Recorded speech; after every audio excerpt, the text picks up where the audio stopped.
Hello and welcome to another episode of Rolling with Difficulty. I am your director for this session, Noir, and joining us for Draw Steel, we have our usual crew, as well as a special guest. Jacques, would you like to introduce yourself, please?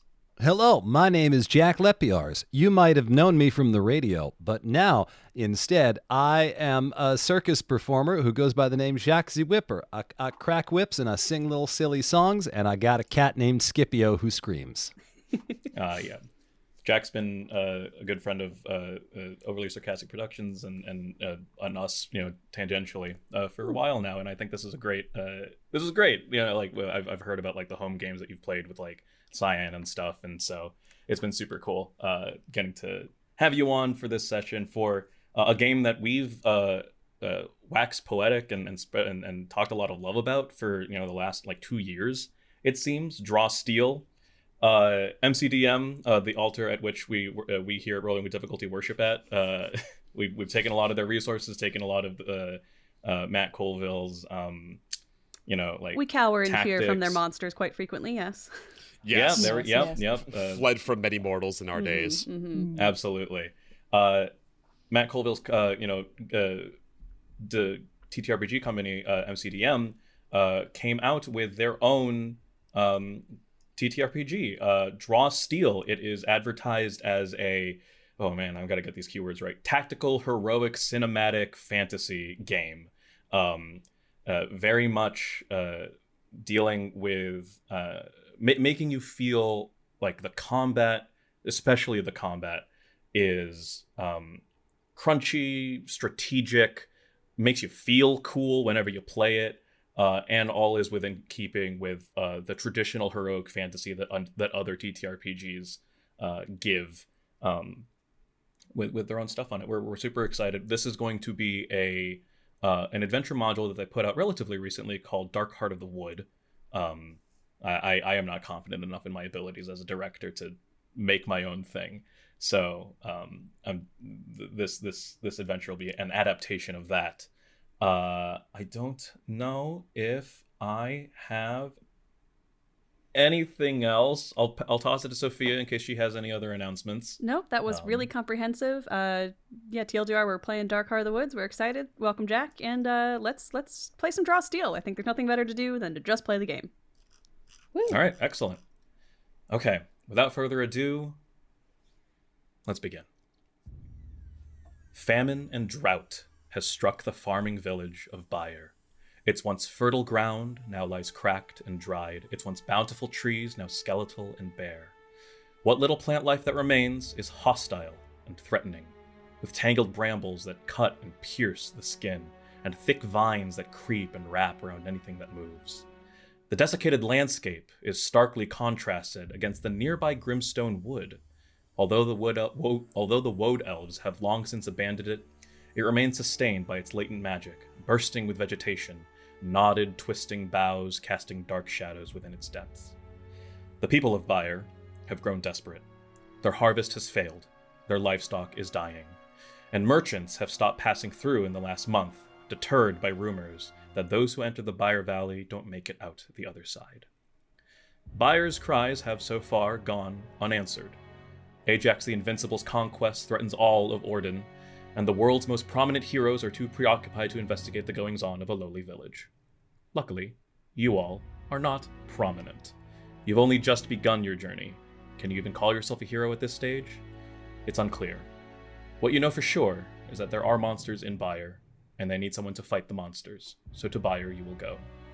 It is clear to you that so long as there are monsters, there will always be those who stand to oppose them. There will always be a need for heroes. There will always be a need to draw steel. We begin en route to the village of Byer. You see that the soil is cracked and dry. Spiked brambles make it hard for you to walk. Although it is the height of harvest season, there are no farmers tilling the fields. You gather that it is too arid and infertile. That they have simply not even tried. You see that a dead cow coated in flies lies by the roadside. As you pass by, the acres of empty landscape and untilled farmland. You make your way into the village proper. You see that the only structure with any sign of life is the inn, smoke coiling out of its chimneys. But what do we see? I'll go down the list, and we'll introduce our party. Austin, if you would like to introduce and describe your character. Yes, happily. I am playing Benneditto Alvaro. He is an elementalist hailing from Rioja. You see a youngish dude. He's probably in his early 20s.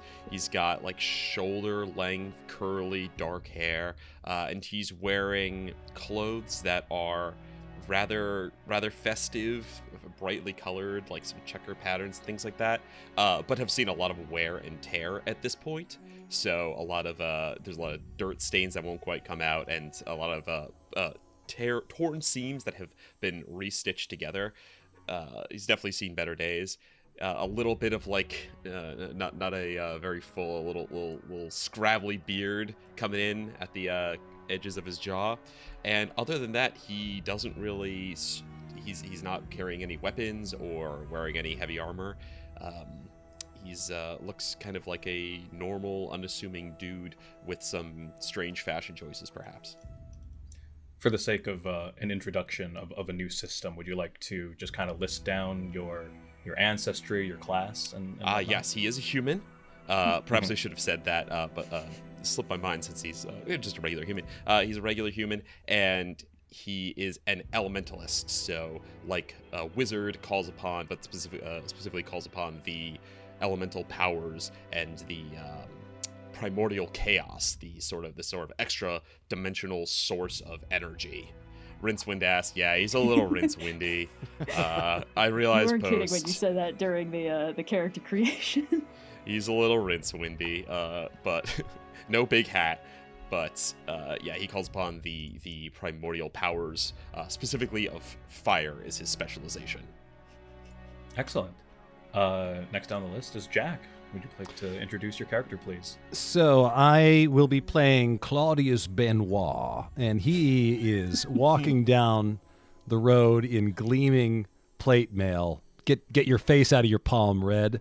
Claudius is wearing gleaming plate mail with a red kind of sash cloth around his legs. He's got a sword and a shield, but most importantly, Claudius, the tactician, the human tactician, also has a very important fedora that he will wear on top of his head. He forgoes the power of a helmet and instead goes for the power of the fedora. Interesting. I love it. Tacticians are great. Tacticians are, the strategists of the group. Their main goal being they will direct other people on their turn to act and take actions on outside of that character's turn. It's very tactical, as the name suggests, and it's super fun. Yeah, I saw the subclass that said, you see a battle like a board game to be conquered. And I was like, oh, you mean how I play every tabletop game? Great. There we go. Match made in heaven. You see us as little inch-high, 1/16 scale mini. Red, please, your turn. Hello, I am Alattraxa. Hey. A gleaming porcelain and steel doll-looking person with the shape of a woman, about tall, 6 feet, kind of a short, bluish-purple bob cut, very sharp jawline cut hair, wearing sleeveless, monk-like robes, you could say. Alattraxa is a Memenek and a Null, which is the equivalent of the monk class, essentially. Unlike all these other jokers, I don't get a kit, so it's just the features that came with the class for me. Yes, I have found another excuse to play a monk, and I'm not sorry. I like this system. I could have been a rogue, but I decided to do something fun and new. Yes, Memeneks notably are not from the not human, but the mortal, I suppose. I don't No, know, the they mundane come- world, material world. Let's yes. say. Yes, Alattraxa the hails from ordinate- Axiom, the plane of uttermost law. She's a relative newcomer to this world. She's used to a very different environment. Everything where she's from is metal and porcelain and smooth and orderly. And she was not super prepared when she came to this place to start experiencing strange new things like emotions and stuff. So she's handling it super good and only occasionally explodes. So everything's going great. And the null you said is like a monk proxy. Yeah. My understanding being that like null works in a few different null applies in a few different scenarios. As you said, you forego a kit. Literally, you are fighting with nothing but your fists. Yeah. And I believe also your main ability is that you emanate an aura that dampens any kind of like magical or statistical effects as well. Yes. So very, very cool to see that as it will come. Thank you. Next up, Sophia, please. Who are you? Yeah, I think standing at rigid attention is a woman with like comically long, straight black hair, very high, very gaunt cheekbones, deep, baggy eyes, wearing a doublet and leathers that seem a little bit ostentatious, except they are just so incredibly out of fashion and so worn from years and years and years of use. She's dressed for the stage, but she's not been there in quite some time. And really the best way to describe this troubadour revenant, formerly a human, would be dusty. This is an ancient performer, Miss Willa Shambles. Willa Shambles, yep. Troubadour, we did it, folks. Sophia's playing a bard. We never knew. We had to convince her. Playing to my strengths. We had to pull her arm. Yeah. And a revenant, yes, an undead, come back to life creature. Very interesting, especially since like whittling down health and like the state of dying, I suppose, is such a integral part of combat that it's so cool that the revenant like plays on that. And Wally, please introduce your character. I am 7. I will be playing a changeling, a homebrew class me and Austin created earlier this year. The changeling elf, and they are Shadow is the class, sort of the rogue within Draw Steel. But 7 is tall, slim, with his face rippling with chromatophores. As he walks along with the group, you can see his face shifting and adapting some of the features of the people around him. They have swirling violet eyes with white eyebrows that extend up over, sort of resembling antenna. And they have a mask sort of tied to their shoulder that has a gentle smile with 2 diamonds on the cheeks. They are a College of the Harlequin Mask Shadow. Yep, Shadow, very much the rogue of this system. The particular college that you've ascribed to, studied under Harlequin Mask, I believe specializes in like illusions and distraction, diversion. Very cool. And then the changeling, yeah. So this is not native to the base Draw Steel system. I believe there was like a game jam, like a timescape jam. Yes. I think is what it was called, in which it was encouraged that a bunch of people like create their own species and classes and whatnot. And our very own Wally and Austin contributed to that. Very cool. Okay, our party assembled. You guys have all been together for some time, so I will not. I will forego the you all meet in a tavern kind of introductions. You have all been working together for some time. You are all level 2, and it is and your exploits together have earned you, that experience. You have heeded the call from the villagers of Byer, and are en route and entering the village, in fact, as we speak, to help them out. You enter the village, and by far the biggest building, 4 miles, is the local inn. You spy, hanging by the door, a large sign of a black cat holding a leg of mutton in their mouth. And you note that the stateliness, I suppose, of the inn, just like its size for a village of this type, is a normal indicator of Byer's typical prosperity, although it is not indicative of how they are faring nowadays. You see that the building has stone walls that hug the ground floor, timber stretching up to form an upper floor, and you see that the door hangs open, creaking in the hot breeze. As you enter, you're not being stealthy necessarily, not making such a commotion, but you have apparently made enough of a presence that you see a man stick his head out, look around hastily, and then lock eyes with you. He has sort of a neatly trimmed beard, short cropped hair, and looks at you and kind of like has a bit of panic in his eyes.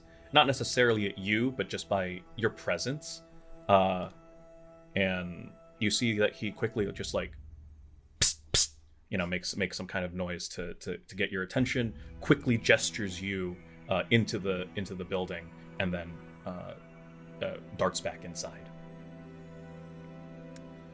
I think it Shall wants we us go? to follow. That seems astute. It is a warmer welcome than we usually receive. Big dramatic hand motion, like, yes, let's go. Pizza push. Yeah. Let's go. Go into the inn. Yep. You all go in. Slinks in. You all go in, and you see that greeting you just past the doorway is who you presume to be the innkeeper. He introduces himself as Marin, but then he quickly launches into a stream of kind of apologies and whatnot. Among them, you can pick out as he's stammering. Sorry, my lords, you can't stay here. We've nothing to offer you. We ran out of food. It's dangerous to be outside. There's these things burrowing under the ground. They've taken our food, ale, weapons into the tunnels. It's too dangerous. We've all sheltered in here, the inn so far. We're running out of food, and we don't know what they do to these people. We do know what they do. We do know what they do to these people, like Davin in the cellar. You can see that he's. There is a kind of stream of consciousness that suggests that he hasn't had like guests in a while, and he's maybe overcompensating. You can see that as he's talking, and your presence and your commotion, you can see that a number of villagers are coming in from the upper floor and kind of have situated themselves on the stairs to watch, basically. My good man, we are aware of the dangers that wreak this town, but what sort of things are burrowing under the ground? Almost as if a premonition, almost as if a prophecy. You mentioned burrowing under the ground, and then, as if on cue, you feel the floorboards and the wood slats underneath you begin to move and shake, and then suddenly, bursting from the floorboards, you see several thorned, ropey tentacles, these plant-like creatures, some of them having like long Monstera-style leaves and like a kind of like pink bud type thing. Others being simply just thrashing vines, basically. All appear from underneath the ground. I will go and activate the This scene. is much more like the welcomings that we usually receive. And I would like this you all is to unusual to behavior draw for steel. organics. Yeah, if someone would like to roll a d10, Jack, you're our guest. Seems Let's do it. appropriate. Yeah, please roll a d10. A got 6 a or D10. higher. The heroes will go first. We got an 8. An 8? All right, excellent. With that, the heroes go first. And as we enter the first round of combat, I guess I will lay out the scene for you. So within your square, you can see Marin, the innkeeper. Immediately before him and you all, you can see a number of plant-like creatures. These are the lariats, which are the vines, the detectors, which are the plant, like the leafy plants that are in front of Marin and to the right. And then also you can see these things called siphons. These are the violet pink bulb buds. Okay, heroes, you guys go first as we draw steel. Who All right. would like to go first? Draw steel initiative is a popcorn initiative, so there's no set order. It is. It might be best for me to go first to mark someone, or I unless you've would got love something. to go first because I have something I can only do if we are if I'm the first one to act in our going before the monsters. Go. Ooh, fire Gotcha. away. Also one more thing. Alattraxa, your ability as a null, you have a null aura, a null field Yes. as well that My you can null choose field, to- yes. Yeah, so I think am it's assuming that you always have- on. Yeah. Yeah. What color so, would you like? Let's do light blue. Light blue. So Perfect. everything within 1 square of me, every hostile thing has its potency reduced by 1, and there's features I can add to it later, but I can't do anything right now. There we go. Let me go ahead and just attach that. Additionally, you all start with 5 hero tokens at the start of a session. Every time you finish it, you complete an encounter or a challenge, you earn a victory. So as present at the current session, you guys have 0 victories. Victories are converted into a resource that you all can use to activate heroic abilities. So as the session goes on, you guys will gain a little more powerful. And then additionally, the villains, the enemies, get a resource as well. Malice, which are average victory, so kind of gain average victories for heroes, start of round, number of heroes plus the number of rounds, so 6 malice at the beginning. Good. Okay, but I think that's all of the preparatory stuff taken care of. Willa Shambles, you have an opening act? Yeah, I'm going to start it off with a dramatic monologue and going for the effect of telling a rousing tale of victory to give, let's see, who is around me? Give someone an edge. Red, remind me of your character's name? Alattraxa. Alattraxa, you are going to get a edge on your next power roll as Willa busts in with a, "If it were done when 'tis done, then 'twere well it were done quickly." And I'm just going to inspire you with a rousing tale of victory. Yay. And then for my main action, there's a plant right in front of me, so I think I'm just gonna do a little immediate fancy footwork. Which is a... Would you like to? Well, okay. The purpose of you, I thought, going first, I'll point this out, is you do have a ability that can only happen whenever you take the first turn in a combat encounter. Just pointing that out to you. We're all learning the system. If you want to do that, Then I will stick with what I've done so far. But then also after her dramatic monologue, instead of attacking, Willa will spread her arms wide, take a big bow. "Allow me to introduce this adventuring party. I, Dame Willa Shambles, of course, you know from stage and song. And over there we have the powerful being of Axiom, who will punch you very hard. Our resident tactician, of course, can do all sorts of clever things, I'm told. We will see that in action shortly, forsooth. That is often a different thing, but they are very cool and sneaky, and over there does fire a lot, and that's awesome as well. So get excited, and everyone go get into places, and you can all shift up to your speed if you're so inclined, and you hell yeah. have double bane on any ability rolls made against you until the end of this round. Also, if any of these enemies Yeah, are so- surprised, they're not anymore, but I don't think any of them were. I don't think. As you Yep. finish your speech, as Willa finishes their speech, Seven takes the mask off of their hip and puts it on the back of their head, pulls out 2 long curved sabers, and gets into position. Feel their zeal is one of my ancestral traits. I gain 1 surge at the start of any combat. Yes. Oh, Sweet. Alattraxa, you have one of those as well. Part of your velipathia, your world sickness. Yes, is I that marked it. you're Okay, excellent. So, I'm gonna Cool. shift into this chair over here. Benneditto sits down and puts his boots up. additionally, Willa, as a troubadour, you have a routine that you can start at the beginning of every combat. Which one would you like to do? Okay, I'm gonna go with blocking. If I could get a 2 Blocking, okay. aura around me. Are there opportunity attacks in this game? There are. Not when you shift, though. That is the point of a shift.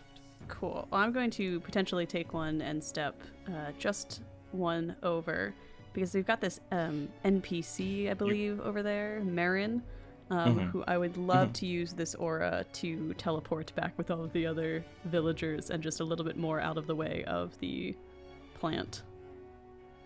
Oh, excellent. Okay.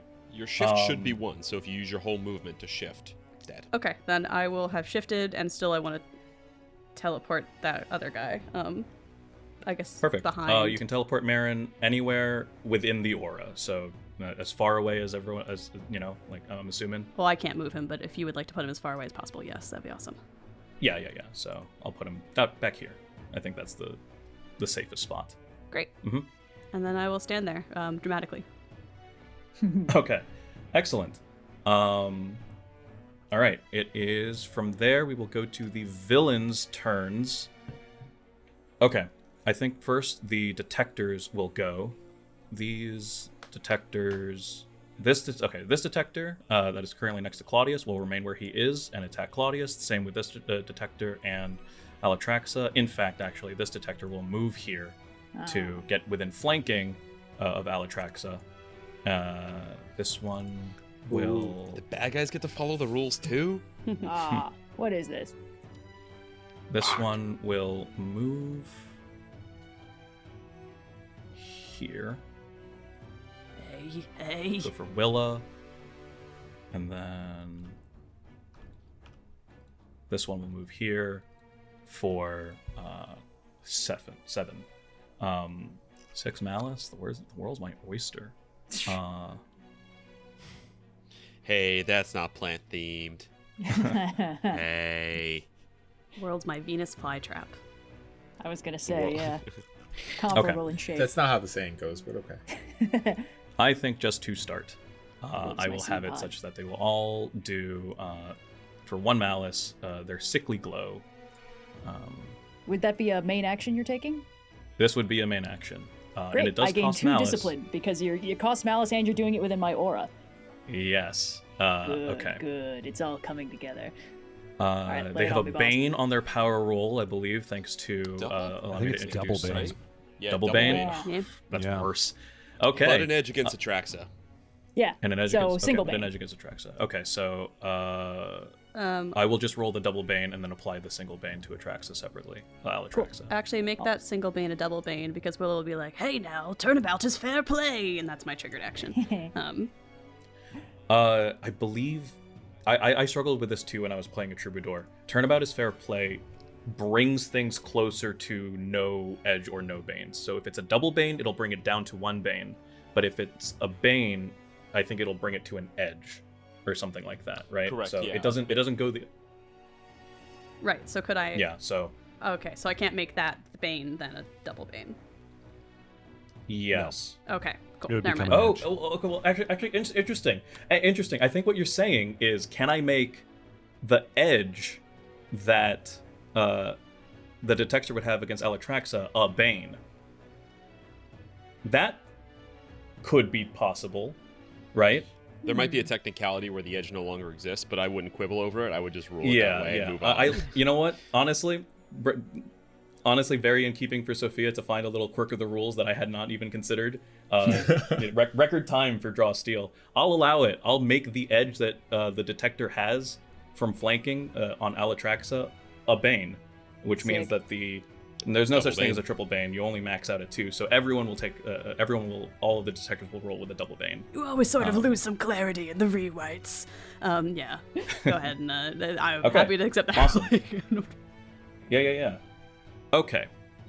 With 2 Banes, they actually still rolled pretty good. A tier Stellar. 2 success, even with the Bane. So everyone will take 3 corruption damage.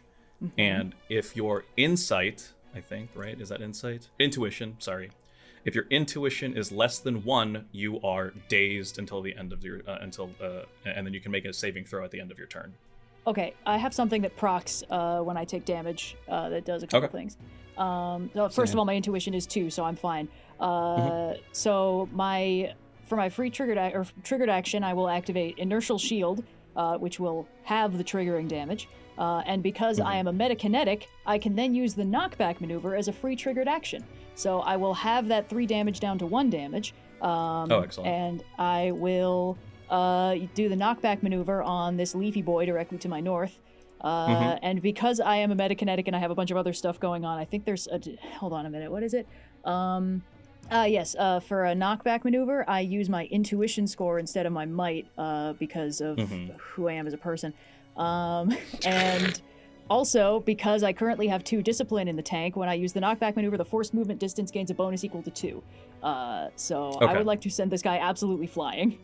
Okay, so you are knocking back as part of, or you're doing a knockback, or something is giving you a knockback effect? My free triggered action of inertial shield automatically triggers a free knockback also as part of that. So I do the knockback maneuver on this guy for free.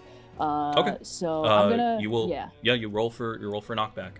Yes. I don't know if it'll automatically add my intuition instead of my might. Yeah, if you want to do it just manually, right? Just like So my might score is -1, but my intuition is 2. So I'm gonna hit the knockback button, and whatever the result comes up, we're gonna have to add 3. Yeah. Okay. Yeah, 2d10 plus -1. But actually, plus 3. I can't see because my character sheet's in the way. What did I get? You got a 7. You rolled a 2 with 3. Plus 2 is 7. So still a tier 1. Bad. So it's a push 1 plus 2. Plus 2 because of my thing. Of your discipline. Yep. Okay. Yeah. So you can see that this detector goes into attack Alattraxa, but there seems to be a wavering, a hesitation, as it apparently connects not as strongly as it had as it had anticipated. Literally, the aura emanating from Alattraxa is dampening its might, its ability to attack fiercely. And if you could even detect surprise on a plant, it is quickly countered and parried as Alattraxa, you shove the detector back, and 3 squares backwards, it moves. Is it Noir? Is it gonna hit the counter there? I haven't. You know what? I haven't really considered whether the counter provides cover or anything like that. It slides across the counter that and knocks off every drink along the way. Of course, yeah. I think that is appropriate. I won't quibble over. I won't quibble over like whether you destroy the counter or anything like that. But I will say that it moves 2, hits the counter, and then takes 1. In whatever that case, I'm movement going to jump in. Yeah. And as it flies back, you see the Benneditto feet up, boots up, snaps his fingers, and there's a jet of flame. When everyone... Now, I didn't take that damage, if I recall correctly, right? I wasn't attacked? You were not. Cool. So, but I did get 1 essence, from Quintessence, the World of All Elements. I pulled some energy when everyone took that damage. I will spend it right away to use my trigger explosive resistance, and I will increase the distance it moves by 4. Yay! Oh my god. Okay. So Huge. it does not move any further because it is stopped by the counter. But in Draw Steel, if you crash into an object, any movement that would have been imparted onto the creature that is then obstructed by an obstacle gets converted into points of damage. So it took 1 damage from the initial 3, and it's going to take an additional 4, what I'm understanding? Cool. The 1-2 punch, literally, of Alattraxa parrying the detector, you can see that supernaturally it seems to move backwards with a force that even Alattraxa didn't anticipate. And as she looks back at Benneditto, you can see that he has his hand outstretched, having just presented his own will onto it. So an additional 4 damage. You can the detector is winded. It is at half health now. Cool. Congratulations. Benneditto picks up a mug off the table that was sitting there and raises it to Alattraxa, then goes to take a sip and discovers it's very old. No one's been down here, and puts it back down on the table. It's mostly ants in there.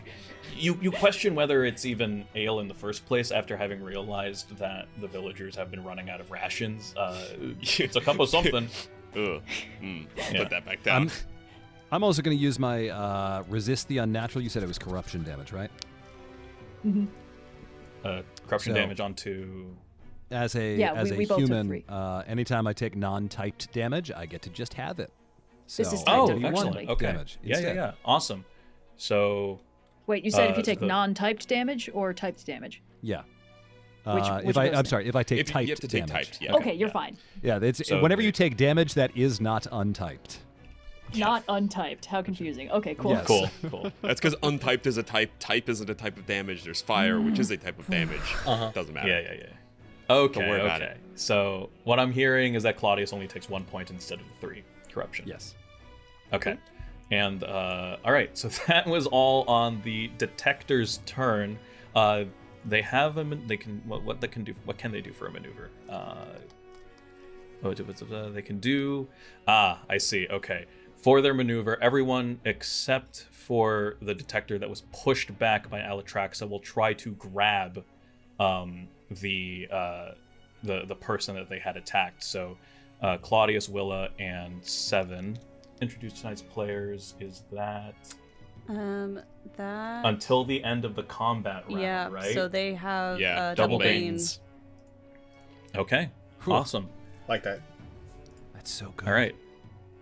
A tier 1. They rolled a tier 2, but that goes down to a tier 1 because of the double banes. No effect. You guys are not grabbed. You are able to dodge or swat away these kind of like these thorny vines that have crept up and are trying to grab a limb of yours. It's because my character token is holding out his hand. keeping Yeah. him away. Literally, that's what's happening. Okay. That Holding was a fern this out. set of Straight arm as the fern goes. that was this set of villains. We are now back to the heroes. Who would like to go next? So I'm Seven thinking would- it probably makes the most sense for me to mark someone to give us yeah, advantage, balance. I think that makes sense, unless yeah. you've got something else that can set up. Okay. Mhm. Do it. Do we have an idea of who we're going to try and target? Whoever's coming up next. Yeah, what are the beefiest things? Which plants One look that the we know strongest, yet. the most Siphons? yoked? The bubbles. Well, the vines are vines. I mean, they're like cordy and thick, but But they are could flex, vines. you know? They're The- vines. They can do that kind of motion if they're magical. It's true, they can Ferns, kinda, like, that's curl kind of up. wimpy. Yeah. That's true. Yeah, the ferns they are leaves, and you can see like little like thorny vines from them, but they are not as like threatening as like the lariats themselves. But you suspect that their abilities lie elsewhere. The siphons that have not moved yet, the bulbous kind of things, those bulbs themselves look pretty like thick and a little bit impenetrable almost. You would probably say that these are the beefiest guys. So I'm thinking then what I will probably do is I'm going to mark. Did we ever establish if I make a ranged attack while someone's next to me, do I have disadvantage? You get a bane. Or do I You get one I get a bane. Okay. Yeah. But I don't believe But marking if is you a attack the ranged guy who you attack. give an It's- edge to, then it'll cancel out. Yeah. Okay. It Cool. is. Then I'm It is gonna ranged, but it is not like a weapon. It's not a strike. So I don't actually Yeah. think. And also, marking doesn't roll. You don't roll for marking. Oh, so yeah, you- marking no. won't take any. marking any just happens, but penalties you get an to it. edge Yeah, yeah. against that creature. Yeah. So I'm Okay. going to mark the Threxel detector that's between Seven and Willa, just south this of Willa. one. And then I'm going to shoot a exploding arrow at that detector. Okay. Just normal straight roll. The edge from Mark cancels out the bane from there being someone next to me. Only a tier 1 success, though. A Have tier 1 any success. of us rolled 7. above a tier 1 yet? Just curious. Yeah. 7 fire damage. And then the other one will take 2 fire damage as well. All right. Interestingly enough, you see that this happens. Are they vulnerable? You see that you're used to using exploding arrows. You know the type of damage and the effects of said damage. The amount of damage that is dealt to this detector is more than you had expected. You have the assumption, the presumption that they are rather vulnerable to fire. I was wondering. Hell yeah. And so the 7 damage that is applied to the Threxel detector, I'll just say, becomes a 10 that fully kills it from Hell yeah. hero to 0, so to speak. And then additionally, same thing with this detector here. 2 damage is dealt to the detector. You see that more is dealt than usual, and it is immediately winded from being being like completely healthy. Well, cool. I'm going to then move as a free triggered action, move that mark straight to the one that's winded right there. Perfect. Hell yeah. Perfect. And then I think that is all that I can do. You marked. Did you do your? You have a. Main action was the exploding arrow. Did my maneuver. We're good. Perfect. All right. Excellent. Would you like to move? You can. Either. Ship. I'm good Okay. where I am. I like being between the villagers and the bad guys. Okay. I just turn over to the Excellent. bartender and be like, "Hey, Marin, your bar is not vulnerable to fire damage, is it? I see the exterior is made of stone." They're not vulnerable to plants, and I'll take the fire over the plants. Sounds like a plan. Okay, excellent. I'm stuck with this accent. I did that on a whim. All right, that was Where all the best Claudius. That character was your voices turn. I will say that the. Okay. All right, I will say that the lariats will go next. How long does And- the dazed condition last from that? It is. Effect? You make a saving throw at the end of your turn. Mm-hmm.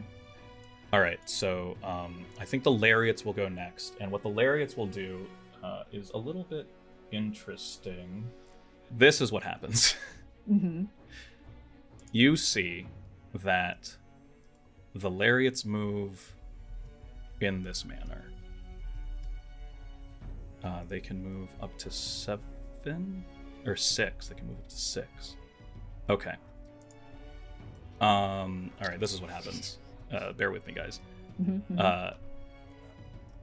You can see that they do not walk. They instead burrow back underneath the ground, and the floorboards, as it burrows through the ground, the floorboards are ripped up and torn asunder.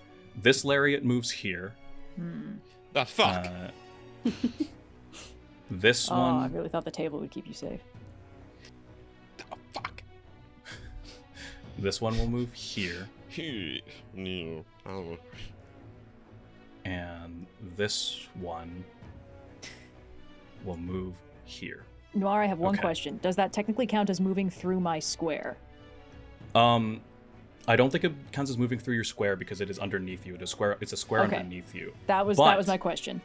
But I did have looked this up, and Austin did tell me and warn me about this.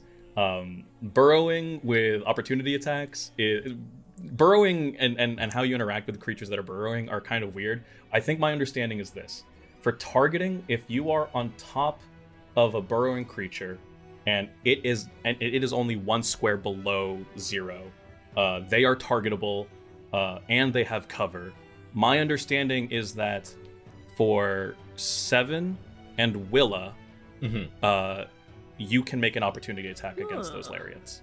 I am dazed because my intuition was -1, so I I see, cannot I see. take any triggered actions. Okay. Willa, if you would like to make a triggered attack against this lariat, you may. Sure. This is just like a free melee strike. Yep, free melee in this instance. Excellent. On guard. Organic. I'm playing a lot of Mass Effect, which is not helpful for Oh, this. it does have cover because it is underneath the ground, so it is with a bane, I believe, right? Cover of supply banes. Yeah. Okay. Yeah. So I Okay. subtract a certain amount from it, or like go to a lower tier. You subtract 2. Subtract 2. Okay. You subtract 2. That is 9 total, which is 6 damage. Okay, all right. Well, Poke. I will say that they make their movement before the damage is applied because that makes things a little bit confusing. Because what happens is that 6 damage is absolutely enough to kill this lariat. Hold on, I've got to do some weed whacking. Let's Oh, go. these things probably explode, don't they? And because they are minions, a lariat adjacent to it will die as well. Ooh. So Oh, hell yeah. I will let me undo this. Out, damn frond! Out, I say! But they are still able to do this. As the floorboards get torn up, holes appear in the ground. Oh, it's the root system. And so That's a few cool. things happen. Although Claudius as well, the point was that they were trying to get a hole beneath everyone. Okay. And the following happens. You all, everyone who is in a hole, falls into... Oh, shit. Sorry, I'm so sorry. Not Alattraxa. You're inside a pillar, so that actually would not happen. Haha. That's My unfortunate. I have a bunch of stuff about how I fall. Yep, Willa, Claudius, and 7, right? Oh shit, where did Willa go? Who knows? Okay. So yeah, Willa, Claudius, and 7 fall, and I believe everyone should see. Let me know if you don't see. There is a cellar underneath. You guys fall 2 squares. So I believe you minimize your fall damage by a number of squares equal to your agility score. Yes, and the first square is free. And the first square is free. So if you have at least 1 agility, you don't actually take any damage. Okay. But Oh wow. Do I So lose technically, my... I need to fall more than 9 squares. Do I lose my aura? Oh, sorry. That allows people to... you do not. Okay. I had to make a new. No worries.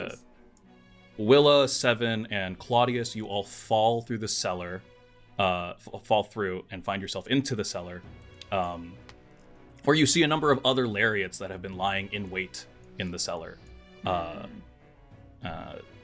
That is, I believe, all the turns. I believe all the lariats can do. Actually, no. Instead, this lariat here can make a strike against Alattraxa, and so they will. It is just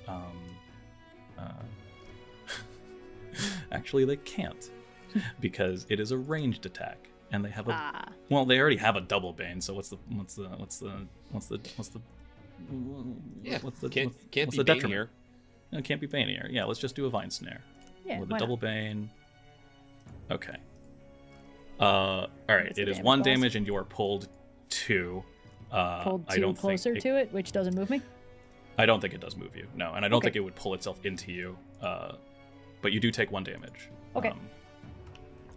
And Okay. how much damage do we take from the fall if we don't have 1 agility? What is your? What is it? You have a -1. Minus agility? 1. Okay, then I believe you just take 1 point of damage. I think is it 2 for every 1 square you fall? Is it 2 for every 1 square? I believe it's 2 for every 1 square you fall. Benoit rolls an ankle on the way down. I'll get you a full thing on that. In a 2 second. 2 damage for each square they fall Okay. to a There you go. maximum of 50. Yep. Okay. So it could have been All right. worse. Could have been worse. Oh, you got me. You got my HP. So if we have an agility, I have an Yep. agility of 2, I would take 1 or 2 points of falling damage from falling 2 You could squares. take You take 0. 0. You take 0. Okay. Because the everyone gets 1 agility reduction, 1 square reduction for free. So the max that you could have taken from falling 2 squares is just 1 square, and then it is further reduced by your ability, by your agility score. So because you have a 2 in agility, if you it is reduced by a further 2, so you take 0. Gotcha. And 7, I assume that your agility is pretty good as a Oh shadow. yeah, it's a 2. Yep. Okay. Awesome. So that is the lariat's turn. Not much in the way of main attacks, but it was able to change the battlefield. We are now up to hero. Remaining, I believe, would be 7 Alattraxa and Benneditto. You guys Yes. would like to go? Do you mind if I cut in? Because I might be able to do something here. Sure, fire By all away. means. I'm going to do my damn hardest to kill this one Threxel. I notice it's up against a pillar here. Haha. So you see everyone falls to the floor. He gets up, cracks knuckles. Allow me to pay attention.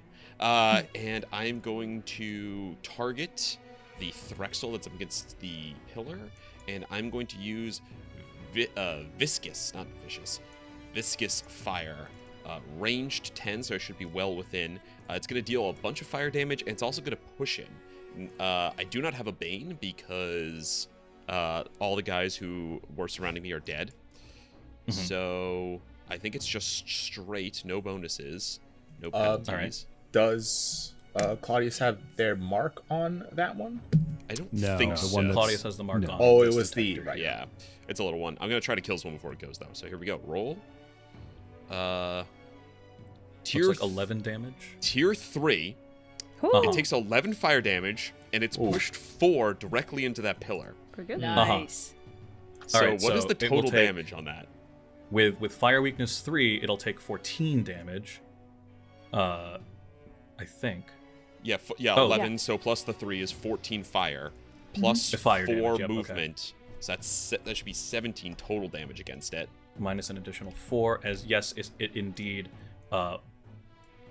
slams into the corner of this pillar and takes additional damage. Splat. It is not dead. It is not even winded. Oh, Shit. All right, Impossible. That was his strongest blast. Yep. No. Benneditto goes. That was most of what I was counting on. He does have a maneuver though. I'm going to use practical magic.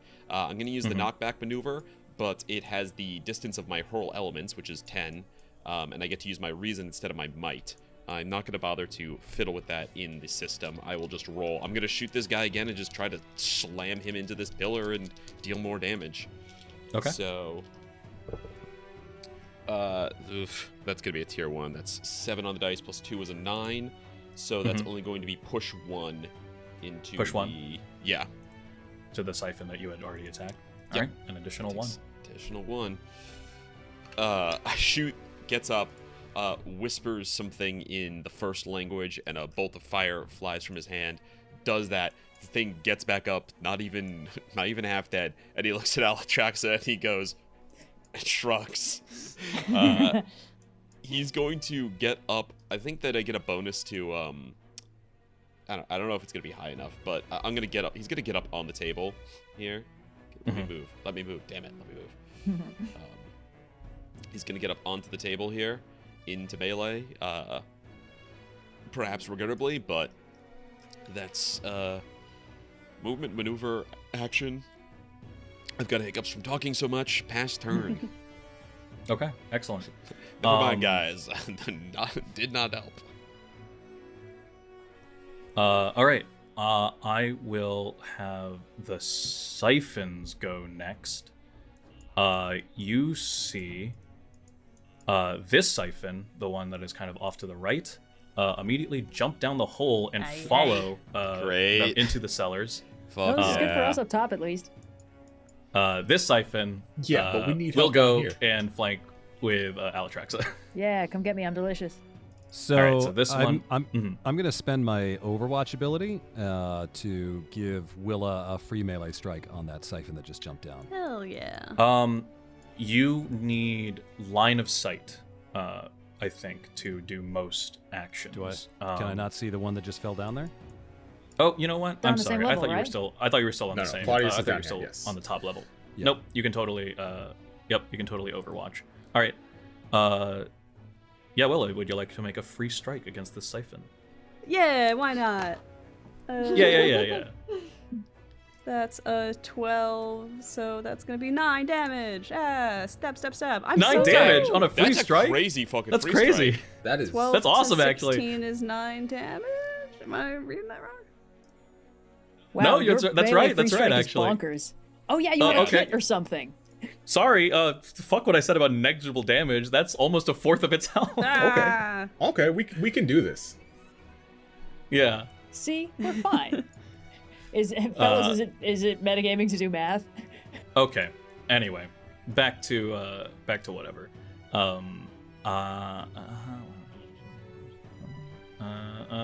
Okay. Gotcha. I will have this siphon against Willa.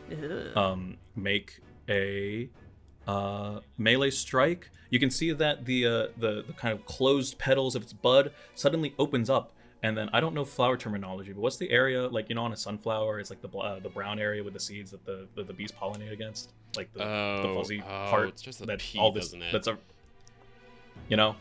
Yeah. Yeah. The heart of it's the heart. It's the heart There's of the a flower. stamen sure. and a pistil in there somewhere. Nice. The florets. Florets. The floor, I guess. Flower parts. Yeah, I guess because like Yeah, broccoli florets. it's the there's doesn't matter. Go on. Anyway, They're instead actually of a bunch that, of tiny you can flowers. Don't worry about it. Yeah. well, no. Instead of that, you can actually see it's a rounded jaw that's full of teeth, and it goes to bite you, Willa. Yeah. Oh, hell yeah. All right. It still has a double bane. Still Delbane? But still with double bane. And that is a tier 1. Nice. You take 4 damage. And if your might is less than 0, you are grabbed. Oh, I've been grabbed. My might is -1. Okay. No, I'm still a very, very, very old woman. Do that. Okay, you are grabbed. That was that siphon. And I will say that the siphon that's going up against Alattraxa will do the same. Okay. Because it's flanking, I think it gets an edge. It does get an edge, plus the double Okay. bane, so it's just 1 bane. Oh, good. Okay, then I don't need to do anything. It is within your aura, though, if that affects things. Not right now, because I haven't taken my turn yet, but it does reduce its potency. I also I'm trying to find... Because my might is also very low, but I have all these things to let me swap my intuition for it, so I don't know if that'll affect it if it grabs me, but... Gotcha. I will still roll, though. Sure, yeah. A tier 3, even with 1 bane. Ooh. Yeah, I think natively rolled a 9 and an 8. Yeah, okay. Yep. Okay, so you are grabbed, Alattraxa. You take 7 damage. Okay. If your might is less than 2, you are grabbed. It's for sure that, yes. Okay. And then oops. Nope, that's incorrect. And additionally, you have a bane to escape grab, to use the escape grab maneuver. Oh, okay. Alattraxa and Willa are now both grabbed. Oh no. These siphons will now use their maneuver, Life Leech. Don't like that. Target one creature grabbed by the siphon. There is no roll. This just happens. Both Alattraxa and Willa take 3 corruption damage, and the siphons regain 3 stamina. That's not so bad. Yeah. So, but yeah, you guys all take 3 corruption damage. I don't think anyone is weak or immune to corruption. No, right? not this Double time. checking, because Okay. got a lot of weird. Yeah. not this I'm time. immune to corruption 2. Oh, okay. So instead of corruption 3, that just gets down to corruption 1. So you only take 1 corruption damage. Nice. That might have affected whatever happened at the first part. With Oh, the you know what? detectors I as think well, it did, but- because it was corruption damage, so I think I'm... Okay, that's fine. Yeah, I mean, I'm not too worried about it. Yeah. We can just let that go. But the siphons gain a little bit of stamina. Okay, but that is their turn. Between Alattraxa and 7, who would like to go next? Are we out of bad guy squads? Because I feel like at that point, it's just going to be both of us going in a row, right? The lariats in the cellar have their own turns. Oh, right, the new Oh, ones, okay. yeah.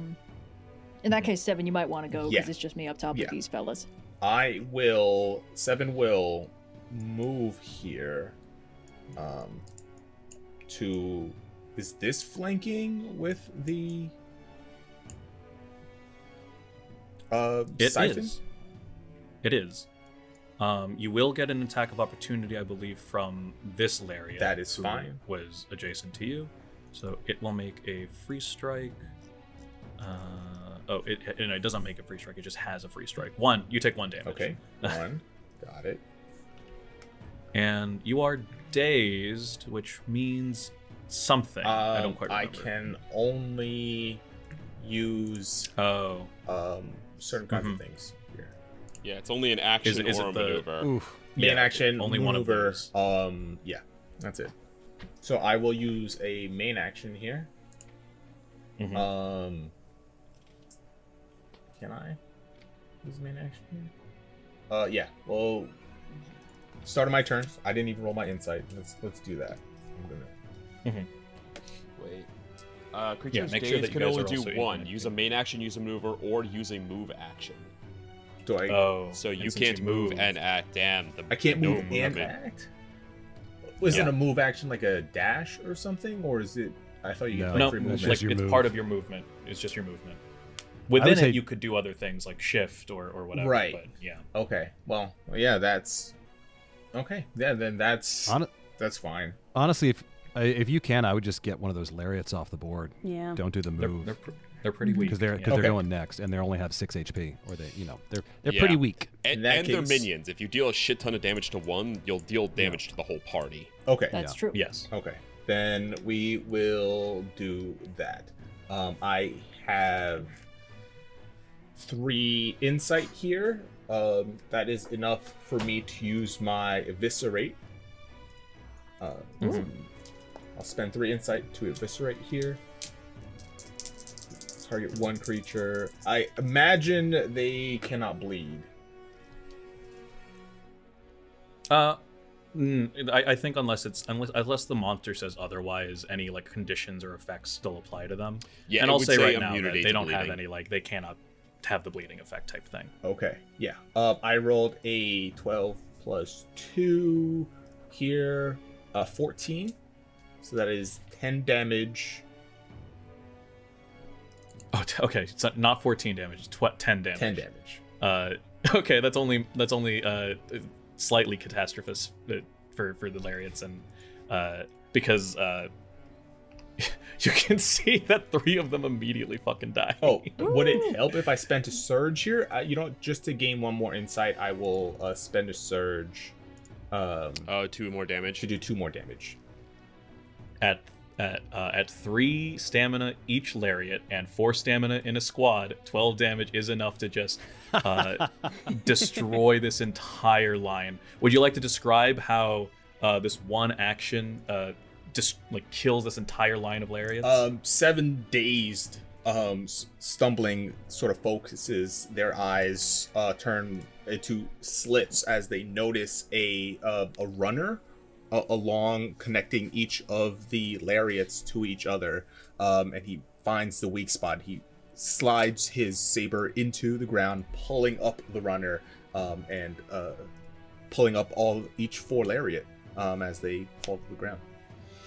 Absolutely awesome. Cool.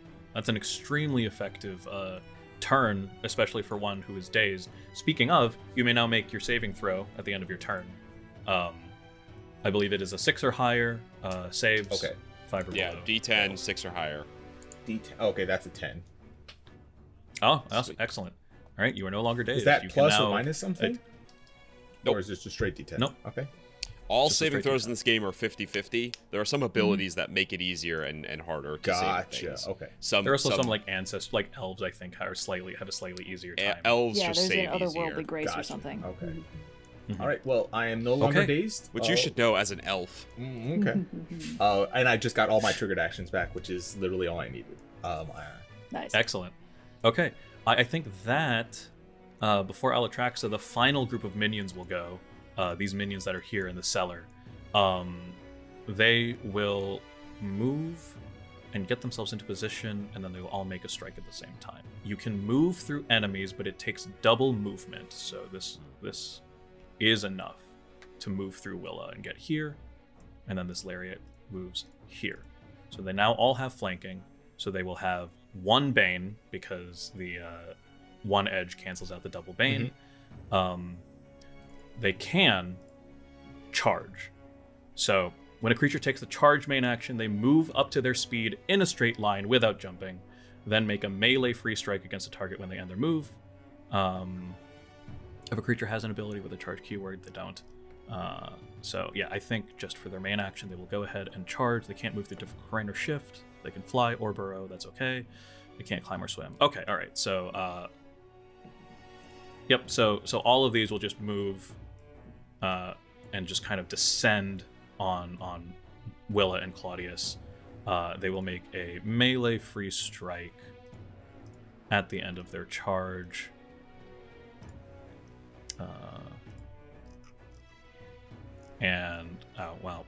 Well, that wasn't very effective, but that's okay.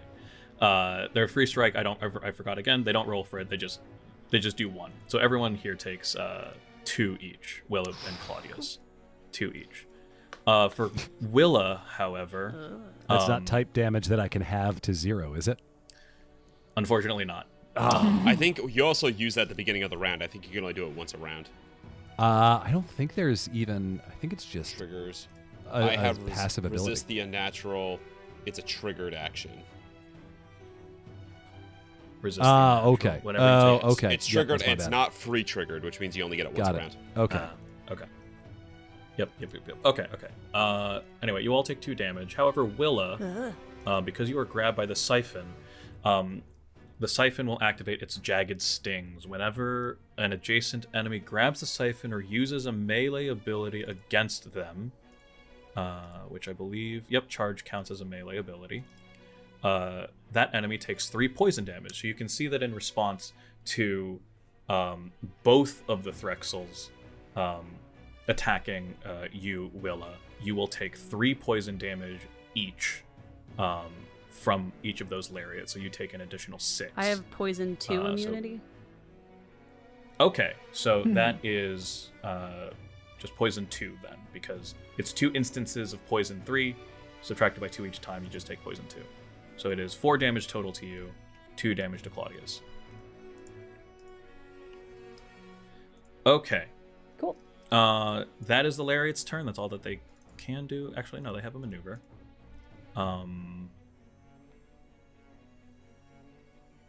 They will... they will all 8 attack. They will each 8 attack each other, basically. They're not So I gonna be think alive. the effective total is that when the Lariats go next, if they go next, they will have a edge that can counteract any banes or anything like that. Okay. And I believe the last one to go this combat round is Alattraxa. Yes. Yeah, please. Okay. Step 1. I'm going to attempt to escape the grab. Now, I know I have a Bane, except because I am a being of pure order, I have a free triggered action that allows me to remove a Bane from a power roll of either me or anyone adjacent to me. So I'm going to do that and roll this flat instead, because it can be either might or agility. I'm obviously going to do agility because my agility is way better. So let's It's a free see. triggered action. You can do that whenever you want. Yes, Oh, I man. sure can. All right, let's see what we got. What did I get? Tier I 1, can't 9? God dang it. Can I apply a surge and just push it up and actually get out of this grab so I can do something? Surges don't do that. It increases damage. It doesn't increase, like... It increases damage and increases potency. It doesn't do anything for, like... Yeah, you'd have to spend a hero token to reroll. Hero turn. Which we have 5 of. You know, you can do that. I don't know. Don't listen How to you him. guys feel? Don't I'm listen fine to with him. that. Use them or lose them. Now I'm you can fine use with it. that. It's a one-shot. Why not? Use it. All Yeah, right. yeah. I will give it another shot. You just gotta do heroic Same. shit and get another one back. All right, second verse, Yeah. same as the first. Okay. Okay, that is tier 2, which means I escape, but it can get a free, like, melee hit on me or whatever. Okay. So they will make a free strike, and so you take 2 damage. Okay. But you are good. no longer grabbed. If I get to half, am I bloodied? Is that how that works? Or, wait a minute, sorry, there's one... Winded. Winded. Half. Okay. That's good. For reasons that we might get into later. Okay. It's a Okay, surprise great. duel. Possibly. So that was your maneuver. That escape was my grab, maneuver, right? yes. So now I have movement and main. Let's see. Yeah. Okay, we are going to do... it's not great, but it's alright. I'm gonna do... Oh, dang it. Sorry, wait, did we ever rule that you can do 2 maneuvers instead of a main... like, it's main and maneuver, or 2 maneuvers, or is it not that? You have to do a main? I think maybe just make a ruling director. I think it makes sense. Yeah. I think I think it does make sense that you can go down, but you can't go up, right? You Okay. can't switch out a maneuver for a main, but you can switch out a main for a maneuver, Sure. and that may or may not be supported by the text. Okay. Well, you know what? We'll just we'll avoid that for now. Instead, I'm going to do make things easy. I will use my main signature, Magnetic Strike, and I'm going to smack the Threxel Siphon, which let's see, main action. Where is it? There it is. Okay. So it's got a vertical pull component. You're gonna have to tell me what that does when we're fighting on level ground. You slam it into Yeah, the so you- ground. Good. I thought that might be it. You can slam it into the ground if, depending on if you roll high enough, you can pull it like 3 into the air, and then it'll fall to the ground. You know, that kind of thing. That's kind of fun. Um, Actually, I'm also gonna, real quick, I have a free maneuver as part of my null field, which allows me to add an effect to the aura. So I'm going to spend 1 discipline to activate Gravitic Disruption. The first time on a turn that a target takes damage, I can slide them up to 2 squares while it's within my area of effect. So I'm going to do Okay. that, and then I'm going to smack the Threxel Siphon. So let me mark down my 1 discipline. And now I'm going to magnetic yada yada. So let me just hit that real quick. Okay, 2d10 plus 2. I don't think I have any edges or banes or whatever on this bad boy. I don't believe you do either. Can I Yep. roll less bad, please? I would really appreciate that as a personal favor to me. I mean, a tier 2 is pretty standard, frankly. So. Oh, that was tier 2? It showed up as a 10 was. on my thing.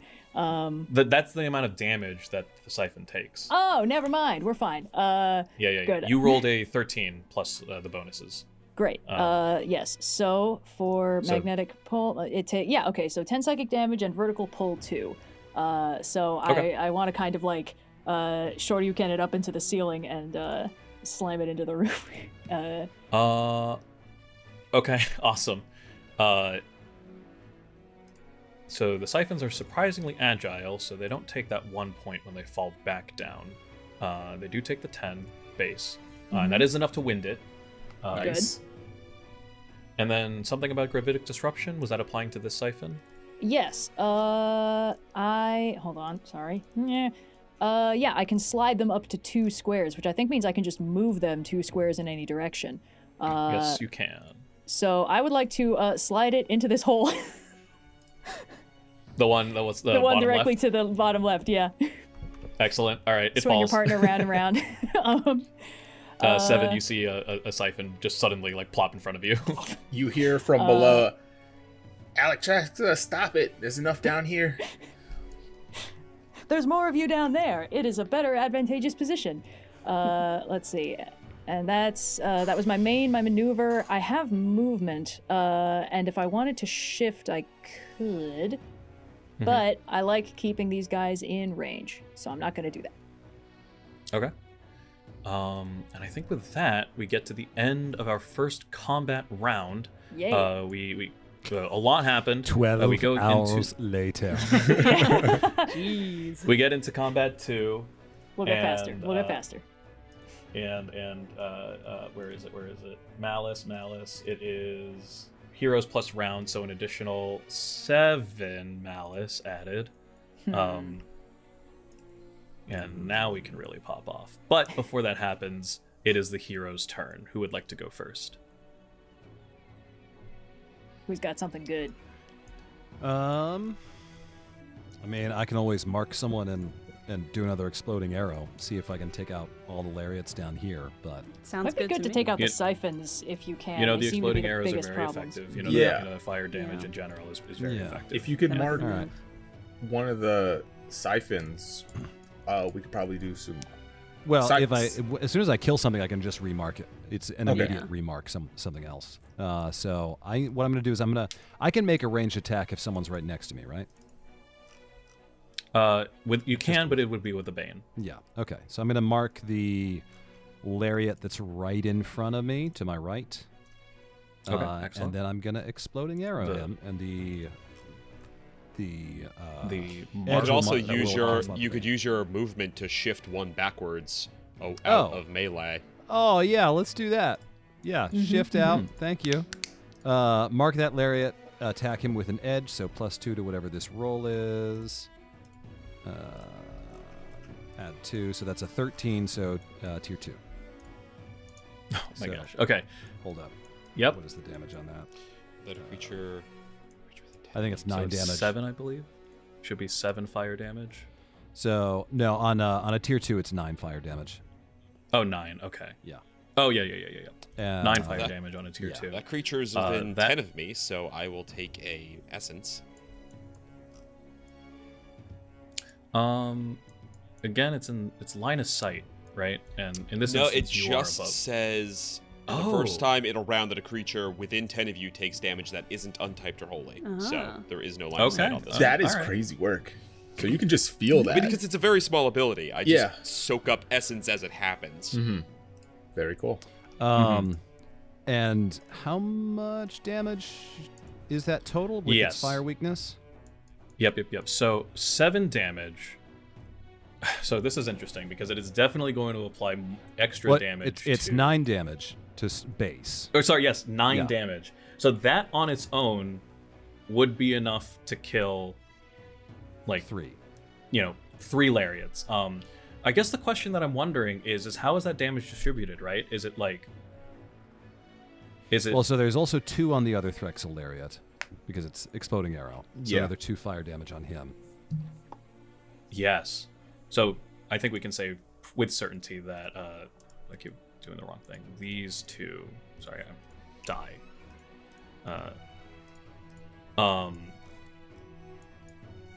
And I guess the question is how much damage is being applied to the others? It's fire. It I just think goes the along way- the vines. Yeah. Burns them all I think away. what They're I all, think my- they're my all Down the to way the that- roots and then back up. It's there's a little particle effect. Everyone knows it. Yes. That's a real thing. Forest fires can fester underground if See? the root system catches. Facts are just enough happening. oxygen to- Mhm. I think the way that I'm gonna rule it is like the base damage is enough to spread to 3 creatures. Mhm. You know, not even considering whether like the stamina of them, or sorry, yes, considering the stamina of them. It's enough to spread to 3 creatures. Oh well, Are you No, worried you know about? what, I think Are the you way worried that- about the damage vulnerability? yeah. I don't think that that's how it works, because that could get exponential, where it's like it bleeds over 1, and then it takes an extra 3, and then that Yeah, bleeds over yeah, to the that next is one what just 1. So I would imagine there's probably some ruling in the wording that's like the damage that overflows is untyped, so that doesn't happen. enough. Hey, do you want me to just do this? So when a creature is marked, you can spend. I can spend. I think it's a focus point. I can spend 1 focus to increase the damage by twice my reason score, so to make it 4, just to like get all of them off Ooh. the board and not have you worry about it. I think this is Hell what I yeah. think this is enough. I think this is enough. I think this is justifiable enough that I'm going to rule it like this. The 2 lariats that you do definitively kill with fire add 6 damage. Typed or untyped, that's enough to kill the other 2. Mhm. Yeah. So, I think without you having to spend an additional focus, you are additionally are able to take care of this whole line. And it is, as you said, the exploding arrow, almost like a fuse to gunpowder, travels down the line that connects these lariats together, and that is enough to kill Group Yellow, the ones that are surrounding Damn. Willa. Makes no damn sense. Then Good play. I'm Kills me, gonna though. and then I'm gonna move that mark over to that Threxel siphon that's winded. All right, excellent. And then Marked. for a maneuver, can I do anything? I don't think I can. You know, I've got. How much focus do I have? I think I've got 3.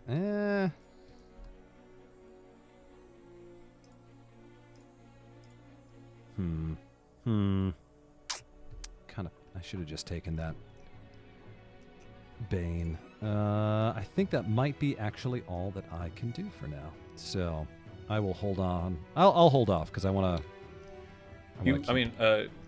It's generally good strategy, I suppose, to not necessarily let your maneuver go unused. Oh wait, hang So on. that- I believe I There's get an a few- extra. I think there's a few that.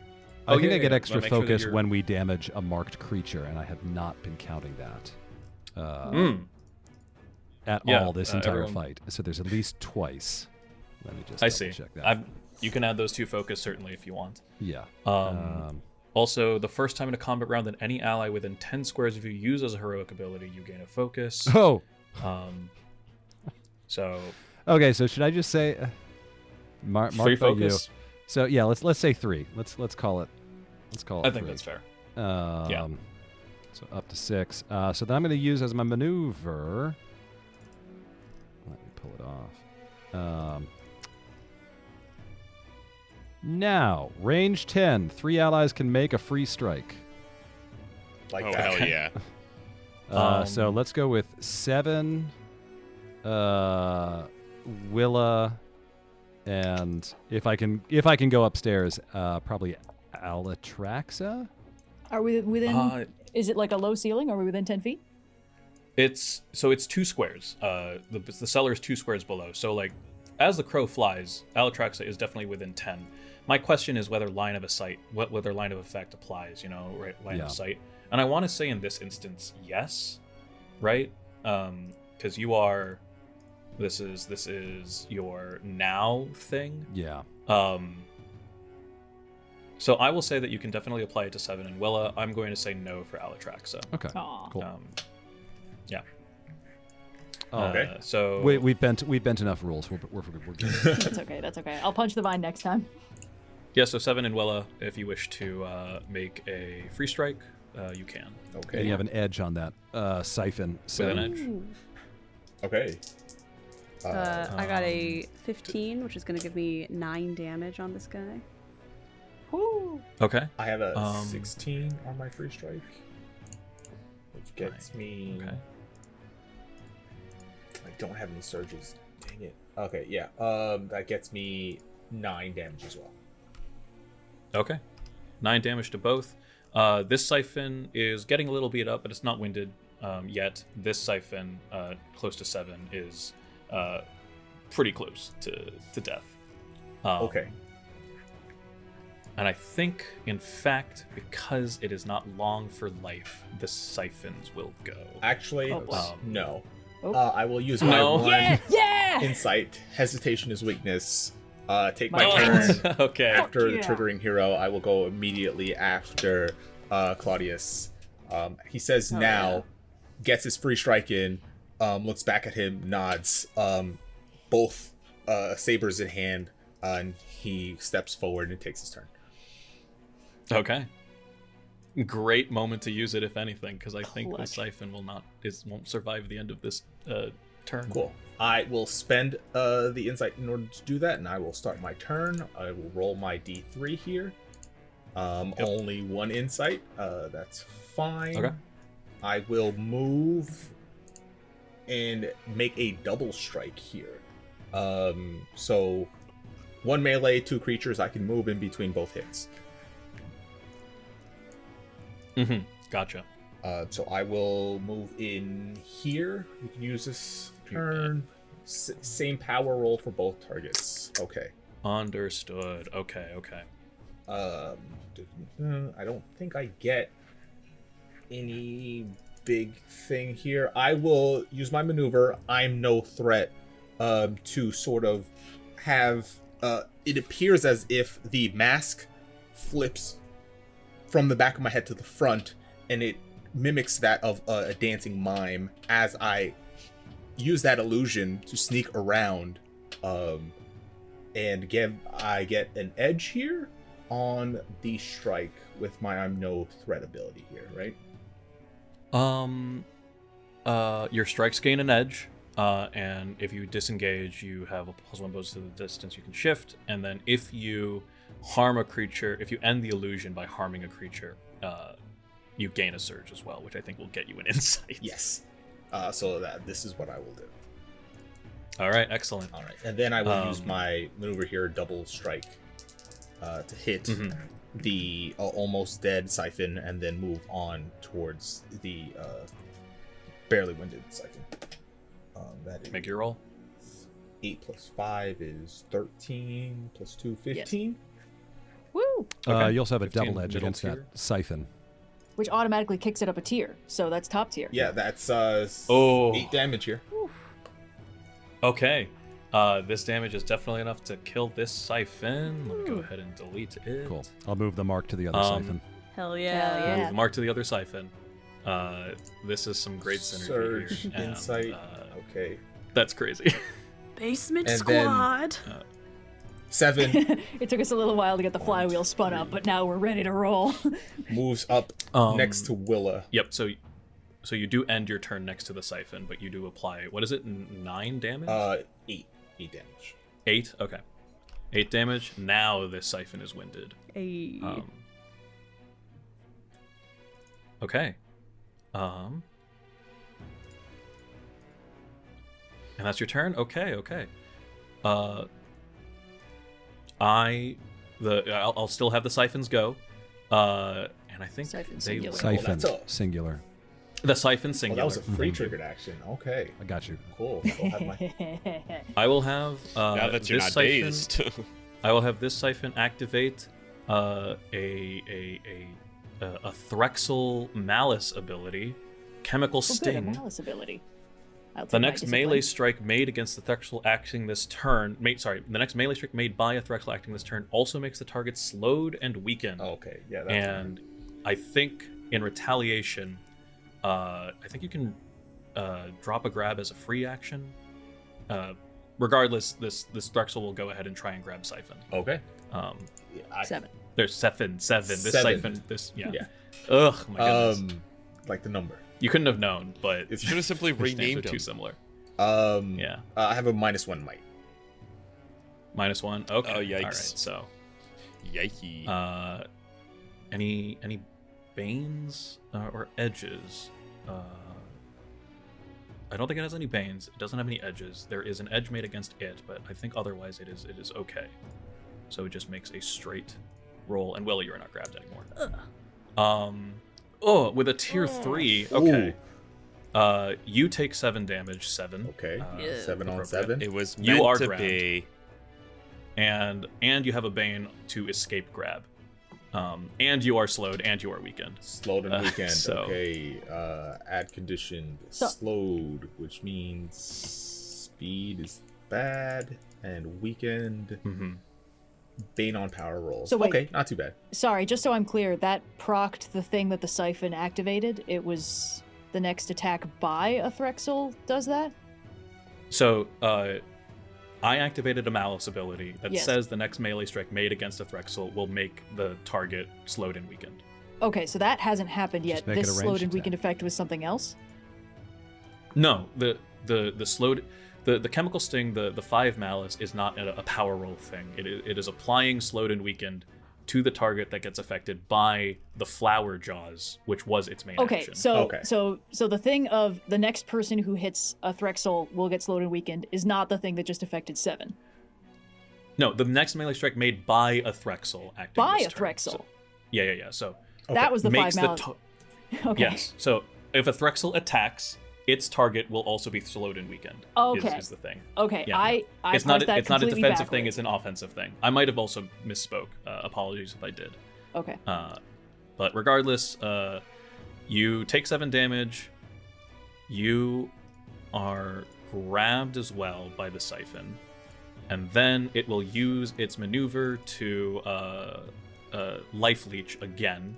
So you take 3 poison damage. Okay, I am officially winded. And 3 corruption. Sorry. 3 corruption damage, Okay. and the Siphon regains 3 stamina. Okay. Oh no, I'm at 16 to So- 30 actually. I'm fine. Hey, same You're doing dude. great. You're doing great. We're doing fine. Okay. Oops. Okay, there we go. Okay. So that was the Siphon. It is still winded, but it is right at the threshold between winded and not winded. It is a hero's turn now. It's all the same to everyone else. I think I can get 7 pretty much immediately out of there. Well, Sure. Cool. that creature's not going to go again, though. It just went. Yeah, I kind of think just kill the creature. I think I can kill a couple Threxels up here before they Yeah. take their turn. All right, then you I go. think that's a good idea. Oh, that's a good point. All right. Knock them out. Get some fire if you going. don't mind. All right, here we go. Let's see if I Fire can do away. this. All right. Start of turn, I'm going to gain 2, which is going to bring me to 5 essence. I'm going to use my movement to shift down 1 square, so I will not take any opportunity attacks.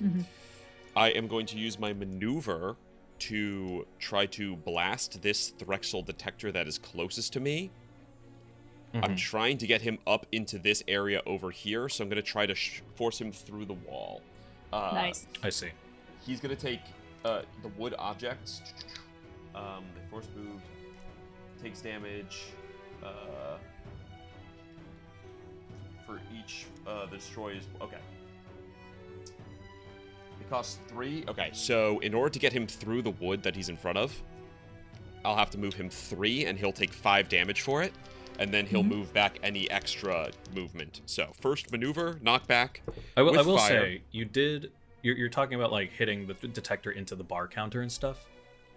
Yes, the Threxel closest to me. I'm trying to force him back into the bar area so that I can Yeah, AoE I him did- and the other ones. We did. I don't know. We can change the rule. Oh, but- if he's sitting on the counter, all good with me.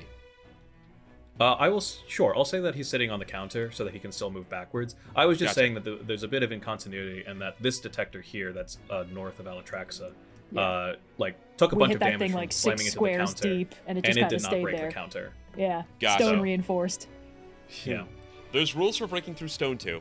Okay. There is. I simply have not. Whatever the case, I think rules as written, it should have like flown through the counter, but that's okay. Let's say that this detector is standing on the counter, so you can get it into the bar, like you had said. Cool. So I roll my knockback maneuver, which I can do at range because I'm a fire mage. I roll the top tier results, double 9, so that's push 3. Woo! Push 3. Okay. Hot dog. 1, 2. How would you like to push him? Let's get him. It doesn't have to straight diagonal back in with those guys. Oops. Shit, that's wrong. Here. Yep. Yes. And then I'm going to... I have exactly 5 essence. I didn't have to empower this. I'm going to use conflagration. He holds up his palm, brings his fist down, and slams, and 3 cube within 10. Nice. So I'm going to hit all those guys and man. Alattraxa. Yeah. I'm going to use conflagration, all 5 of my abilities. No edges, no banes. Go ahead and roll. Come on, let's see money, baby. Tier 1, bummer. Tier 1. Oh. Only 6 damage to each of them, sadly, but I know they're all going to take increased damage. Would you like to use a hero token? I'll save it. That's the devil talking. Okay. I don't think I'm trying to think. I don't think I gained any surges. I gained surges from something. Features. What do I gain surges from? The first time you try and you take damage, you get a surge. Okay, well, I haven't been hurt yet, so... Well, stop standing in the back, you squishy caster. I know. Come on. I was like, let's go. I should have Thanks shifted. to You know what? face. I should have taken 1 damage from that vine as I moved to gain a surge. There's the melee to spend tank it who's here. taken 3 damage this whole fight. What's that like? So sadly, only 6 to each of them, but I think because they're weak to it, they're going to take more, and hopefully we'll kill some stuff. Yes. This lariat is definitely dead. And the 6 on its own is enough to overshoot damage to the lariat that is in front of the villagers. So these 2 die, and this detector that is winded dies as well. Nice. This detector, it is that is a massive amount of damage that's dealt to each of them. This detector, as hinted as before, takes more damage than you had thought. But it is on its last legs, figuratively speaking. It is still up. A fireball perfectly ends right before my nose. Alattraxa's hair gets blown back. Nice. We are up here doing great. I don't know what they're doing down there. We're doing Cleaning up, I'm sure. Pass my turn. I got nothing left. Pass turn? Okay. It is the enemy's turn. What little ones there are. What little ones there are. I believe it's just these detectors left. I see Red just waiting for the hammer to drop. Hey, listen, I've been standing out here being the biggest target, so... Malice actions aren't like villain actions, right? If I have the malice, I can use Chemical Sting again, right? Yeah. You can just use however much you can spend. For transparency, the 2 of the 3 malice actions that are for the Threxels is about movement, and this might have been good maybe half a round ago, right, where splitting the party was pretty effective. But given how everyone is just left here, more or less, I think I will have them do Chemical Sting again. The next melee strike a Threxel does will slow and weaken the target. And the target in this case will be Alattraxa, as these 2 detectors will move up here. Great. Okay. They will... Oh, interesting. You might want to resolve these one at a time for reasons. I might, yeah. Don't worry about it. It's fine. Don't worry about it. And what reason I would those be will, red? You'll probably find out in like 15 seconds max. I will have them do their sickly glow. This will be an additional malice ability. And this is also a main ability, right? This is a main ability. Great. So I gain a discipline malice because they're in my aura. Mm-hmm. And they have an edge because they are flanking you, Alattraxa. I don't think they have any other things. Right. So that is a tier 2 success. You take 3 corruption damage, and if your intuition is less than 1, you are dazed, which I don't think applies to you. Okay, excellent. So I take 3. You do take the 3 corruption. Okay. Okay, you already marked it out. So I'm also now weakened, etc. Nope, sorry. Oops, don't move me. You are slowed and weakened. Okay, it is actually impossible for me to be slowed. I have a Mnemonek thing about that. But Okay, never mind. I can be weakened. But what happens when I'm weakened is my psychic eruption drawback activates. And now I must use my main psychic blast as a free triggered action. The distance is 3 burst, which should affect only these guys and nobody else in the room. This is probably the worst person to do this again. It forces me to you ganged use up on the all living of psionic my bomb. heroic resource.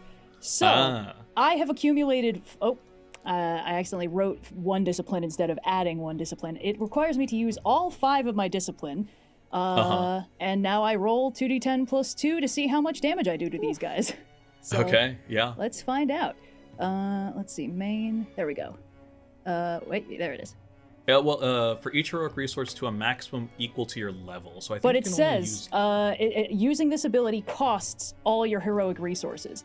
Oh so no! Okay, drawback indeed. Yeah. Yes. So depending on how high I roll, the cap on this gets higher. So if I roll a top 2 success, you take as much damage as all my resources. But if I roll lowest, you take only 2. Oh, gotcha. All right. Yeah, all right. we did this wrong in the danger room because I didn't notice it uses all your heroic resources. So let's see how this goes. Also, I'm going to use my free triggered action to remove the Bane from this because that's a thing I can do. Let's see how this goes. Tier 2? Okay. Tier 2? Ooh, that's pretty tasty. Great. Okay, let's see. So, 1 psychic damage for each heroic resource you spend to a maximum equal to 2 plus your highest characteristic, which means maximum 4. So they both take 4 psychic damage. They both take 4 psychic damage. That is enough to kill the the detector north of you. Okay, Yay. huge. And this detector is on its last legs. Let's see. So which of these ones is the one that hit me? Because if I just obliterated the one that hit me, the other one will still get to go. Oh, you know what? I've been using the bottom detector for like my referencing, so I'll say that one is the one that attacked. Okay, cool. All right. That was all the detector's turn. Maneuvers? Any maneuvers? You guys got anything? Let me see here. It will aid attack. No. It has nothing to aid in. I think then it'll try to grab you. Yeah, it'll try to grab you. Any banes? No, any banes or edges? I don't believe so. You're weakened. What does that do? I think that gives me penalties on rolls, but I also have a free triggered action to remove that if I want to. Yep. Okay, so nothing applies. It is a tier 2. Oh no, this is the worst option. You can grab the target, and if you do, the target can make a melee free strike against you before they're grabbed. Do it, well, you coward. Don't Do mind it. if I do. I mean, I will say no roll necessary. With 1 hit point left, that is enough to kill the Threxel detector. Okay. Yay. Okay. Who has left to go? I do. Because 7 everyone is Sophia, yeah, I think it's 7 and It's a very Sophia? productive turn for me. 7 has already gone. 7 and Willa. I used my 7 is already gone. turn immediately after yours. that's right. So I think it's just Willa then. All right. You might have enough to kill this siphon. Let's find out. Okay. I'm going to kick it off with my witty banter to attack the siphon. All the world's a stage, but you, my friend, are just some, I don't know, rot in the wood or something. Okay, let's see what that's gonna be. And also, when I use this, in addition to doing psychic damage to the plant, it is going to allow 1 ally, in this case 7, to end any one effect on them that is ended by a saving throw or at the end of their turn. So if there's anything affecting you like that. And I'm going to spend excellent. a drama to let you also spend a recovery. Hell yeah. Oh, awesome.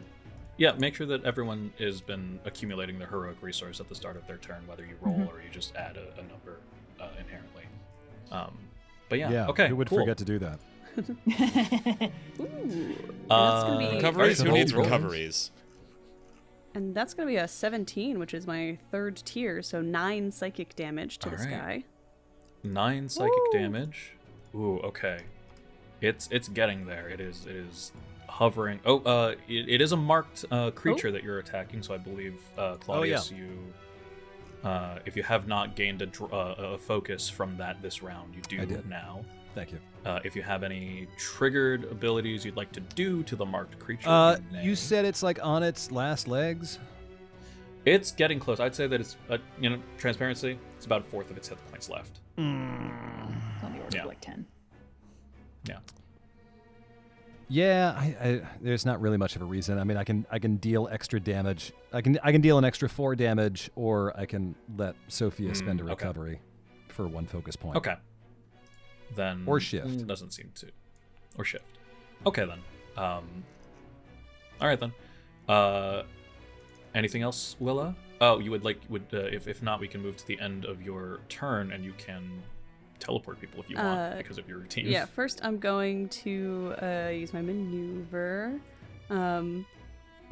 Yeah, you're terrible from the roots down, and I'm going to insult the foe. So on their next power roll, they're going to take a bane. Oh no. Okay. Huge. And then I will, with my blocking choreography that's open, teleport 7, just like 1 space back, hopefully out of the grapple. And I think that is enough to break the grapple. Any forced movement that gets them away, huge. Does break the grapple. So Yeah. awesome. That was a great move. Then I will Okay. stand there dramatically. That is the end of. I think everyone has gone. I think that is the I end haven't of the gone. combat round. You haven't gone? Oh, okay, No, okay. Sorry. I just had a Alex. crazy good turn because you. Oh my hitting god. me. Okay, yeah. Alattraxa, go. It is your Yeah. turn. Okay. So I have a Finish it. question. My magnetic strike has melee range 2. Can I just like pop my head down the hole and punch this thing? Extendo range arm to- down the Yeah. cavern. Well, it's magnetic Oh, strike. yeah, yeah, yeah. It's like the fucking it's the Talos gauntlets from Get over Hades. I here can kinda move. I can Yeah, get so- over here. This guy. I think the way that I've decided on this when I was doing the prep is that if an enemy is underneath a hole, which there are white, there are indicators in the cellar indicating where the holes are above you. If an enemy is like underneath a hole and you are adjacent to one of those holes, you have line of effect to the enemy that is at the bottom of that hole. So if you move to, I believe, if it I would move be back this down hole to the here. hole, that hole. Yeah. Okay. Just jump on one- down yeah. and do the superhero landing. I was considering jumping. I will take no damage, but I think I'm just gonna because the thing is, if I can get it vertical pull towards me, then it'll drop and potentially take more damage. So Yeah. I'll just. So I say that 180 yes, you into on 2E. on that level, right where you are, you can target the siphon in the cellar. Very cool. Great. Then I will hit it with my signature magnetic strike after I gain 2 discipline because I got reset to 0 doing that whole explodey thing. Okay. Yeah. I am weakened, but I think I can just keep free triggered action negating that. I'm not sure though. I mean, it says I mean, free. No, a free triggered action means that you can do it as many times as you want within the round. Oh no, This is sorry. not- Actually, that's incorrect. It says Oh. you can only use this benefit once per round, so I will take it at a bane. That's Oh. fine. Okay. You Yes. are within Once Gotta per keep round. myself Yeah, honest. yeah, yeah. range 10 of me. Hold on. Yeah, I can make your bane an edge. Oh, And well, you also have an edge because the creature is marked. Oh, so Oh yeah. 2 True. edge? Two edge. Zero bane's 2 edge, So- actually? 2 edge. Okay. Too Zero bane's serious? Okay. Don't mind if I do. Let's see how this Zero bane's goes. 2 edge. That's Tier 10 damage 2. vertical pull 2. Yeah. Yeah, so it's okay. like I punch down and like a psionic extension of my arm Yep. snaps down. You pull it 2 squares and it falls immediately 2 squares. I think like the siphon before it, its agility is 2, so it does not actually take any damage from Aw. falling. Dang. It's still gonna if you take an have any extra- surges. It's going to take 4 from my mark. I'm going to spend the focus point there. Hell yeah. Ooh. And that is enough to get this siphon down to I 0. knew 10 and had to kill be it. almost Hooray. enough. Yes. Oh no, not dead. Just deleted. Okay. The sounds of combat fade. Whew. Can I catch my breath? You can see that Spend a recovery? Marin, cowering in the corner, quickly goes to the bar, seeing like kind of the mess that's been made. Goes to the bar, goes to a door in the back, and there's some like a double cellar door that he opens up. You can actually, to those who follow him, you can actually see that the villagers, knowing that there were Threxels in the basement, they had boarded up and covered and barricaded the cellar door. So anyone who would try to escape through there would find themselves unable to. But you are they remove all of the crates and like potato sacks and whatnot, and they let the three of you out. No need. Congratulations, I can guys. just climb out right here. I guess I'll take That too. the hand. That was also a thing that you could have done. I think you could jump. You would have to make a jump test, but you can jump out of the hole as well. Okay. Congratulations, everyone. You guys have defeated the Threxels in the inn. For completing the combat, you all gain 1 victory. And for successfully preventing any of the villagers from dying, they were kind of setting it up, but the Lariats absolutely would have tried to grab Marin and the other villagers had they had the chance. You gain an additional victory. Wow. Where do we mark those on Forge Steel? I cannot find If you click where your resources gained, it'll give you the opportunity to also add surges, victories, renown. So we killed them all? Outside of combat, We're good? Outside of combat, you guys can spend recoveries as often as you want, for as many as you have them. So just update your character sheets accordingly. Great. For that. Additionally, any heroic resources that you gained, your focus, your insight, discipline, that all goes away. But at the beginning of every combat from now on, every victory that you have will be converted to that heroic resource. So starting with the next combat, you will gain at minimum. There could be another combat there could be another encounter before that would have you gain a victory, but you will gain at least 2 of your heroic resource at the start of next combat. Very cool. Noise. Okay. It moved my token down into the basement when I accidentally stepped on the hole. Okay. I'll go ahead and transition to the landing page so we have no use for this anymore. Another good victory for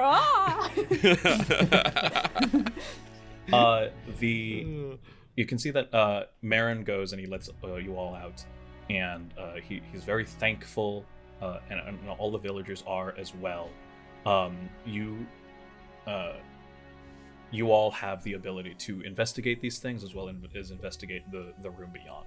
I will say that those who fell into the cellar did notice, and Marin did allude to a Daven in the cellar, that there was a desiccated, like leached corpse in the corner of the cellar. This you can assume is Daven. It's desiccated. Everything's been leached out of it. It is also covered and overgrown by tiny roots. Gross. We should probably investigate the dead guy. Yeah. In investigating the plants as well, you can just kind of like kick one over with your foot and observe it. It really just highlights how weird they are. Their skin is tough and pliable, and it's covered in poison thorns. The siphons specifically have these horrifically toothed mouths, and you can see that some of them like burrowed as if it was one long tentacle, but they can also use the roots as feet to just kind of like, I don't know, spider crawl almost along the ground. Hate that. But they can also slither through the ground as well. Who is investigating Daven? I'll go poke at the gross dead guy. Yeah.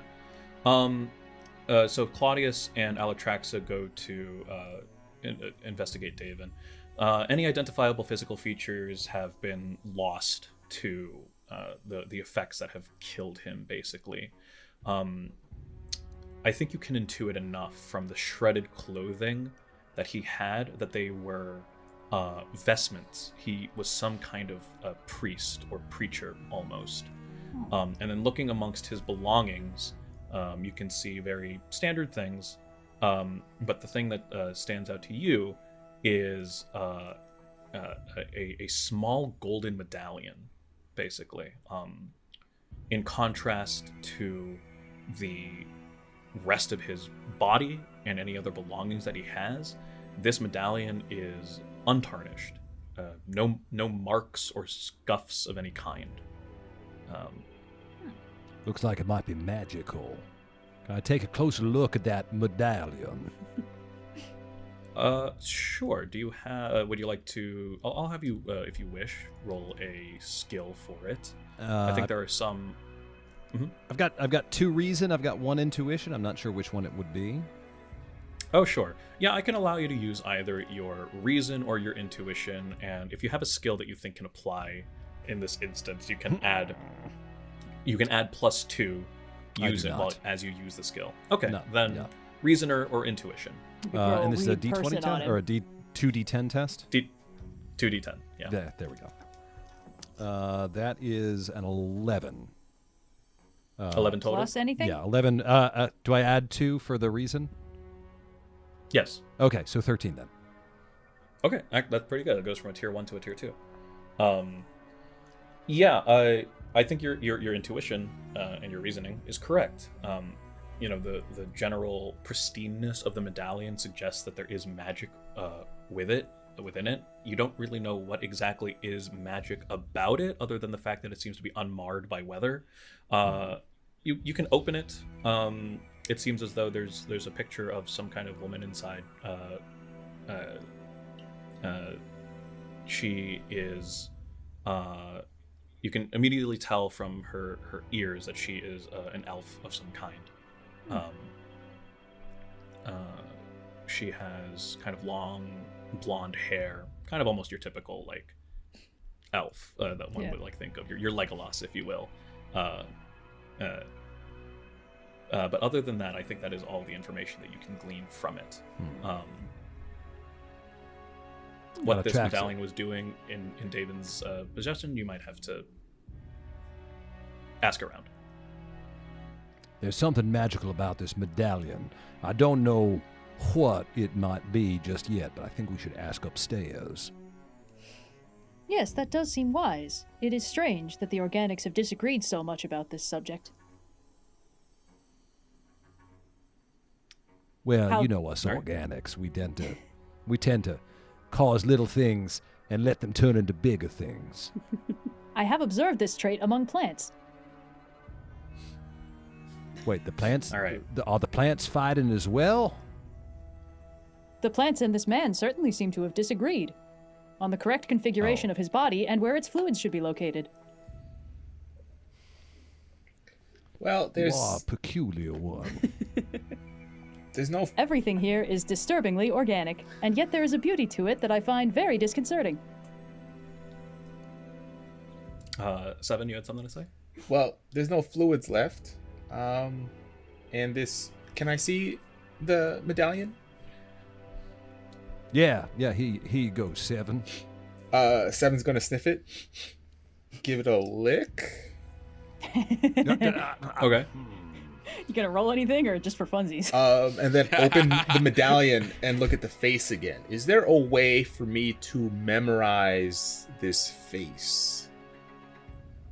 Sure. I think as one who is very in tune and perceptive of faces as you are, I think no roll necessary. You are able to do so. You watch as Seven's face warps and shifts and changes as they concentrate on the face for a moment. And then eye color shifts, nose elongates to that of the elves, the ears as well, mouth. No, their voice does not change because obviously they don't know what this person sounds like, but for a brief moment they hold the visage of the woman in the locket. To those who can see the picture of the locket, it's picture perfect match. Alattraxa claps. Thank you. Well, hopefully this will be useful to us at some point, but other than that, I will be keeping this, and Seven will slide the locket into their pocket. Okay. This is unobjectionable. The remaining two, Willa and Benneditto, would you guys like to do anything? Yeah, I'd love Before you to reconvene, I'll say. sling an arm around the main bartender-y guy and try and like pull him off to the side and have a conversation one-on-one. Listen, it's me, your old friend Willa. You can trust me. I have to ask you a very important question. I need you to answer honestly, and in fact, you do have to answer it without, really drawing suspicion on account of my open book troubadour feature. Are you and all of your friends being mind controlled by plants currently?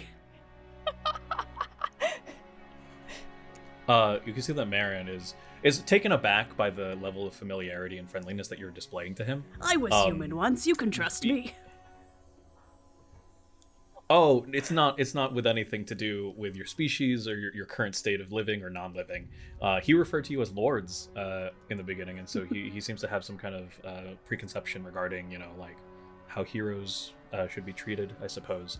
And so he's very taken aback by the level of familiarity, but he tries to he answers as best as possible. I don't know, Lord. Pray tell, how would I know if I was being mind controlled by plants? I guess I'm asking the plant that would be mind controlling you in that circumstance, but that's also good to know if it seems like no. Pardon my ignorance, Lord, but wouldn't the plant, in its duplicity, simply say no? Well, according to the feature that I have, and this is above your pay grade, but you can deflect or redirect the question with no further complications. But if you answer honestly, you get to ask me a question as well that I have to answer honestly. So I'm kind of just wondering if you're going to ask me a question or not. Because if you don't ask me a question, I have to assume that you're lying. And if you do ask me a question, then you're telling the truth. Gotcha. Understood. I didn't know you were doing this feature. Okay. To speak to that then, Marin says no, and he is being as truthful as he can possibly be. He's being completely transparent and everything like that. And then what was it? You get to ask me a question about me, I guess. Okay.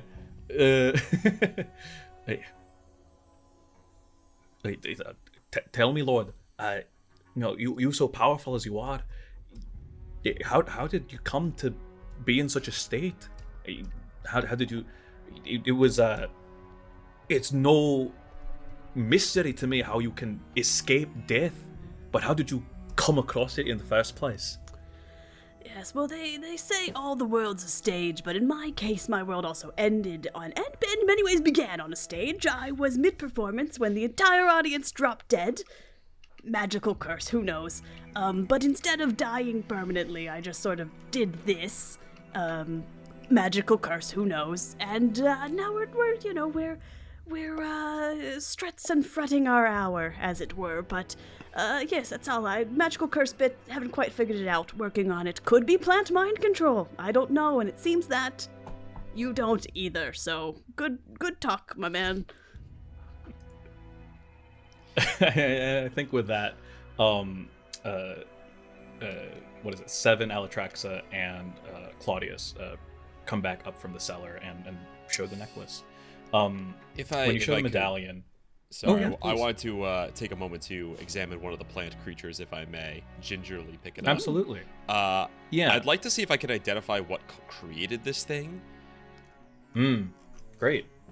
Yeah. So, is that I assume that's a reason. I can, definitely reason. And I will say, as an elementalist, certainly you have the magic skill, so you can apply that. I do. I was going to say, I also, if you wanted monsters, I don't have monster, but I do have polymath, which means anything I don't know, I get instead of +2, I get a +1 to. So. I would say, no, I'd say definitely magic applies in this instance. In that case, I will roll a magic with a bonus of +4. That's a 14 + 4 is 18. 18, top tier success. Yeah. Gingerly pick it up. It's disgusting. Yeah. So immediately, in death, in its regular state, it has the bearings, the physicality of just like a very, very well sustained like vine.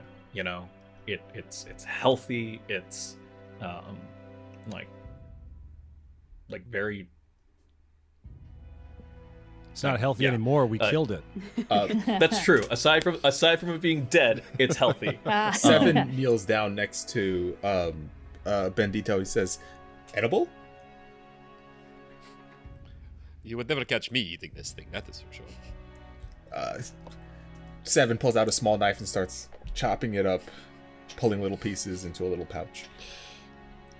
The tiny dissection is enough for you to even see as well that it's plant through and through. No hidden organs underneath or anything like that. Which means that its whole thing for being alive, its whole sentience is most likely magic related. You're able to to reason that out very quickly. What it was enchanted under and how it became magic. You do know that around Byer is an old forest called the Grimstone Wood. From your own separate studies, you've heard some stories regarding the Grimstone Wood. It used to be occupied by woad elves, but they have since abandoned it.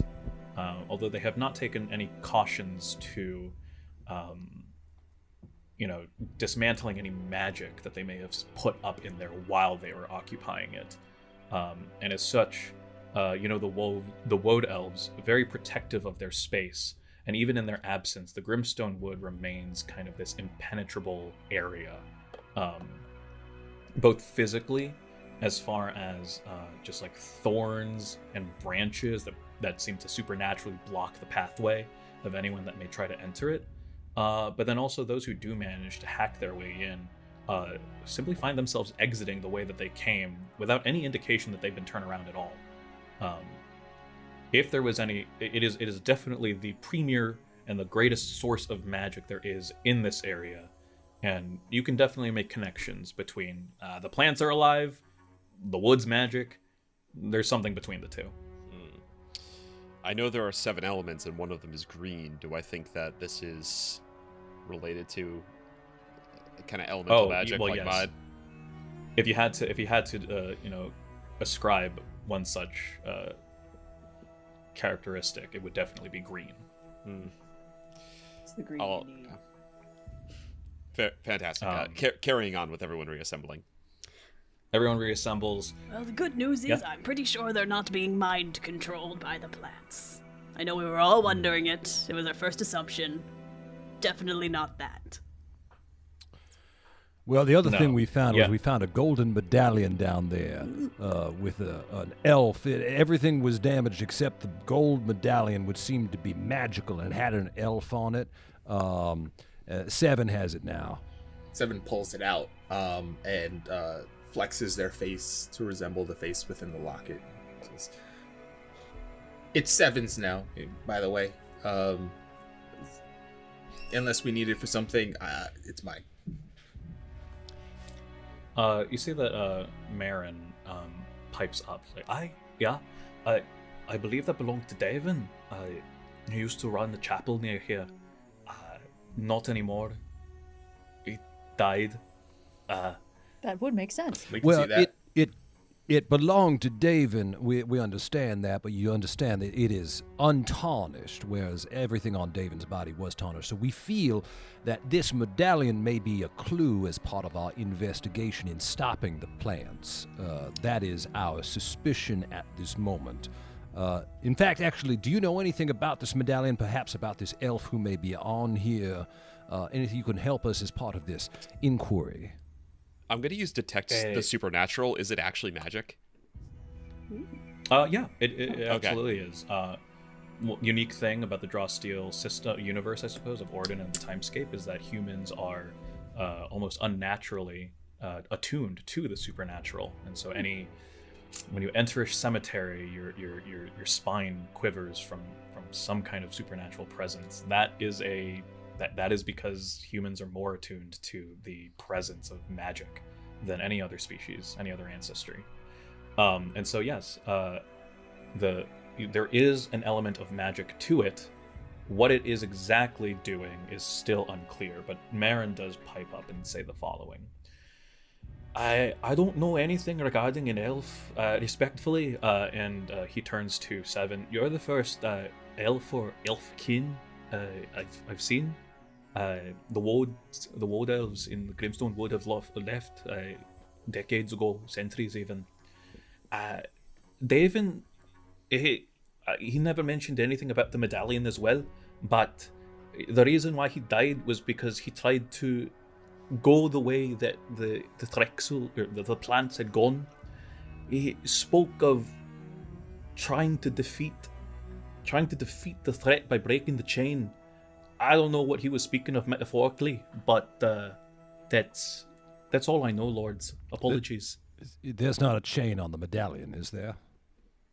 The medallion, it's like a necklace. Yeah, there is a golden chain on it. 7, perhaps we need to break that chain that's on the medallion.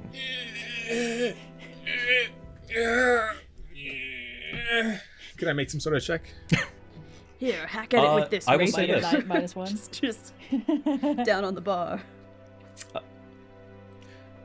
Yeah, I'll say this: the no check is necessary. There's no the magic that is enchanting this necklace is not it's not protective in that it's making it stronger, just simply weather it, like protecting it from weather. And when you break the chain, the following happens. Oh no. Hey. I really thought that was a red herring. Before we break it, we should really consider. Did we solve the case right here? Was it that easy? 7 stops. When you break messing the around chain, and the just- following Oh, happens. so simple. It's brilliant.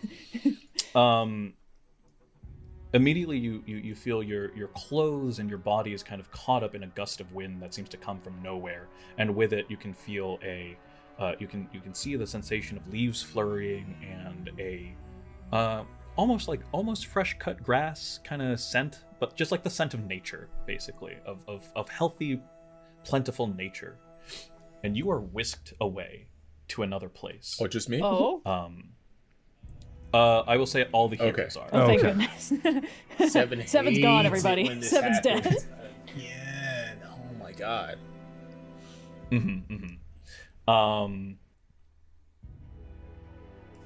You find yourselves in a large room high off the ground, walls made of coiling branches. You're in you are by a giant you're in, it seems, a giant tree. And underneath your feet you can see it swaying gently in the breeze. The ceiling is open to the air, and you can see that the sky stretches out beyond the canopy. But you can also detect as like birds fly through, or just through general effects, that there is some kind of magical barrier, some hazy barrier that keeps the wind calm and the weather temperate. The room has a simple bed and basin, but you also see that its main function appears to be a library. The walls are lined with shelves that are filled with various scrolls. Several large branches hang down from the canopy. They are covered in wide, flat oak leaves. Those who can speak it recognize the leaves etched with tiny writing in Illyric. Okay. It's It's the one of my language of the languages. elves, right? Yes. The language of the elves. I know some of these words. I can treat any language I don't know as if I know a related language, because of my systematic mind. Okay. Then I'd have to look at what the related languages for Yeah, Illyric it's are. mostly for deciphering things. I'll look it up, but I think it just means that she's gonna get some of the words and not all of them. Great. Yeah. It's like speaking French and Spanish, and then you have to read Italian. You're like, well, Sure, yeah. Yeah. Yeah.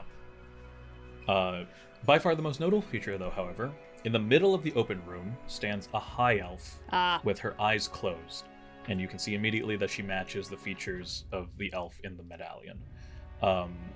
Eyes closed, she is surrounded by candles. As she breathes, all the candlelight in the room flutters and swells back to life, and around her feet are scattered of more of those leaves that are etched in Illyric.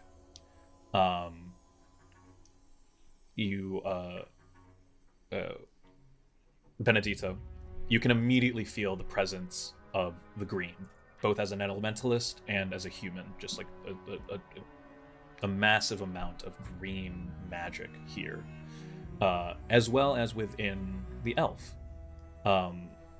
Once immense, but now withering. You find yourselves in this area. What would you like to do? Madam, might we ask what you are doing? No response. Ma'am, excuse me, and I'd like to gingerly like walk towards her and maybe like in between. Like I don't know if there's a magical barrier here, but like I'm trying to walk up and like tap her on the shoulder carefully. I'll say this. As you walk through, you pass by a nearby desk, which you do spy as well as everyone else. Next to it is a chest, which seems to be open. On the desk are what you recognize as 3 healing potions, so you can distribute those amongst yourselves. You guys got this. Let me know whoever wants them. Let me know who wants what. I'm good. I can add Frontliners those to your take 'em. character sheet in Foundry. Yeah. But basically, you can drink it as a maneuver to gain a recovery without having to spend a recovery. But you are able to get right up to the elf. She makes no reaction, and you're able to get right up to her, basically. And she does not respond. You get the notion that her eyes closed. She appears to be asleep on her feet. Asleeping. Yeah. I believe she is a-sleeping. Hang on, and I'm gonna like gently shake her. Yeah, she's not like stiff, no rigor mortis or anything like that. She moves with your prodding, but she does not stir. She does not wake. Do you speak? Turns to doesn't know if 7 speaks the language. Do you speak Illyric? 7 responds in lyric. Yes, of course I do. 7 knows. I don't know 7 what you were languages. saying, but please see if she responds to that. Yeah, so 7 will walk up to her and says in Illyric, "Wake up, lady. We got questions." No response. Would you like me to But do those damage to her mind and see if that wakes her? Let's not jump there yet. All right. I don't see why Anything not. else anyone would like to? Okay. That feels like an escalation. Perhaps we should look around the room a bit more before we Right, interrupt. I mean, right. I guess Okay, really okay. the question is, this lady appears to be connected to what's happening in that village somehow. The question is she fighting it, or is she the cause of it? And I'm not sure which it is. Maybe I would propose that since we got here by breaking the chain on the locket, if it were that simple, perhaps the priest would have simply done so instead of going into a cellar and getting all of his fluids removed. You overestimate people. Maybe it's we not give that it the plants back? Are being mind control. Well, the plants aren't mind controlling people, but she's mind controlling the plants. Anyway, we got to. Maybe the chain is more metaphorical. We've got to sort of. Breaking it is also waking this elf up, perhaps. I think I first we will should say you investigate the copious amounts did- of writing in this room. You did break the chain, so to get into here in the first place. So there are no more chains for you to break. I mean, we could break the chain again. I suppose. Would Yes. putting more it back places. together Breaking then like get us out of here? Or We actually with a have different more. door? We break the chain again. We'll actually have 2 chains to break now. So Ah. many chains. I'll But try yeah, one to more. answer. No. I'll please, try Benneditto. one more to address the lady of the tower. I'll speak the first language, which is the language Oh, of I also magic. speak first language. I don't think that. Oh, really? I Yeah. don't think there'll be any response. But he repeats the "My lady, are you awake?" in the first language. No response. It's a good thought though. To answer, I think it was Alattraxa. There are copious amounts of writing in here. Both the scrolls on the shelves that I mentioned, and then interestingly enough, the leaves on the canopy and the leaves around the elves' feet. They're all etched in some writing that 7 recognizes as Illyric. And I think that Alattraxa recognizes as Illyric from her knowledge of related languages. Yeah, I'm trying to figure out the relation thing. 7's gonna get Yeah. to reading. What do some of them, all of them say? What are you looking for at the Let's start with the leaves around the lady. Let's start with the Yes. leaves? Okay. You go and are you just looking? You picking one up? What's happening? 7's too curious not to. He will pick up a couple of the leaves, try to parse through. Okay. You go ahead and you pick a leaf up, and before you're able to read anything, your vision and your mind is flooded with the following memory. You see a montage of a civilization of ancient woad elves Like large eyes, almost like fully black. Their ears are bat-like, very different from like the high elf that you had seen just previously before you. You can see that they're constructing a stone shrine over what looks to be like a fountain of green magic, a spring of glowing green water in the heart of the wood. And then immediately you are shunted back out of the vision and back where you stand. Whoa. Okay. Nobody touched the leaves. That looked interesting. I will touch a leaf. Okay.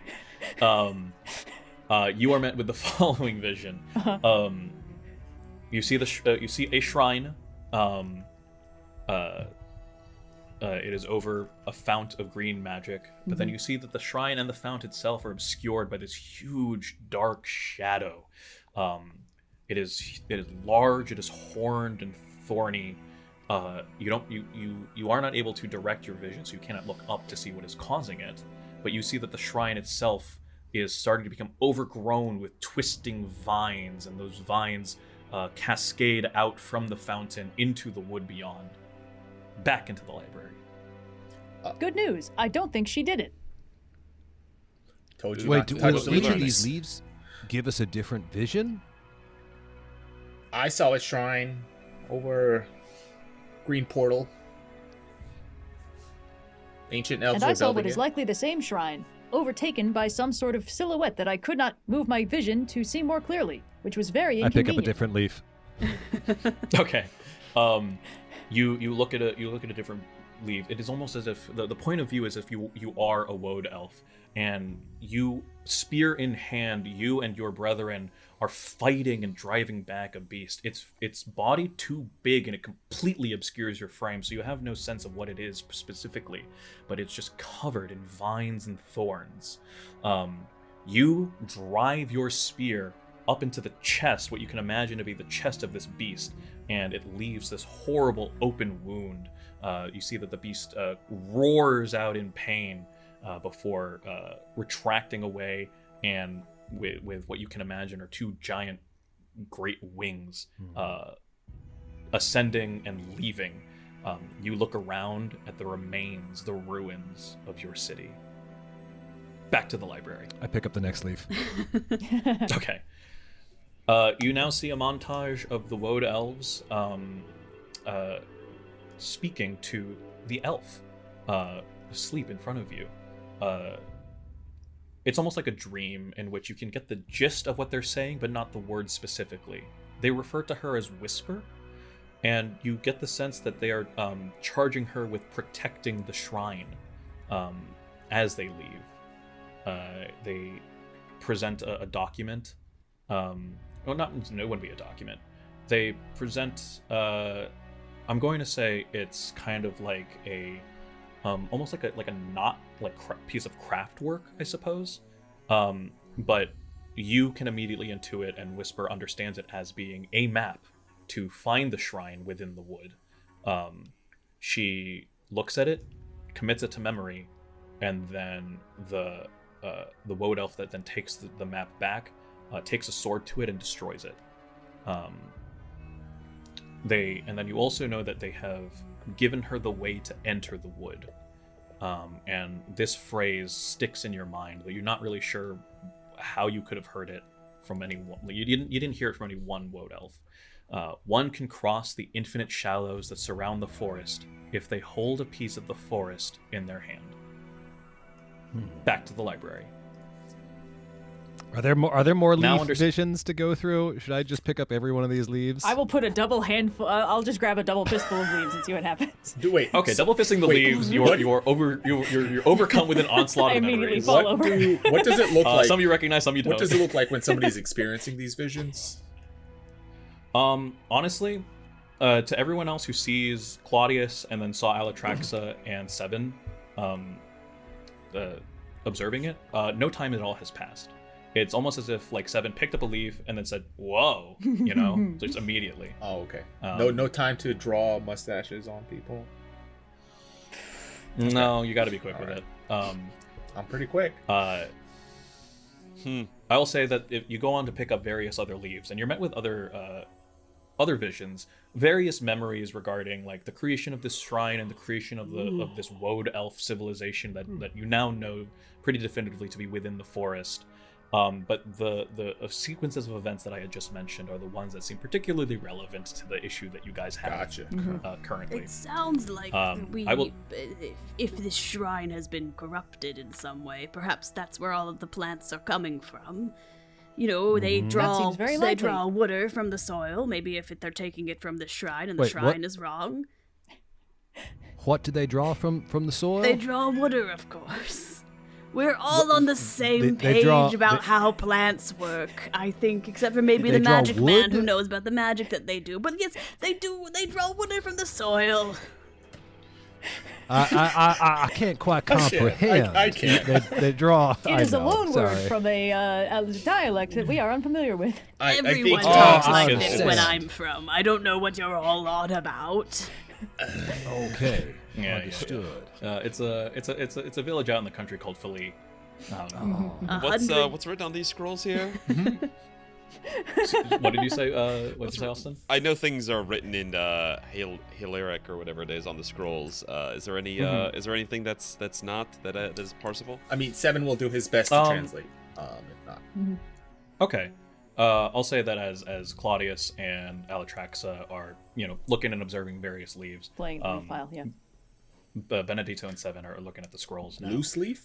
As an elementalist, all of it seems very, very interesting to you. It is various like green magic based like studies. A lot of it deals with like from Seven's best translations. A lot of it deals with specifically like green magic utilized within the context of like the woad, of the Grimstone Wood. It's all very interesting, but you can tell after a few scrolls in that probably the thing that's most pertinent to your adventure currently are the leaves. Okay. And on the subject of the leaves, now that you know that they impart memories and stuff like that, you do notice that the elf, who you now know as Whisper, she has her hands off to the side, one of them kind of like limply open, the other closed in a fist. And you can see just this hint of a leaf tip coming from her clenched fist. Can I touch the leaf tip without taking it out of her hand? Yes.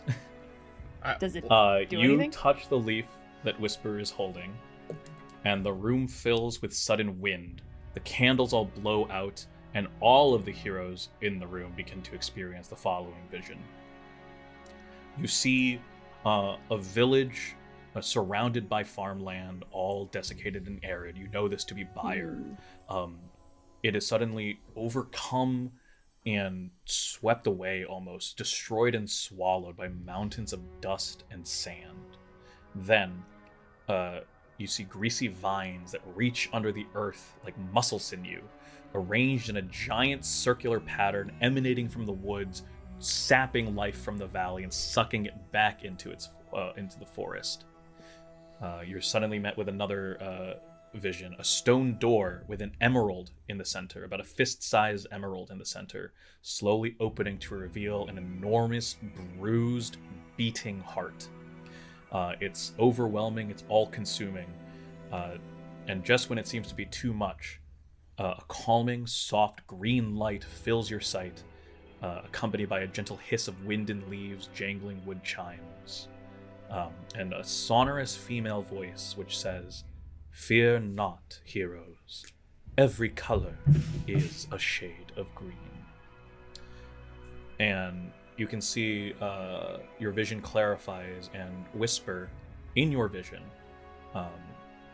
appears to you. In one hand, she holds the dream leaf that you touched, Alattraxa. In the other, a gnarled length of wood. She passes it to you, and you find yourselves carrying it into the edges of the Grimstone Wood. And I will say that is the last vision that you see before you are all shunted out of the library, out of this place, absolutely, and back into the Cat and Mutton Inn. You can see that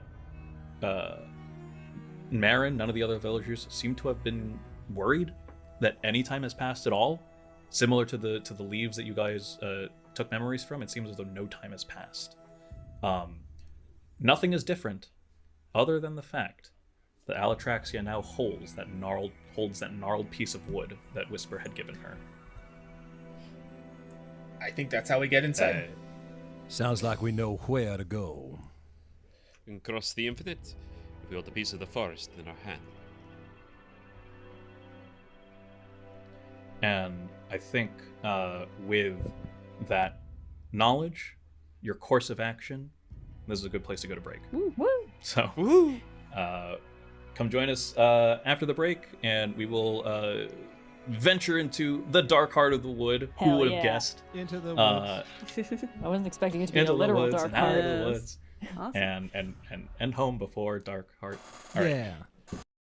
Rolling with difficulty.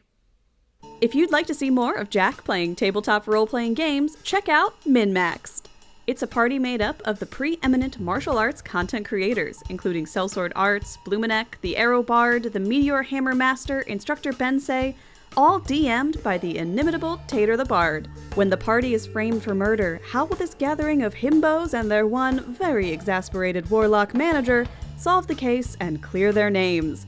Episodes of Season 1 are releasing now, and you can find them at youtube.com/@min-maxed-rpg. That's youtube.com/@min-maxed-rpg. Rolling with difficulty. Welcome back.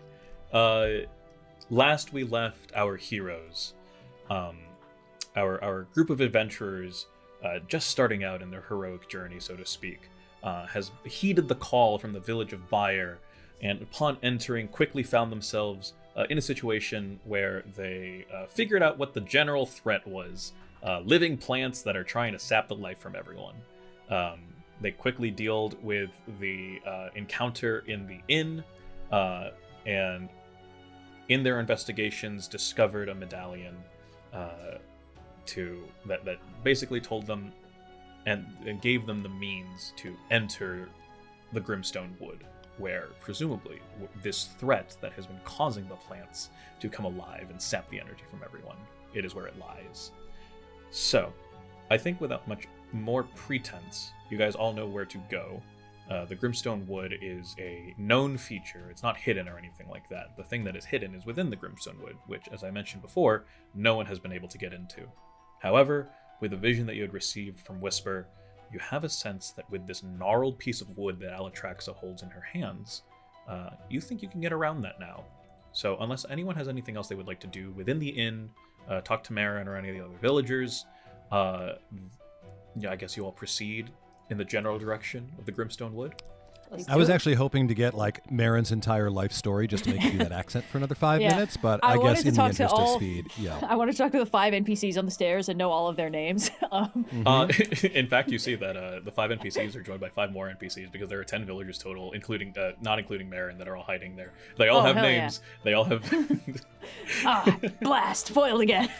yeah, but I think I can leave Marin and that accent behind, and we proceed in the direction of the Grimstone Wood. Not much. I wouldn't say that there aren't any threats, but the slow creeping vines that kind of threaten to grab at your legs and pull you are not of the same vigor as the Threxels that had attacked you in the inn. They're kind of easy to spot. They're very much telegraphing. They're slithering across the floor and slowly wrapping around your legs, and so you're able to just kind of shake them off and proceed on without much danger. But it is still a indication of the present threat that is in this valley, this village, around this forest in general. As you get closer to the Grimstone Wood,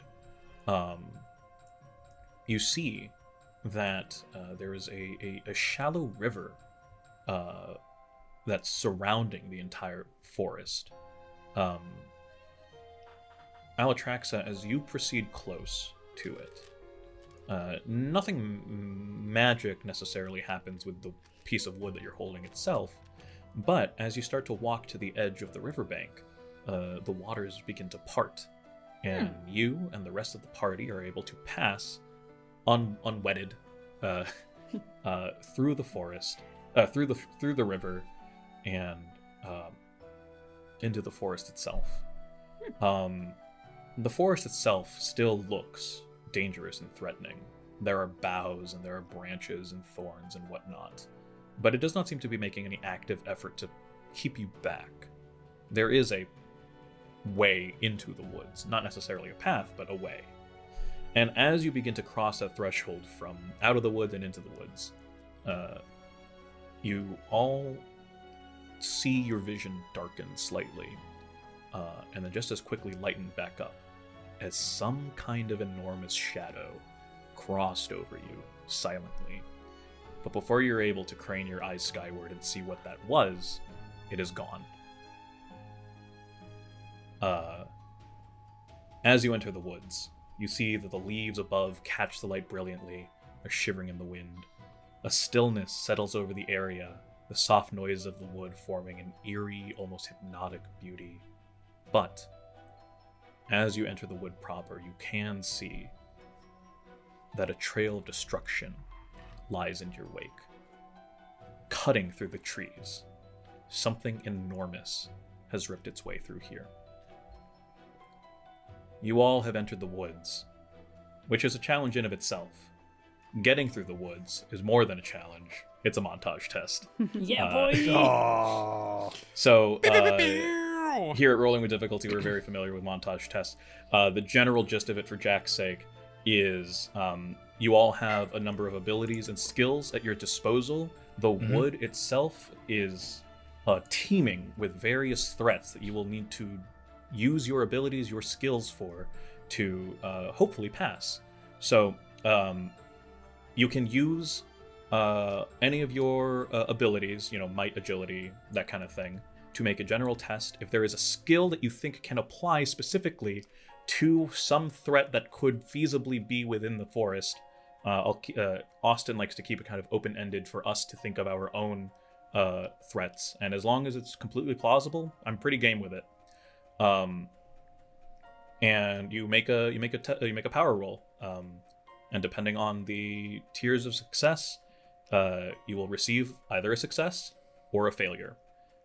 Generally speaking, you have to reach some amount of successes in order to pass the montage test, and for this montage test in particular, it can vary from a failure or two, but for this one in particular, 3 failures, failing 3 power rolls is a failure overall.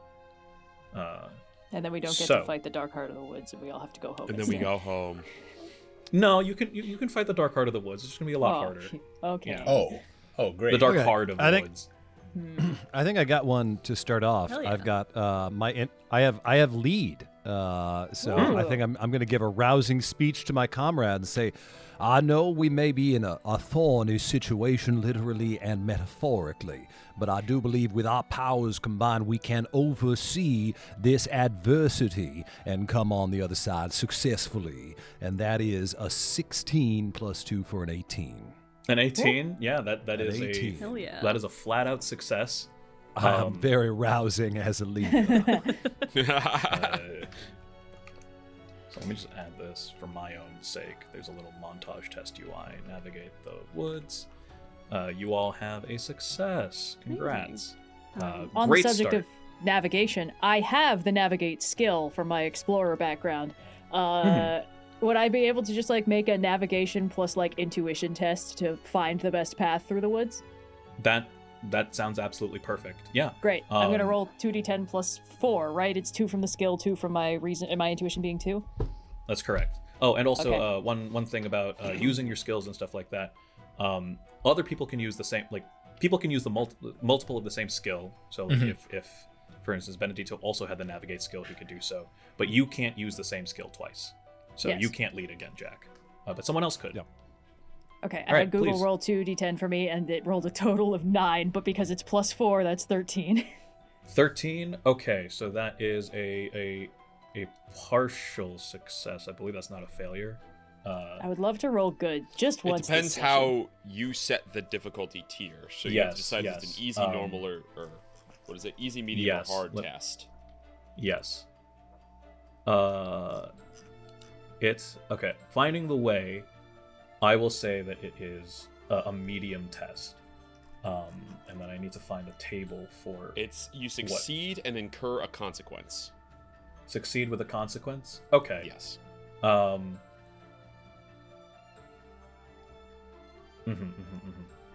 Okay, so we add one success first of all. Mhm. But I will say that the consequence is time, the time that it takes for you to navigate and find your way through the woods is a bit longer than you had expected. There is a saying in Draw Steel, and something that Austin likes to say as well: the clock is always ticking. And so I will say that the consequence is that at the beginning of the next combat, whatever that may be, whatever you may fight against will start with a little more malice than great. it initially had, as they are able to advance their own plans, rest, and prepare, essentially.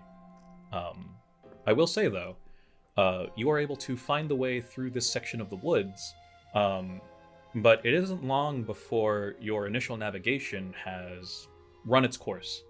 And something that's special that it does say in this montage test challenge specifically is that someone can find the way again. You can overcome this challenge twice.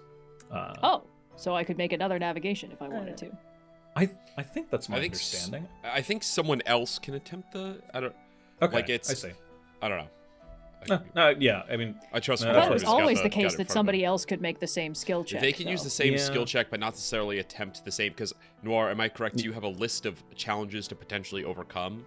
I do. Yes. Yeah, so you wouldn't normally overcome the same challenge twice, even if Gotcha. you would use the same skill twice. So Oh, okay. I think Sure. perhaps that's why, but I could be wrong.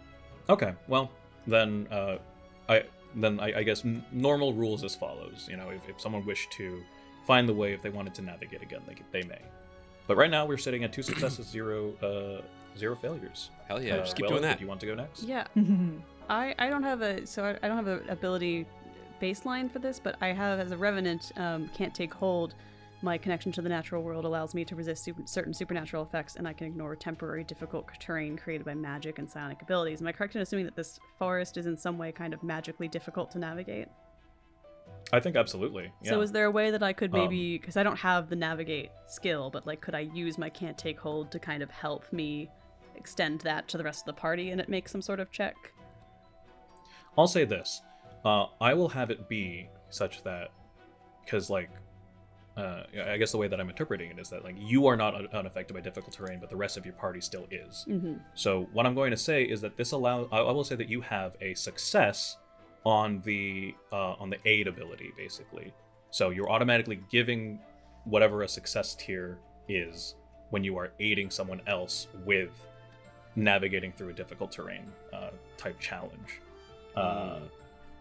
Usually when you want to take the help action in this game, you have to roll on a little chart to see if you succeed, and if you roll badly enough, you can actually get in that person's way. So this is saying being able to walk through difficult terrain isn't enough to do it, isn't enough for a victory, but are you saying the next one will automatically get that help? I'm saying if someone wanted to roll to specifically like avoid difficult terrain and navigate and like get through difficult terrain, they will have whatever the success tier, the top tier success of an aid ability is. I don't quite remember what that is. It might be a double edge or it's a something double like edge, that. yes. Double edge. So thanks Okay. to Willa not being affected by difficult terrain, she is able to help basically everyone else, and whoever decides to roll on behalf of the group will do so with a double edge. In that case, 7 would like to roll navigation again here, using reason, I believe. Okay. Yeah, reason and navigate. Sure. Reason and navigate, yes. And I'll say that this is enough to add the double edge too. Yes, you should have seen the things I had to wade through during our production of a Midsummer Night's Dream. Shakespeare is incredible, but he doesn't consider the non-slithering species in his writings. We can't make Snakespeare. Snakespeare is the commonality of canon. all Stop universes. with Snakespeare. Shakespeare's Oh, writings have reached Snakespeare even is axiom. my favorite. Okay, dear. I rolled a 7 and a Ix. 1.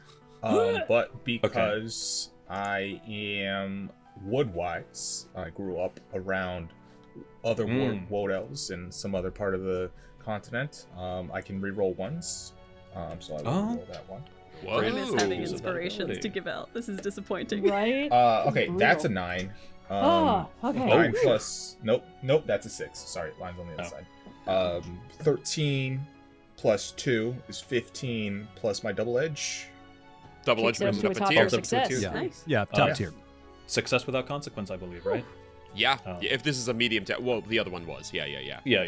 As Seven is both listening to Willa tell this story, he's sort of they're sort of taken back to their childhood, and their eyes sharpen, their ears sort of tune into the woods, and they successfully help navigate the group further, and hoping to make up for some of the lost time as they Excellent. go further and further into the woods. Awesome. As we're about to close out this first round in the montage test, I believe it's just Benneditto that has something to contribute. It's just Benneditto who needs to contribute. Let's see. Things Benneditto is good at. Brag, lie, rumors, society, magic. Okay. I've got a bit of gonna go for a bit of a stretch here. But I'm well educated, and not real world experience, but well read. Could I would know, and I know that the Woad Elves used to make this their home. Surely they had paths through the forest themselves. Would I be able to find the paths that the Woad Elves would have left by knowing things about how they behaved? So I'm basically trying to see if I can bend. Normally you'd be like, okay, like a tracking, right? But instead of tracking and looking for a deer trail, and I know what the signs of a deer trail look like from my experience following deer, instead I'm like, I know how Woad Elves behave. Where do they put their secret little paths so that we can walk through the forest without getting caught on branches? Okay. I'll say, are you using a specific skill for this? Is this your society skill, or just... I was thinking, okay, well, obviously you were the final arbiter. I think that society is a bit of a stretch. I was thinking culture, which I do not have that skill, but I get a +1 on lore skills that I don't have. Okay. If you think that that's too much of a stretch, I will make a nature check to do the same thing, to try to find paths that animals are taking. It's also a lore skill, so I'd also get the +1 from my, what am I called? Not savant, something like that. Elementalist. Polymath. Right, Polymath. yeah. Because I'm a polymath, yeah. If those are too much of a stretch, I also have a pitch for a thing you could try, but... I don't think either of them are a stretch. Okay. I will say... Oh, it's to recall lore. No, yeah. So it would be the elf thing would be to recall lore. The other one would just be me looking. So it's, we're doing our best out here.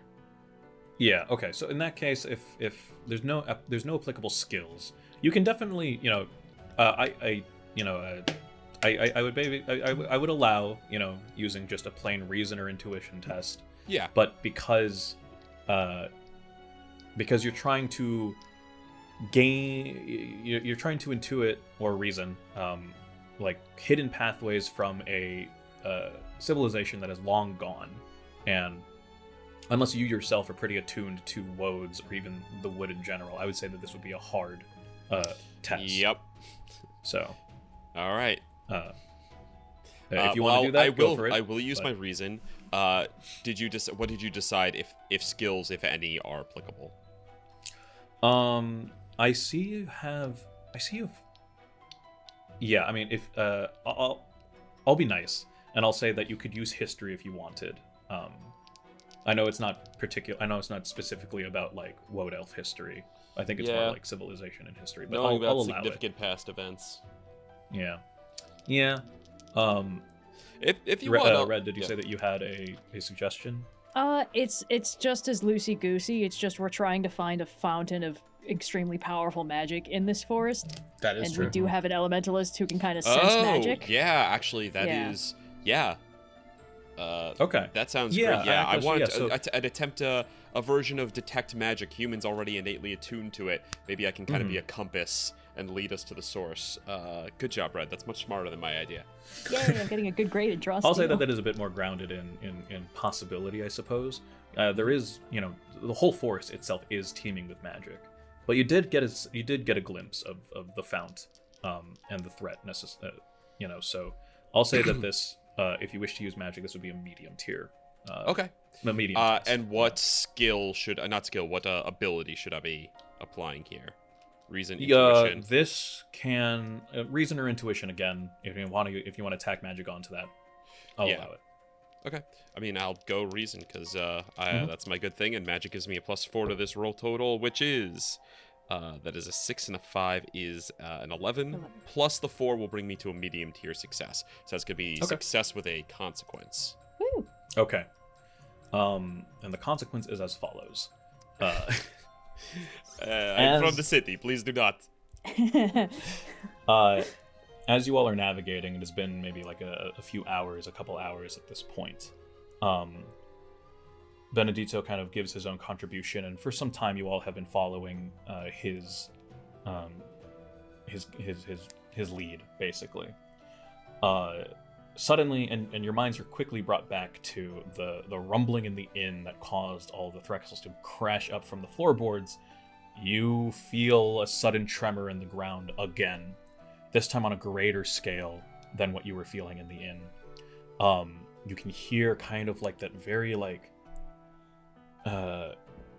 distant but loud just cracking of earth beginning to split open, and in fact you all start to see that there is an earthquake. Plates of earth are beginning to shift and re-elevate themselves, and the forest and trees are beginning to collapse. There is a terrible earthquake that collapses the surrounding forest. You must make a hard group agility test to stay together. So, oh boy! Everyone, make an agility roll. I am from a city. Please do not be. If not my fault. If there's any applicable skills, feel free to do so. Any gymnastics? I'm going to add jump, climb I have to gymnastics. this. I can add gymnastics. Climb, I think, is Gymnastics perfect as well. Yep, that's Damn. perfect. How would forgery won't do do me it. here? Oh, also, I'm no how do longer you feel weakened, about right? forgery? No, yeah, I think all conditions leave. At the Okay, end of can you combat. remove it from me because it keeps auto-applying Banes to me? Oh, I'm so sorry. Here, let It's okay. Oh god, agility. Okay. We got a hand up. That's me saying I got a 5. Oh no. You got a Oh, 5? boy. Oh, With like a +3 or a +4 or something? That was with a Oh, baby. +1 because I have a -1 to agility. Well, I just Okay. got a 17 on my agility test, so Great. we'll see if I Okay. can balance you out. All So right. failure, 16 on success. Okay. I'm a I big, got a beefy, slow What boy. did I guess? What did I get? Dirty I got 20. an 11. Great. 'Cause I got Damn. 10 plus 6 plus 2 agility and 2 from gymnastics, if I'm doing that math So correctly. I'll say right now, this is 2 fails or 2 successes. The way group agility tests work is that the majority needs to make a success for everyone to succeed. Oh, So no. is it all down Kind to of all 7? riding on Benneditto right now. Oh, no, I rolled an 11. I failed. Oh, okay. All right. Well, this Wait, is what what did 7 happens. roll? 16. 16? Yeah. So 16 was success. Willa is a success. I think everyone else. No, I got a rolled- 17, bro. Wait, what? Okay. 3 of us 30, 20, succeeded. 17, 16. Oh, okay. Yeah. You think I'm gonna fail an agility test on a monk build? Get fuck out of here. Fair enough. So success on a hard test requires a 17. So So wait. 17 or higher is a success. A 16 is unfortunately considered a failure for a hard attempt. Who for has hard a? test. Okay, so we The had math two, is the d20 plus the skill plus the 2d10. Agility, yeah. It's 2d10 plus your agility score plus 2 from your relevant skill if Oh, you have a okay. skill that applies. Okay, because I rolled a 14 plus 2, from your agility. Mhm. and then plus 2 from Gymnastics. Oh. Oh, okay. That's an 18. 18. Okay, the 18. Yeah. So 18. Okay. Oh, Okay. we're making it by okay. inches. Okay, so I was gonna say we have hero tokens. we do Oh, have hero that's- tokens. that too. Would you like Keep to use? forgetting about Would you that. like to use a hero token? Well, We don't all need the to. devil. We just Well, established you listen to got the an devil. 18. Okay. Yeah. You all.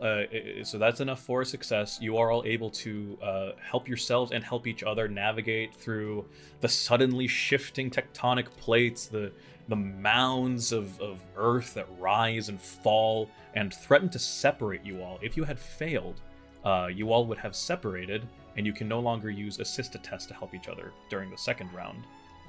But with a success, you are all able to stick together.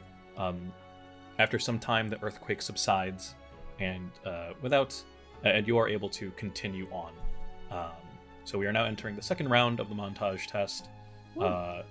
Everyone goes once within a round.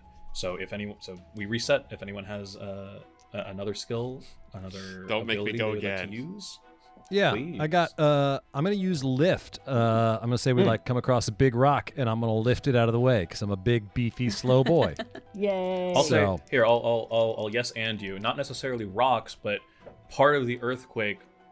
A consequence of the earthquake is that now in your path are a bunch of fallen trees, There you and go. logs and whatnot. And so with your beefy arms and whatnot, I'll say that you can absolutely use a lift. So I would say this would be might. Yeah. Yeah. So Please lift away. Oh, that time went away. Well, it was a 1 on the first one, Mhm. and then the other one was an 8. So that's a 9 plus 4 Close. for a 13. So partial success. Okay. Mid-tier A success. partial yeah. success. Now, I Uh, will say this. Whenever I have a thing called Brawny, every time I fail a might test, I can lose stamina equal to 1d6 plus my level to improve the outcome of the test by 1 tier. Does this count as a Yeah. failure? No. Well, okay. Well, this depends on the difficulty that I set the test at. Yeah. And you know what? I did have this before. I was like, is it medium? Is it hard? I was like, lifting trees is hard. So it's I'll say it's hard. Okay, Which so means that I'm- a 16, I believe, as we determined, is a failure. Or like Okay. 12 to 16 is a failure, which means that Cool. you So can. I'll spend 1d6 plus my level to improve the outcome of the test by 1 tier and succeed. Yep, that's exactly it. Great. All right. So I will Awesome. take 2 plus 2, so I'll take 4 damage. Nice. Okay. Awesome. Okay, you guys are at 5 successes easy. and no failures. Yeah. This has been a pretty smooth montage test, all things considered. Who would like to go next? If nobody else has any ideas, I can pitch. I have climb. I could potentially climb a tree and see if I can get our bearings that way. Sure. Okay. Yeah. Okay. Okay. Yeah. Great. I will make an agility plus climb check. Now that I I'll figured say out how this to is a do it. medium test. Cool. Let's see how this goes.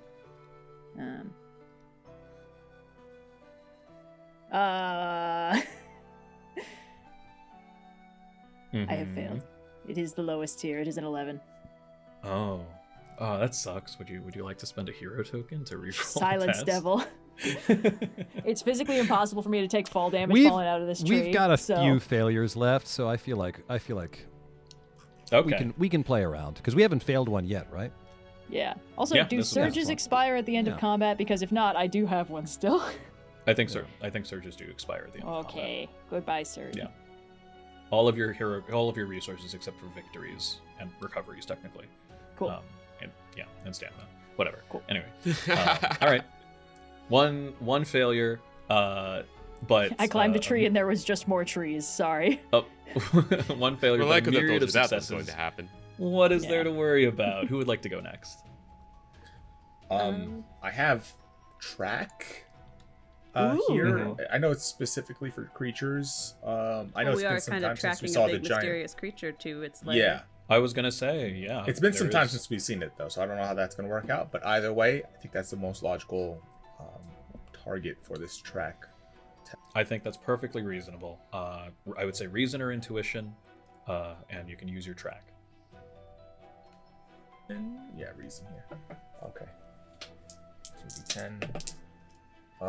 9 plus 3 is 12 plus 4, 16. 16. I keep meaning to say this at the beginning, but I set that in my mind as a medium test, so that is success with a consequence. Yeah, so it is a little difficult to regain any sense of animals that have come through here, especially after the wake of in the wake of the earthquake. However, it's difficult to distinguish, like, oh, this tree that's like fallen over, is it the result of a huge beast, or is it just the earthquake that just happened? However, you do manage to find and draw a line and then use that as your guide of a number of like logs, whether it's been toppled over in the wake of the earthquake or whatnot, or still standing, that have these large gouges in them, much larger than anything that you've seen yet. Certainly can't be ascribed to any of the Threxels that you fought, but it is probably the closest thing to a huge beast. And you do see that, like, now that you have your eye out for it, you spy it, and you are able to get a path from that. And I'll say that with 6 successes, that is enough for you to succeed the montage test. So this is a total success. You find the entrance to the shrine. You earn 1 victory each and a hero token. Hey. Okay. It's Huge, like we didn't huge. even lose that one. Yeah, the one that we didn't even spend. We didn't even spend. Yeah. Okay. Dude, we're gonna get so many resources when fighting starts. This is gonna be awesome. We'll I'm gonna already start be able with to use 3 our mid-tier focus. abilities. All right. That just means we're also going to get smacked around.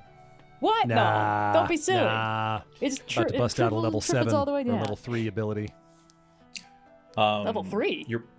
You'll see. You're making your way. You're making your way through the woods, and you find yourself not necessarily in a clearing, but in areas like you sense that trees have been cleared away, and in its place used to be some kind of structures, but now just simply lay ruins. You recognize these buildings as the civilization that was torn asunder by whatever beast you had seen in your visions. This was the place that Whisper received the map from the Woad Elves that you had seen in the vision. You can see a large oblong depression in the ground, containing leaf mulch and moss, and is fringed with delicate orange blossoms. Beneath the debris lies a floor of thin, overlapping shale slabs. Tall, petrified tree trunks, standing stones that were once living oaks, surround the depression. And among these are several seats made of stone, each one being fashioned out of a long dead tree. You see that covering those standing stones are grain patterns of that kind of spiral out in a very beautiful design. And in the patterns, you can depict, like figures and like those figures doing activities. You intuit that these patterns depict Woad Elves that had built the place, celebrating and dancing in this long depression in the ground. And then you can also see that you can identify which figures are the elves. They have their trademark bat-like ears and whatnot. But you can also see accompanying them are larger, humanoid, tree-like creatures. I asked this before, I'll ask this again. Who here can read Ylyric? Is it just 7? I think it might just be 7. I can read a little bit if it treats me like I know a related language. Okay. I'll say that Alattraxa can kind of get the gist of it, but 7 has a much firmer grasp of it, and so I will say that 7 will be the source of information in this case. Sure. Yeah. I also you learn from Woad Elf culture as a feature. I give you an edge on tests to recall lore about my culture and tests made to influence and interact with people of your culture. Okay. So sure, just letting you know. If that comes up, we can apply that. But you learn from the carvings the following. They identify and describe these larger tree creatures that are described and depicted. They refer to them as Ceridin. Any hero who has the magic or nature skill recognize this. You recognize Saradin and know them as walking tree spirits that protect the forest. That's kind of the main identifying feature. These standing stones and seats and like this kind of like celebration like plaza almost. As your focus turns to just the scene in general, you notice the following. You realize that the ground kind of like dug up and torn up. The soil that it's revealed is fresh. Whatever happened here, there must have been some kind of battle recently, only within the last few days. You also see within the mulch a destroyed figure. The upper torso of a Saradin, what Seven now sort of like identifies. You can see that only one shoulder and arm is attached to the figure. The other arm is crushed in the leaves nearby. And you can see strewn through the rest of the undergrowth other splinters and chunks of petrified body, presumably also part of the Saradin, or maybe any other Saradin that have suffered a worse fate than this one. You also notice, as you get closer and observe the Saradin, it does not seem to be moving. There is you can hear like a low hum, some kind of like tone almost. And particularly within pieces of wood and shrapnel that are really close and clumped and clustered together, you can see like just very slight vibrations, almost as if they are not attracted to each other, but there is some sort of communication and networking between each other.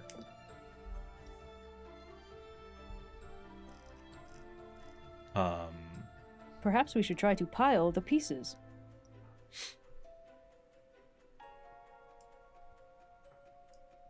Yeah, these are pieces from the how did you describe the tree spirit, Noir? What was it called a Saradin. Saradin. I knew it wasn't Seraphim. A Saradin. Yeah, these are the pieces of the Saradin that seem to be humming and vibrating. Yeah.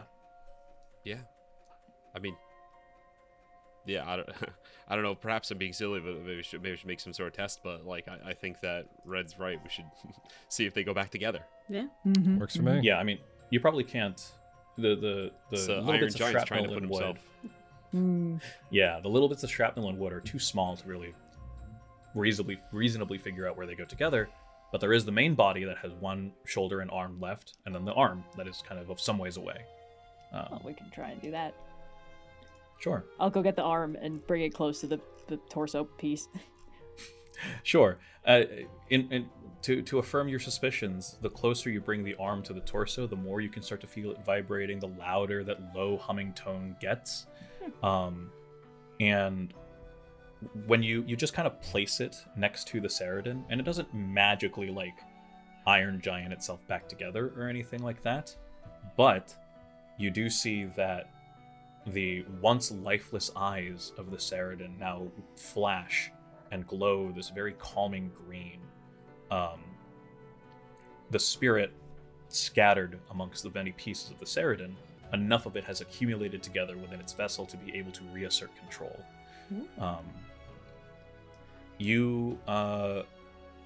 It has a mouth, and it gives a smile once it gets its bearings and recognizes the five of you.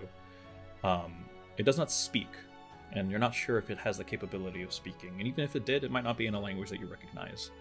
But you note that the hum that it gives off is one of appreciation, and you can see that in its chest, this kind of like tangled like array of weaved branches begins to slowly part, and within it you can see sort of a green potion that, with its one arm that is remaining onto its body, it reaches within its chest and gives it to Alattraxa, who was the one who put the body back together.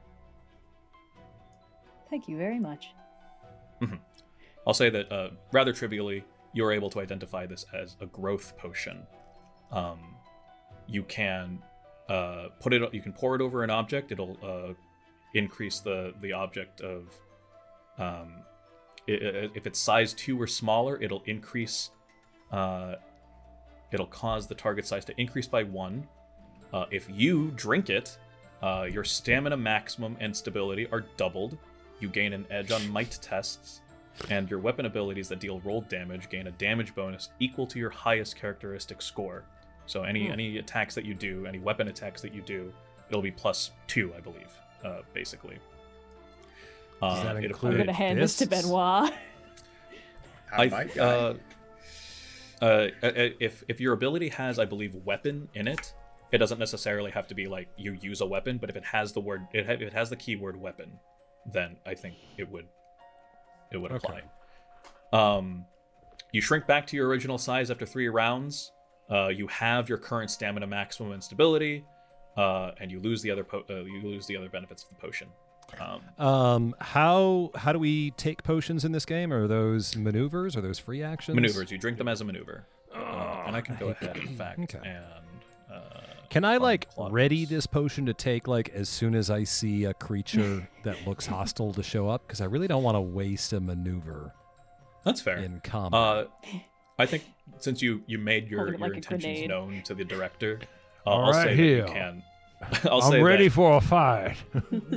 Since you had that forethought, I'll say that whenever we start the next combat, you can have drank the potion, and you will and your heart and the rest of your body increase that day, for 3 rounds. It's poetry in motion.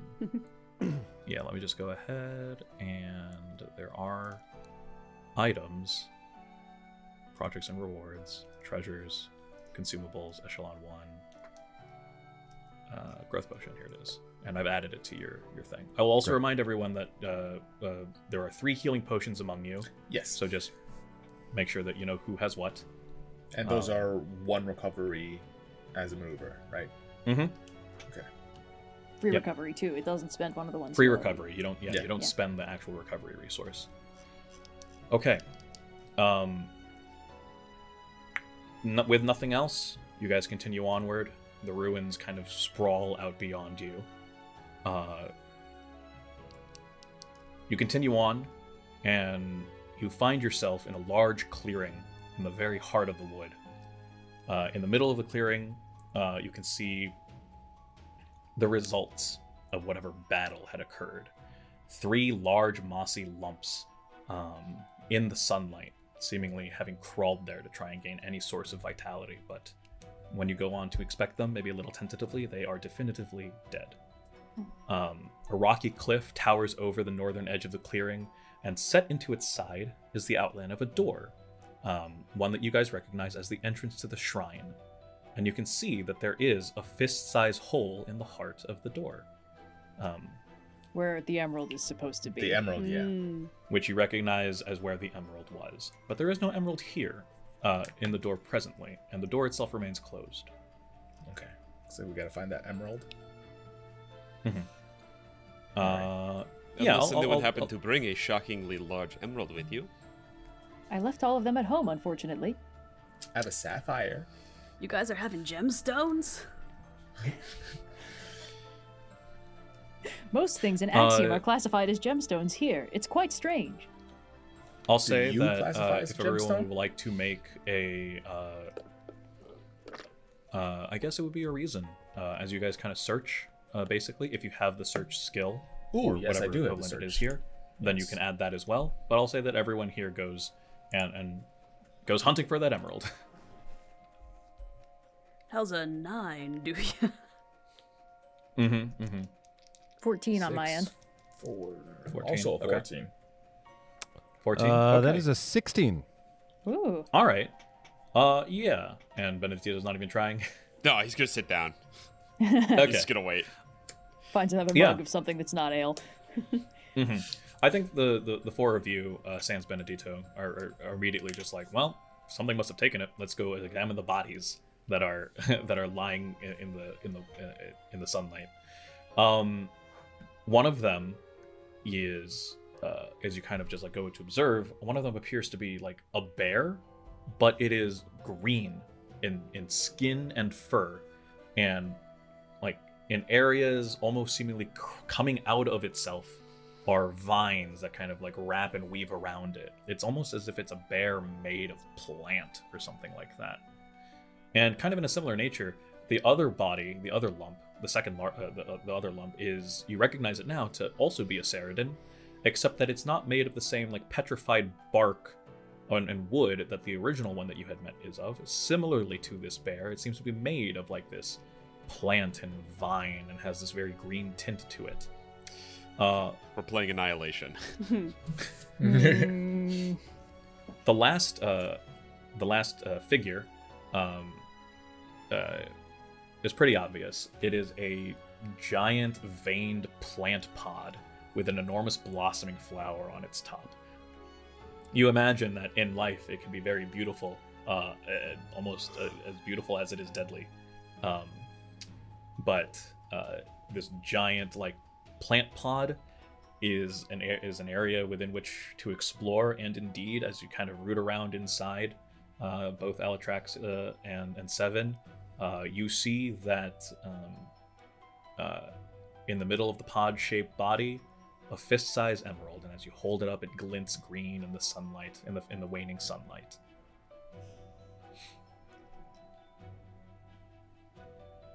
We should open the door first. Okay, fine. Go ahead. Okay, who's putting it in? I've been doing all the object interaction so far, I can do it. I take very little damage from most magical effects. Would you like me to put the rock into the hole? Why would we assume the door is hostile? I don't know. I'm already dead. I feel like I should be using this to our advantage. Your bravery My will be hands are honored. occupied with something else. Yeah, I'll hand the emerald to... Is it the potion you're ready to drink? I got a sippy cup right here. Primed like a grenade with the pin. Yeah, Willa will waste no time, just immediately go like, bloop, stick the emerald in there, and then Alright. just sort of like stand there, which is her version of bracing for impact. 10d10 thunder damage later. Unfortunately for Seven, it seems as though once the emerald is set into the stone, it is very difficult to pull it back out. Probably with much effort, you could, but before you're able to even try, you can see that the door opens, and access to the emerald itself is lost to you, as in placement of the closed door is an open entrance into the shrine. Sorry, Cellar. It's okay. There's other shiny things. In your vision, the door gave way to a giant beating heart. You do not see that when the door opens. Instead, a long stone corridor stretches before you. You follow inside. It is dark. It is damp. But when you emerge into the light on the other side, you find that you find yourselves in a huge ravine. Carved stone balconies on up above the walls, and you can see kind of like embedded into the cave itself are on either side of where you currently are stairs that presumably go up into those balconies. The balconies are draped in hanging greenery.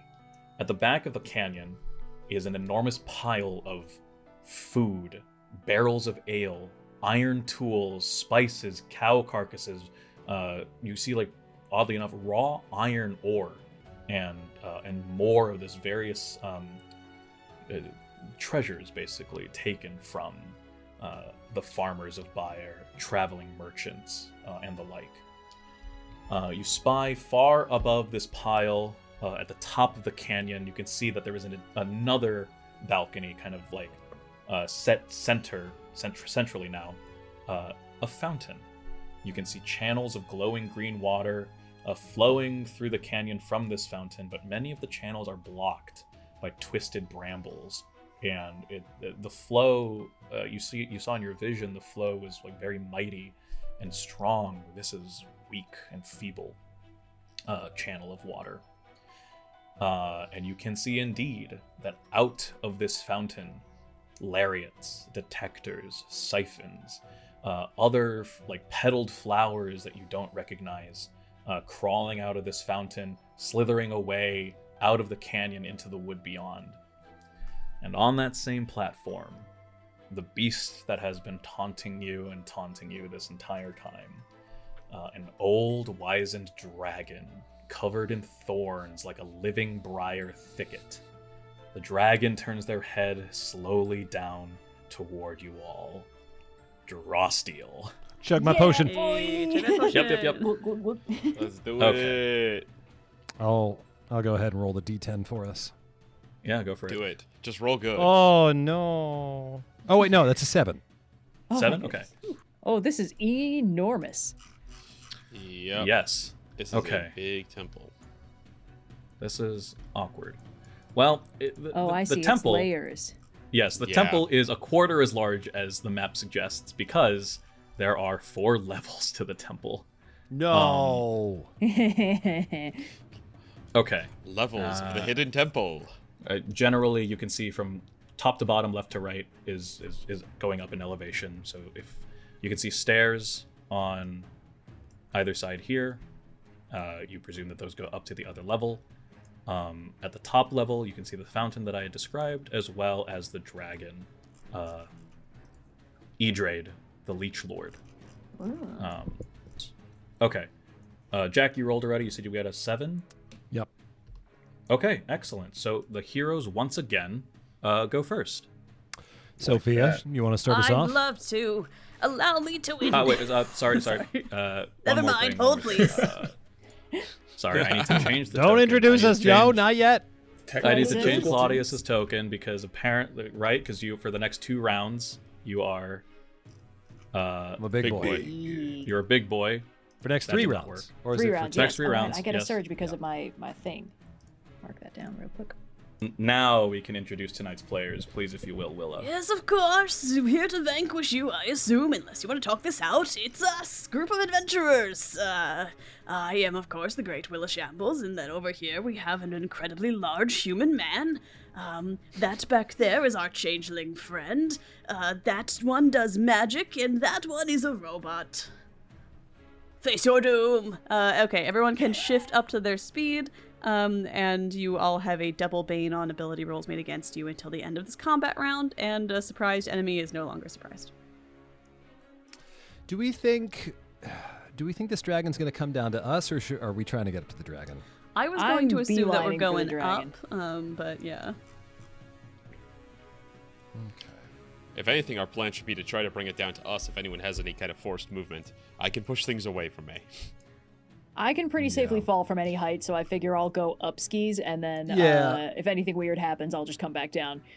The problem is up 12 squares where the dragon is, so yeah. Yes. I'm Okay, gonna I could take spread 6 out. damage if I fall. Oh, we get to move now, right? Yes, you all get to move. I have 5. And I'm going Okay. to maneuver dramatic monologue as Willa continues to do this whole speech.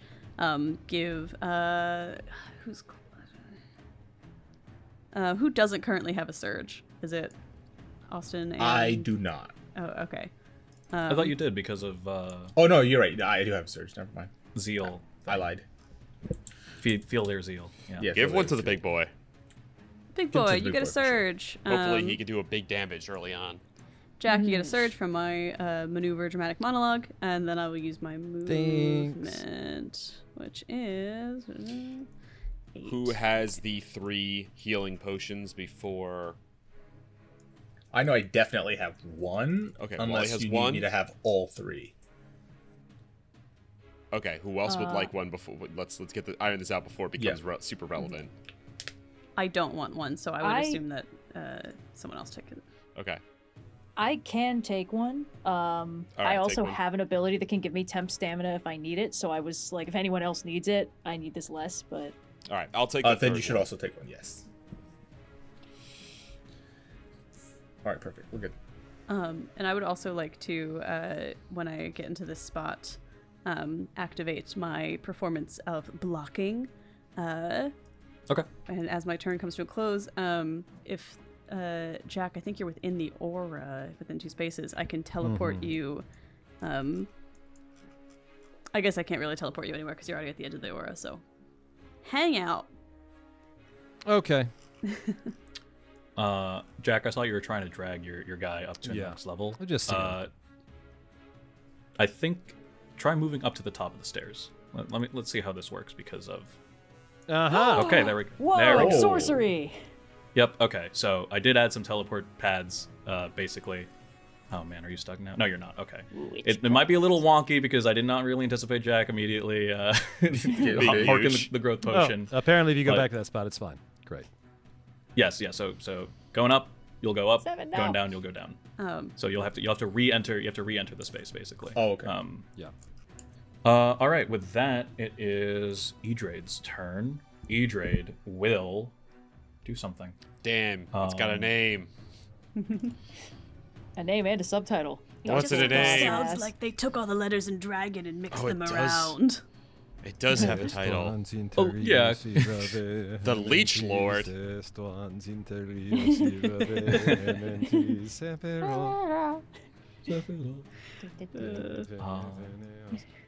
We need You legally just take your distinct turn. I'll just give you one-winged Latin chanting underneath. Oh, thank you.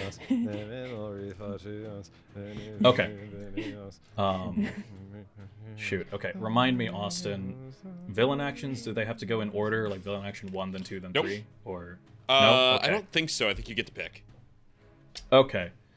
Okay. Then in that case, I will not do this particular villain action because that's kind of its ult right out the gate. It can fly 7, so you know what? I'm gonna have it. It's a really big map for a creature that can only fly 7. I know. You know what? I'm not gonna really question it. And in fact, I'm also just gonna have Edrade be here, Oh shoot, I'm faster than I thought I was. Next turn. just at 5 squares on this level here, the next level up. That's its movement. Yeah. And for new players, it is a solo bad guy, so he's gonna get to go multiple times, not just once around. Okay. Indeed. Ah. That tracks. And you know what? It's just gonna wait. Great. Okay. Cool.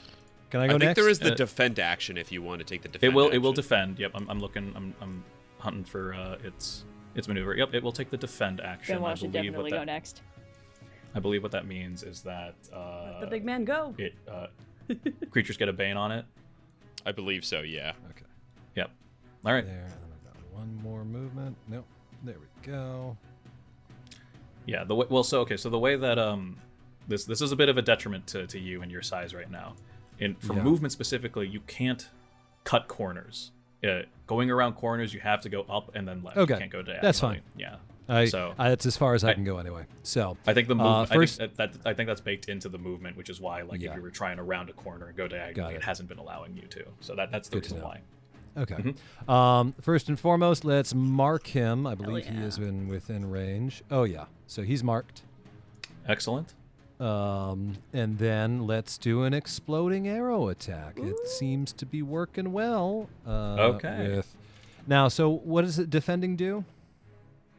I believe it's just a bane. Okay, on- so that'll cancel out the edge. So it's just a straight roll. Yeah. So 2d10 plus 2. What we got? 7. Or no, 9 a for double 7 bane, damage. a double bane. A double bane. So actually. Oh, okay. So it doesn't. It's still. It'd be Oh. a 7 for 7 damage. So Yeah, because Okay. Double Bane just drops it down a rank, and that's already lowest rank. So Yep. Yeah. Okay. So, So- how much damage? 7. 7. Fire. Gotcha. All right. No fire weaknesses, unlike the other Threxels. But Oh, just me? uh, Okay. it does take a little bit of damage, and it reacts. I'd say that you hit it on kind of the broad side of its face, and then it just kind of turns its neck, its horned head glaring at you. And if it could sneer, you almost could swear it was sneering. I say that's to all him, you I can say, do. "You're about to be Kentucky fried," and then I end my turn. Kentucky. It doesn't have to go it doesn't have to be like on the next villain turn. It has to go next. It can choose when to go, right? I think so. Okay, then I will say that another hero can go next. I can run up and try and punch him. He's a little outside of my range, but I'll do my best. Mhm. Okay. Well, let's see how close I can get. 1, 2, 3, 4. Oh my. 5, 6. 6. Okay, it won't let me do that. 6, 7, 8. Let's see. Oh, I will say, everyone can see here on the map, but Claudius and Alattraxa, once you get up onto the balcony, this was hidden from you, but now that you're on the balcony, you can see that there are a number of teleport pads, basically. That's what I was wondering what this was. Yes. They all have different colors on them, and I think you can intuit where to go from there. Interesting. But yes, Alattraxa. Well, I kind of just want to try and jump on the dragon, but I don't know how that works. Okay. I think so. Jump tests are a thing. Can't hurt to try. Climbing is also a thing. Can't hurt to try. I mean, I'm only falling, 3 squares from here? I'll be fine. I subtract 9 from that. 4. You're on 0. 1 square. Fine. Yeah. Whenever an effect allows you to move, including the advanced move action, you can automatically long jump a number of squares up to your might or agility score. So you can automatically long jump up to 2 squares, I guess.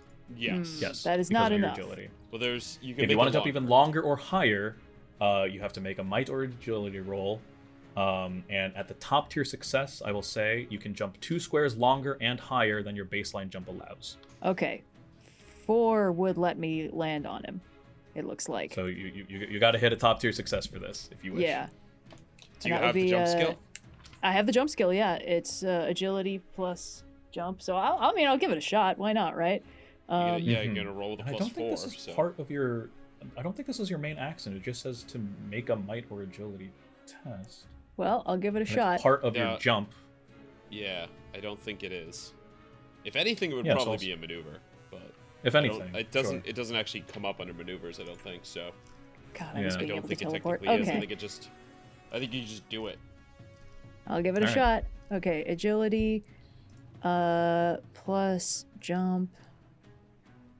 Okay, let's see what happened. Here we go. I think officially, it's part of your movement, which means that you can't technically. I guess you can't move and jump like in the way that you're doing right now. But is this not? Wait, we just said like running long jump. I have to move to do that. Whenever an effect allows you to move, you can automatically long jump a number of squares. I'm not gonna hash it out. I'm allowing it. Is what I'm Okay. getting at. Well, I got a mid-tier success. So what does that do? Okay. So you did make the power roll, which means you are jumping. Great.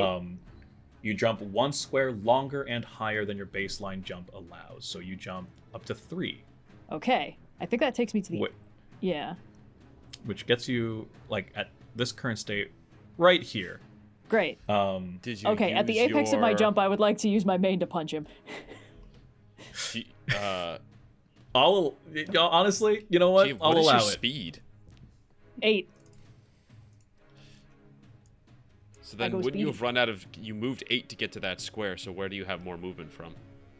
So that was my question. That's No, what. we Yeah, were the just talking space about, you like, a jump long is jump. part of your speed. Yeah, your movement. You yeah. can't just run to the end, because then everyone Oh. could run to the end of their movement and then jump 2 extra squares because you get 2 for free. Oh, okay. You have to use it as part. Okay. It's the distance you can clear off the ground. Now you Oh, could okay, all right. action to dash and then maneuver grab it. Eh. Fair enough. I really want to use my main to punch him. I know. I will say, okay, then with that clarification, I'll say that you cannot jump, punch, land. If you wanted to, make the gamble to jump and try and get on him, you could still do that. But as it is presently, you did not jump far enough to be able to land to land on him, and because so Okay, you would never not be mind. able to punch midair then. Okay, so I've used all of my movement to get here, and we've decided the Yep. long jump didn't happen. Yes. Okay, instead I'm going to use my signature inertial step, which allows me to shift up to 4 squares before or after I make the strike. Yeah. Okay. Well, and then you can long jump because it's something that's giving you movement. So shifting, that is part of your. That is whenever That is movement, whenever an which effect allows allows you you to to jump. move. So you can jump. Yep. Yeah. So now you can jump. You made your test. You can jump up to 3. Okay, 1, 2, 3. I am now here. I believe. I guess. You started here, I think. Yeah, it fucked me over because as soon as I moved Yes. close to the teleportation pad, it teleported me, even though I didn't want to do that. But she can move 1 square closer to here. Yeah, because I She have can 4 shift squares Oh of yes, shift. true. Yeah. So So, yep, yeah. I can say that you can jump on Edrade, no problem. Great. There's Now there's for my main there's room action- for climbing, I believe, if I'm not wrong. Before we resolve that, I'm punching him. Punch. When atop a the- creature, you have an edge on melee strikes. Melee abilities used to get used on them. Oh, cool.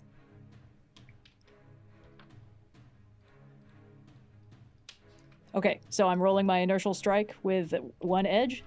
With 1 edge, 2 edge. 2 edge? Of marked. With marked, yeah.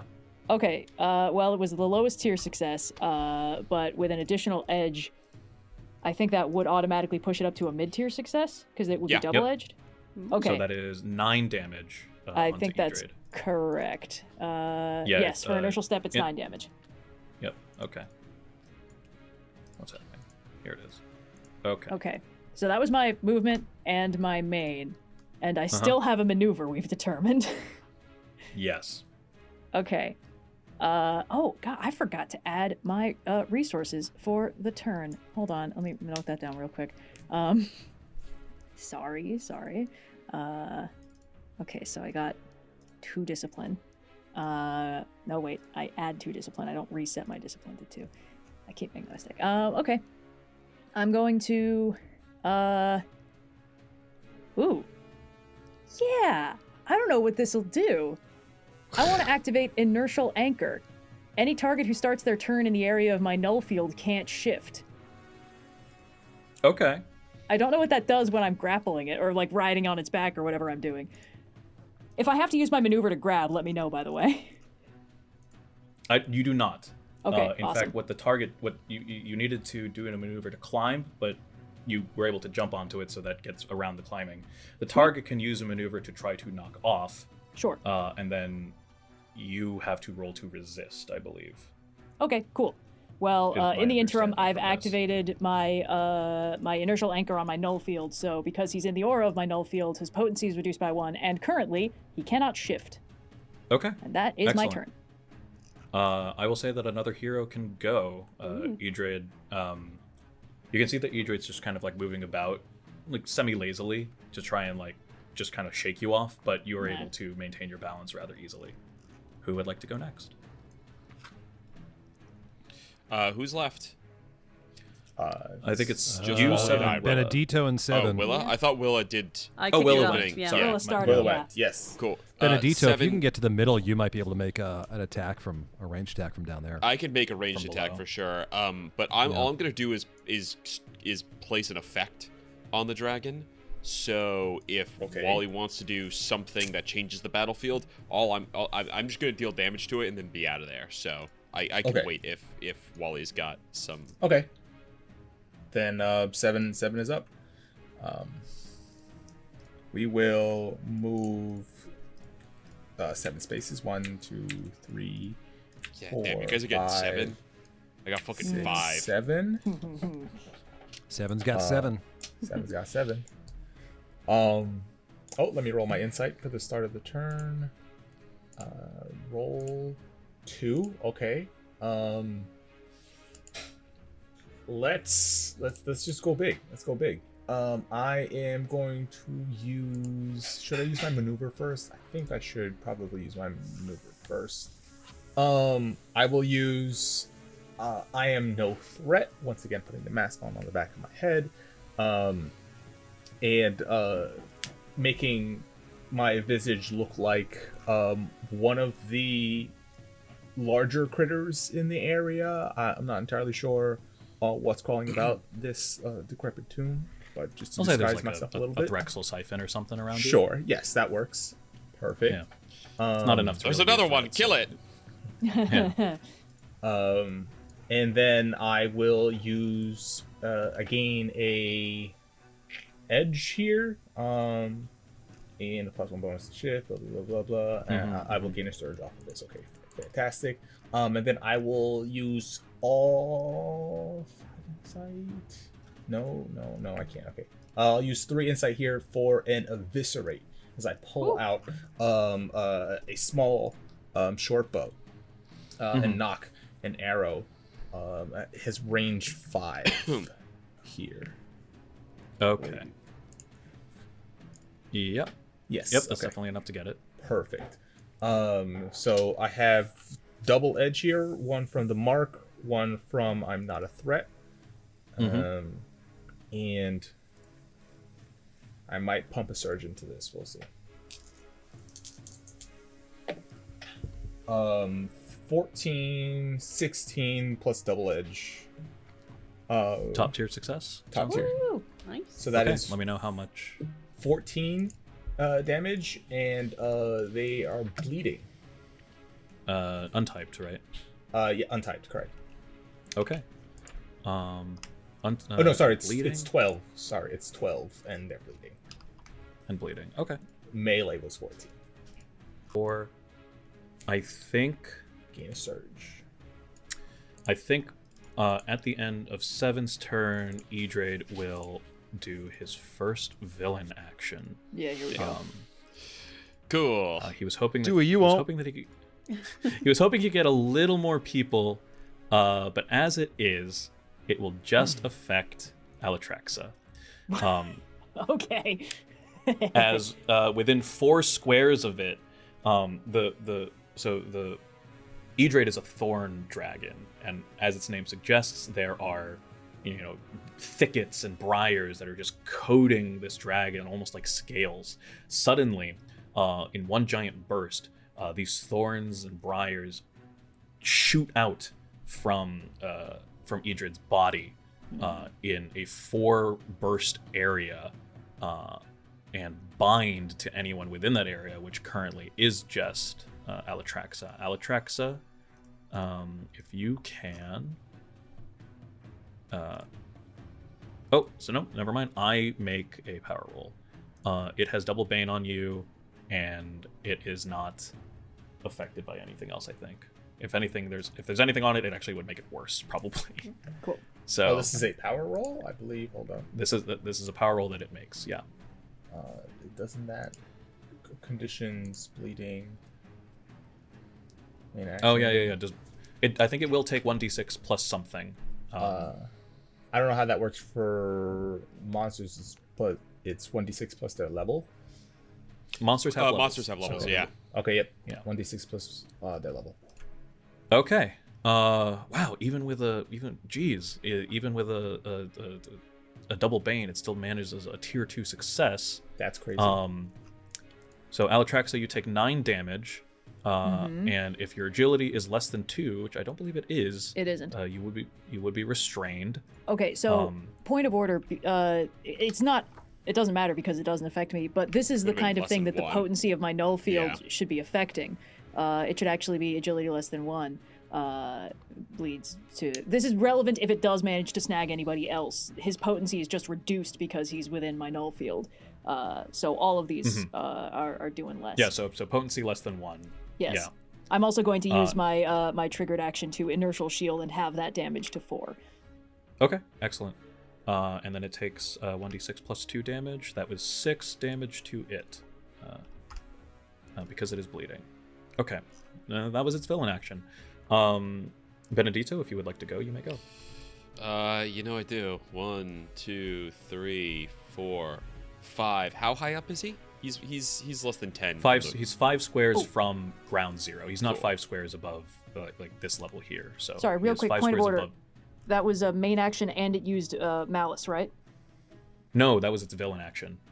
Okay, so- I really don't know if a villain action is a main action, but it did not use It's not. malice. Didn't use malice, not a main action. Okay, Yeah. never mind. I should be within 10 of him though now, I believe. You definitely are. Okay. Benneditto runs up. I get 2 essence at the start of my turn, bringing me to a total of 5. And what are we holding anything in the tank for? He's going to, his eyes go with embers crawling out of them, and his hands light, and I'm going to make the flesh a crucible. Fire engulfs your target and continues to churn. This is a persist ability, so when I use 3 essence to cast this, I will also choose to have this persist. That means I'm going to get 1 fewer essence at the start of each of my my future turns in order to maintain this. I have an edge on this because of the mark. And it's... All right, so let's see. That is 9 plus 7 is 16, plus 2 is 18, plus 2 is 20. So that's a top tier success. That's 15 fire damage, but I've got 3 surges. So let's pump all 3 of those in. Let's go ahead and make him take 21 fire damage. 21? Oh, the most amount of damage that was pumped into this dragon by far. You know what? Screw it. I'm going to spend a focus, give him another 4 damage. Hell yeah. Okay. Let's go. I will get an essence because something took typed damage for the first time in this round. I forgot that I can do it for myself. And as long as he's within distance of me, which is 10, at the start of my next turn, I do that again automatically. I don't need to use any actions or anything. He just keeps... Oh my goodness. At the start of each of my turns, it'll just keep applying. There might be rules about not losing the persist. It's my first time playing it Elementalist, so I'll look up if it's possible for me to lose it. But there's that. Maneuver. What's my maneuver? I am going to just do a practical magic. Hurl elements. I almost always... oh, damn, I can teleport, too. That rules. I almost always use this to push back, but I'm not really interested in moving him right now, so I will instead hurl elements. He just automatically takes 2 fire damage, but I have a feature that increases my Noir fire immunity. Thought I had something that increased my fire damage, but that might just be on a power roll, which this is not. So I will just do... He shoots off a little spark. It's just 2 extra fire damage. No extra juice or anything like that. It's a flat number. Okay. And yeah, that'll end my turn. I'm out of everything. Okay, that's all the heroes gone. Edrade has one more turn that it can take as a solo monster, and it will do so now. He wanted to get a sense of the lay of the land, and you guys have very, very wisely chosen to split yourselves up. He was hoping that you guys would all be grouped together so that he can maybe just attack. My first dragon. It's a dragon. We know This isn't our better. first dragon. Yeah, Come yeah, on. Come on. Fuck out of here. So I think That's what they teach you the first day of adventuring school.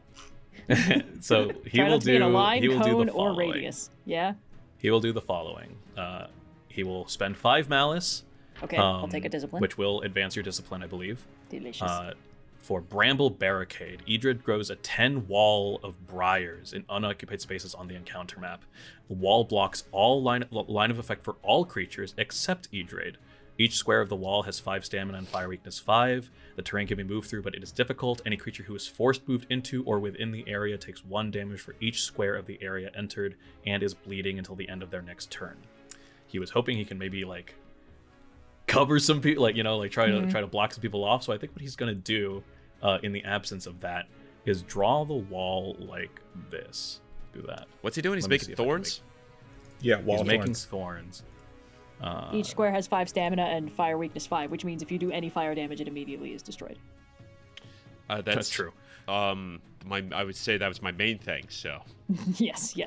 However, it is not blocking Benneditto's way. It is blocking Me. Oh my god, I was going to say Columbo. Claudius. Wrong fictional detective, inexplicably ported into rolling with difficulty. So that is its villain action. It cannot shift, right? Correct.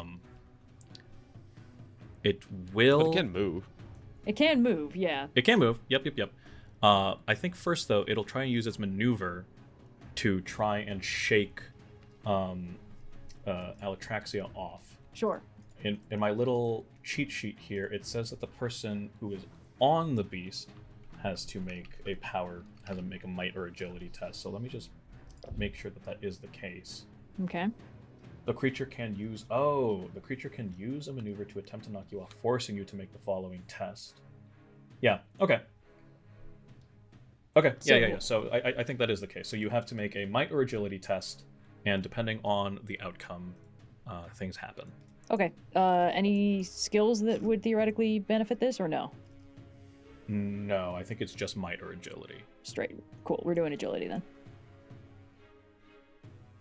Tier 1. Yes. Okay.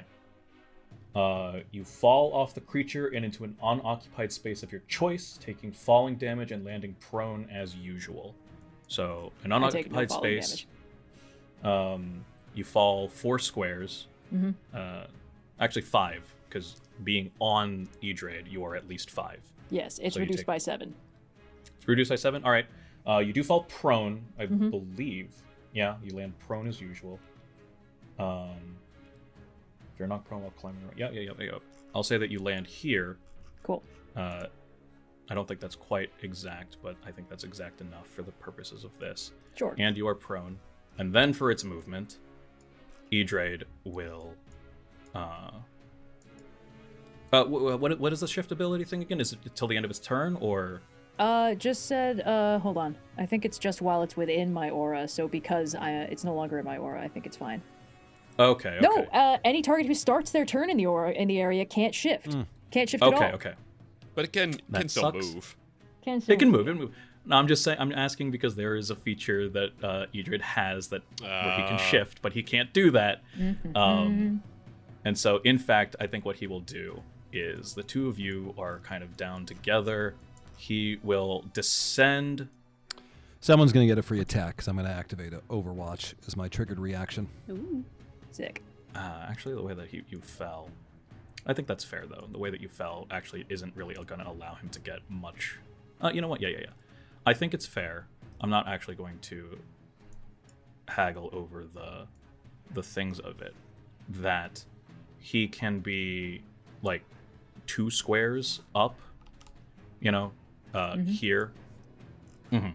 Okay, so what I'm going to have Edrade do is he's going to fly down 5, and I believe flying down 5, he can get within here, hovering still 2 squares above Benneditto and Alattraxa. If you were to do a 10-line breath weapon, I think he can get both Benneditto and Alattraxa. Yeah. Kind of thinking about, you know, Yeah, like there's no easily. Pythagorean No, theorem. can't get A square's a Benneditto. square, but... No, there's no Benneditto But- there. But so that was his maneuver to get Alattraxa off. For his main action, he will do his virulent breath No, it won't. as a line of not fire, but like this, but basically just like a torrent of tiny nettles and thorns hails Alattraxa and Benneditto. I would like both of you to please make a might test.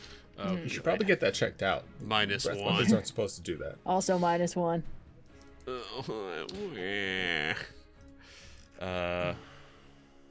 Oh, shit. Okay. Okay, hold on. Might. Nothing on it.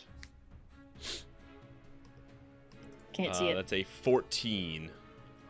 Okay, so So both mid-tier. tier 2s. Okay, cool.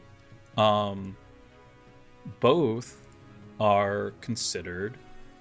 You guys, you guys are hailed by thorns. You both take 9 damage, 9 poison damage. If Okay, that cool. matters. I will use my Yeah. reaction to have it as a human and take 4. And then excellent. whoever wants the attack on him can take it.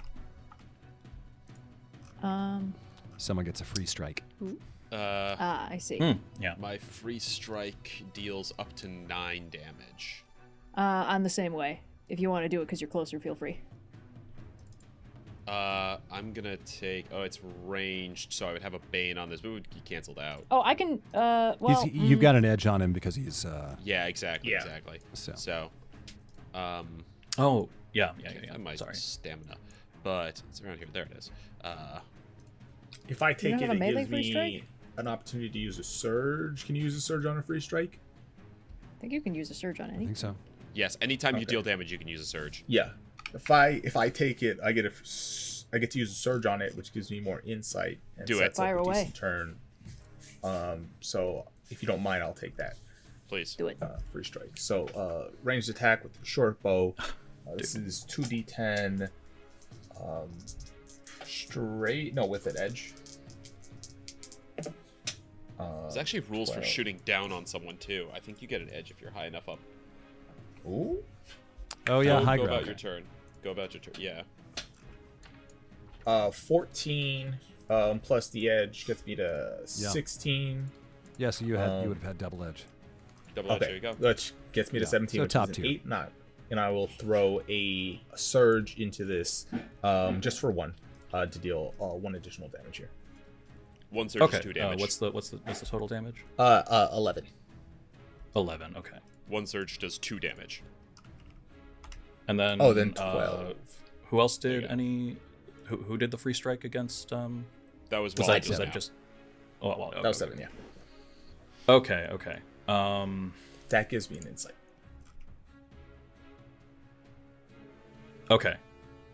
So Alattraxa and Benneditto take damage. Yep. Edrade moved, and he did a maneuver and a main action. So I think that's a 1d6 plus 2 for each of those. Also, was that an ability that cost malice? That was yes, Yes. the Byer bramble thing while you were Awesome. still on it even. Yeah. Okay, great. All right, let me just do this 3 times. That sucks. 18. What is this? Bleeding. It's bleeding. Oh, I see what you mean. Hell yeah. He does get to save at the end of the Um, turn though, and I think most legendary monsters they can automatically end a condition if they do something. Yes. He can like take damage to end it or something probably. Yes, that's exactly what it is. But Benneditto and Alattraxa, in addition to the poison damage, you are both dragon sealed.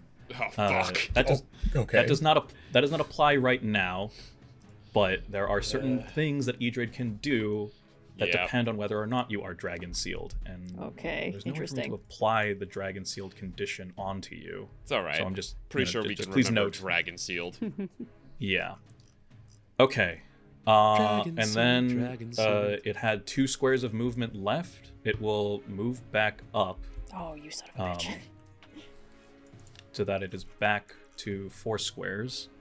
Damn. Oh fuck. Yeah, that's annoying. And it is right here.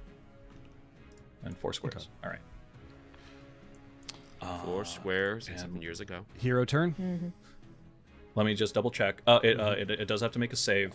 Can it make the save, and then if it fails, it can just take the 5 damage to end the effect, or does it have to? I don't know off the top of my head. I'd have to look Okay, at. I'm gonna say that I'm gonna say yes. Just Yeah, to save move yourself. things along. Yeah.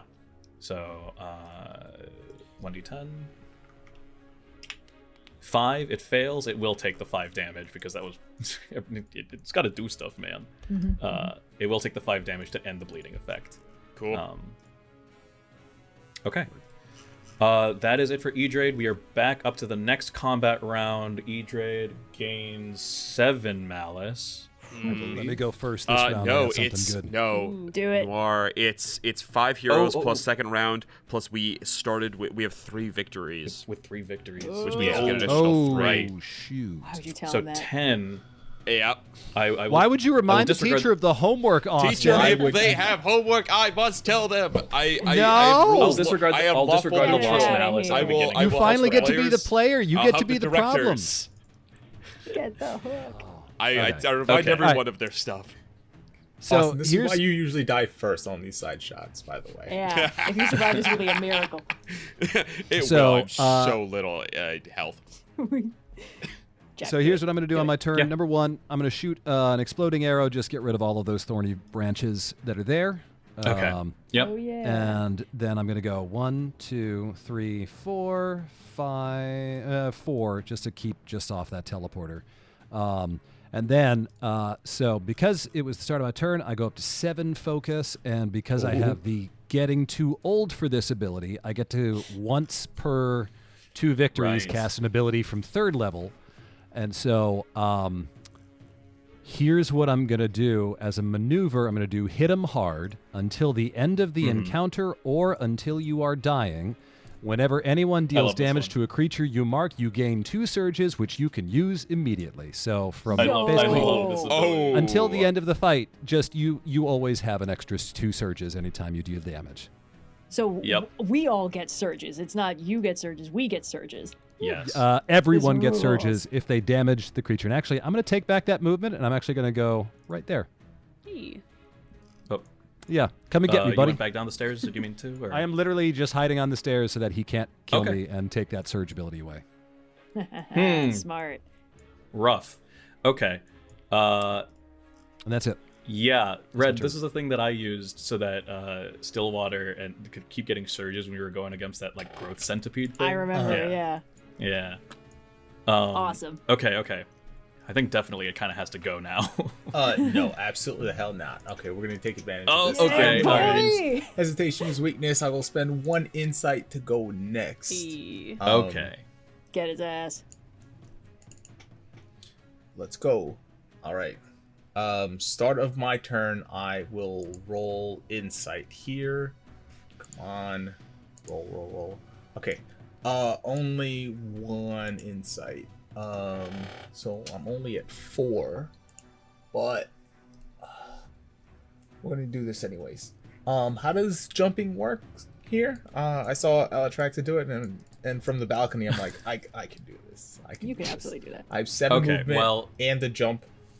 You skill. can move at your top tier success. Uh-huh. You can move 2 squares higher and further than what your normal jump allows. So unfortunately, I think even with even if you're starting at the very edge here.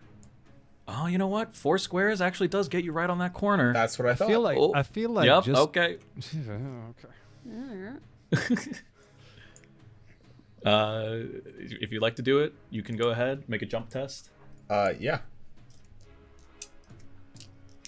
Here we go. Couldn't you move forward first and then do it? Yes, I will.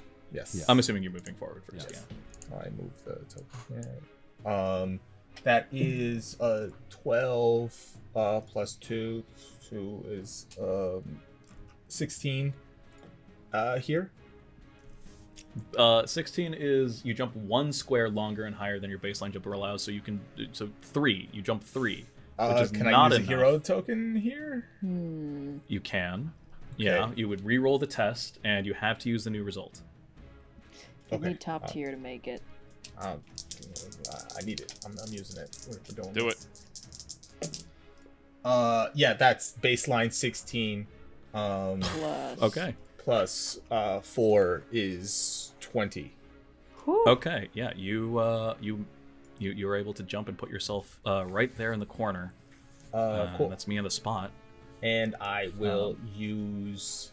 You were watching the wrong one here as my main. All right. That sounds rad. As long as you have, okay, you do not gain any surges because you have. As long as you have 1 or more allies within 5 squares of the target. Actually, I think that is the case. I'm Yeah. pretty sure Yeah. that is the case. Yeah, absolutely. I gain a So surge. you gain a surge, Cool. but you're not flanking though, so you don't get the second part of that. Correct. Effect. Unfortunately. right. And we're gonna roll this. I have an edge here, because of the mark. And when do I gain those extra surges? When you deal the damage, Okay, So- that's fine. Which you can use Effectively, immediately you- on that damage. you can use. Yeah. Okay. Okay, that barely gets there. 11. 11 is a tier 1 success. Yes. So how much is that? That is 7 damage. Yeah. You gain 2 surges. Yeah. You can spend up to 3 on this. Yeah. Why not? I'm pumping 3 into this. Okay. So what is that? Plus 6 is 13. Yeah. Okay. And then because I did the combat damage, incorporating a surge, I gain an insight. So I'm up to 5 here. Okay. That's all. Oh shit. I'm so sorry. This should have applied for Alattraxa as well, but I will say that this happens now. You're kind of like, you jump onto Edrade, and a thought occurs to you. No, actually, no. Disregard that. Nope. You're on Edrade, and you're kind of climbing around, a spider monkey that you are, Yes. just trying to get your bearings, and you kind of find yourself on like the bicep of Edrade, and as you're kind of thrashing and shaking about, you see on its chest, right down, The emerald? an old gash that it seems to have taken, but the wound itself has persisted, and it seems to be a particularly weak spot. You go ahead and intuitively target it. I do. And Alattraxa and 7, I'll say 7. And what happens is Edrade has a weak point in their armor that can be only targeted up close. They take an extra 1d10 damage when an attack or ability deals damage to him from 1 square away. Hey. So Not bad. Keep jumping on him. Keep jumping on him. oh, I'm sorry. I don't think it's 1d10. It's 10 damage. It's just 10 damage. God damn. So your intuition about trying to get up close was pretty good. Nobody expects you to grapple the dragon. But And this guy still isn't even winded yet? Well, we don't know that yet. well, no, I'll say that he's pretty winded. Yay.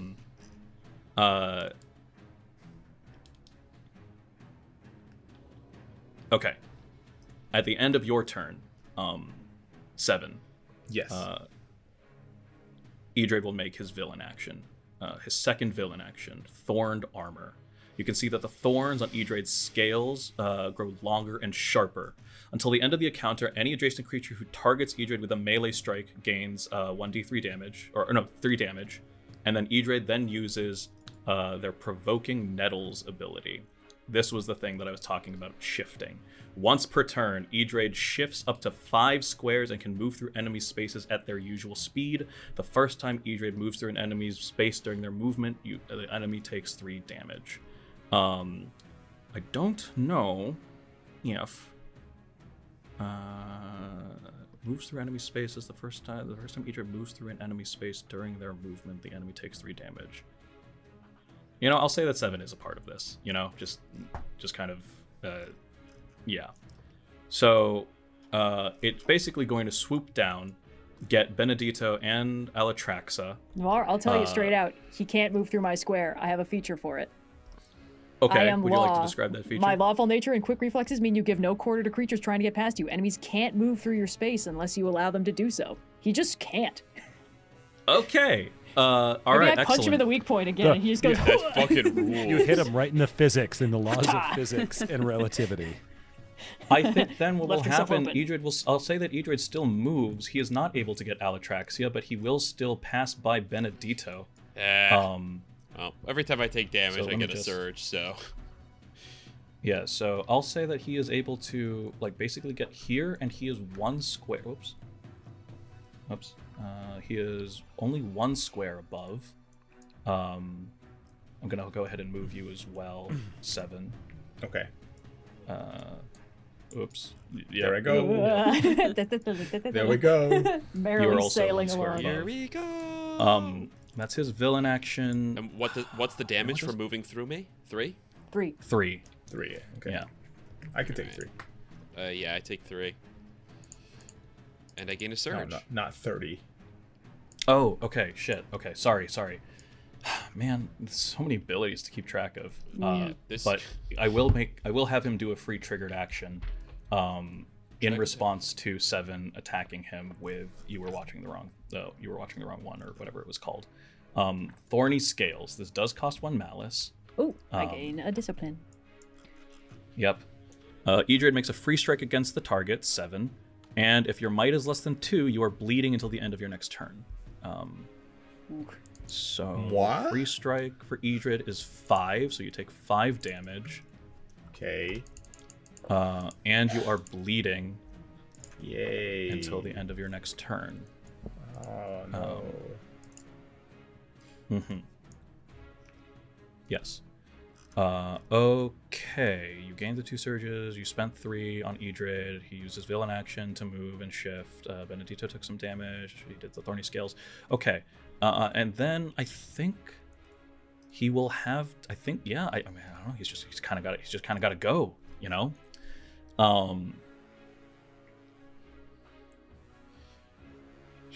Surely that's everything.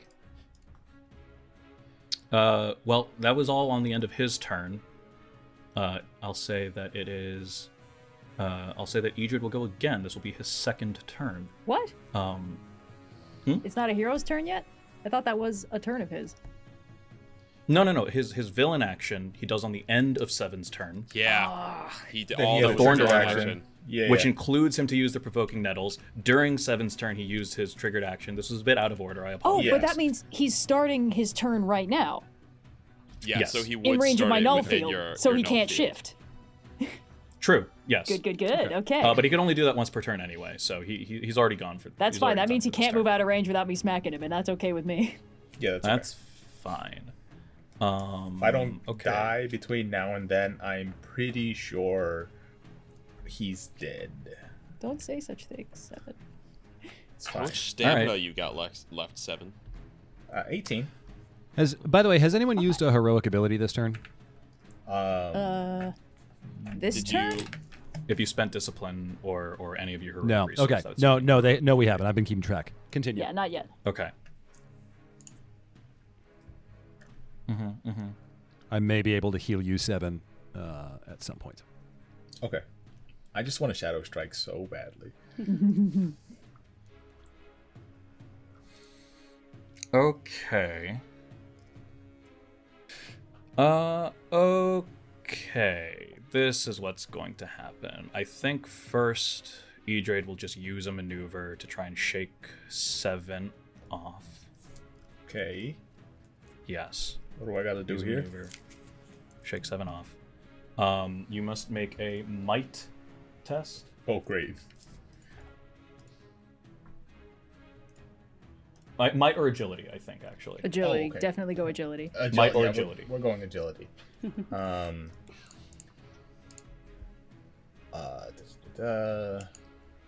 That is a total of. I don't think it's gonna do it. 12. 12? Okay. You slide down the creature and into an occupied space of your choice and don't land prone. So since you're only 1 square off the ground, I think you can basically just land back on the floor, and you're not prone. You don't take any fall damage or the like. So I'm just going to go ahead and plop you right here. Okay. You are back on terra firma. I That's its land maneuver. bloodied with nettles, and I look over at Benneditto and Alattraxa, and I just give a nice wave. Alattraxa is prone, but she's like a mannequin that got knocked over, and she also waves. I think it will. Okay. Yep. It will. I guess technically I should have done this on the start of its turn, but it does not really affect anything.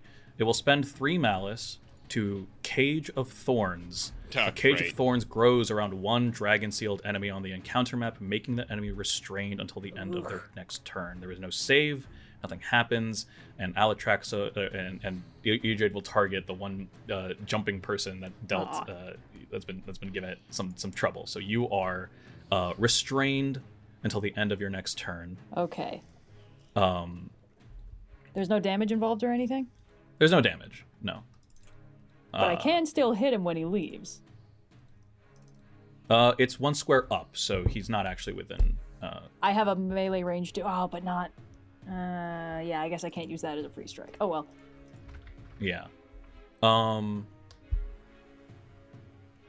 He will go ahead and with his main action, he uses a maneuver, and his yep. Okay. Yeah. Oh, wait a minute. It's a save, not a test. Okay. All right. Okay.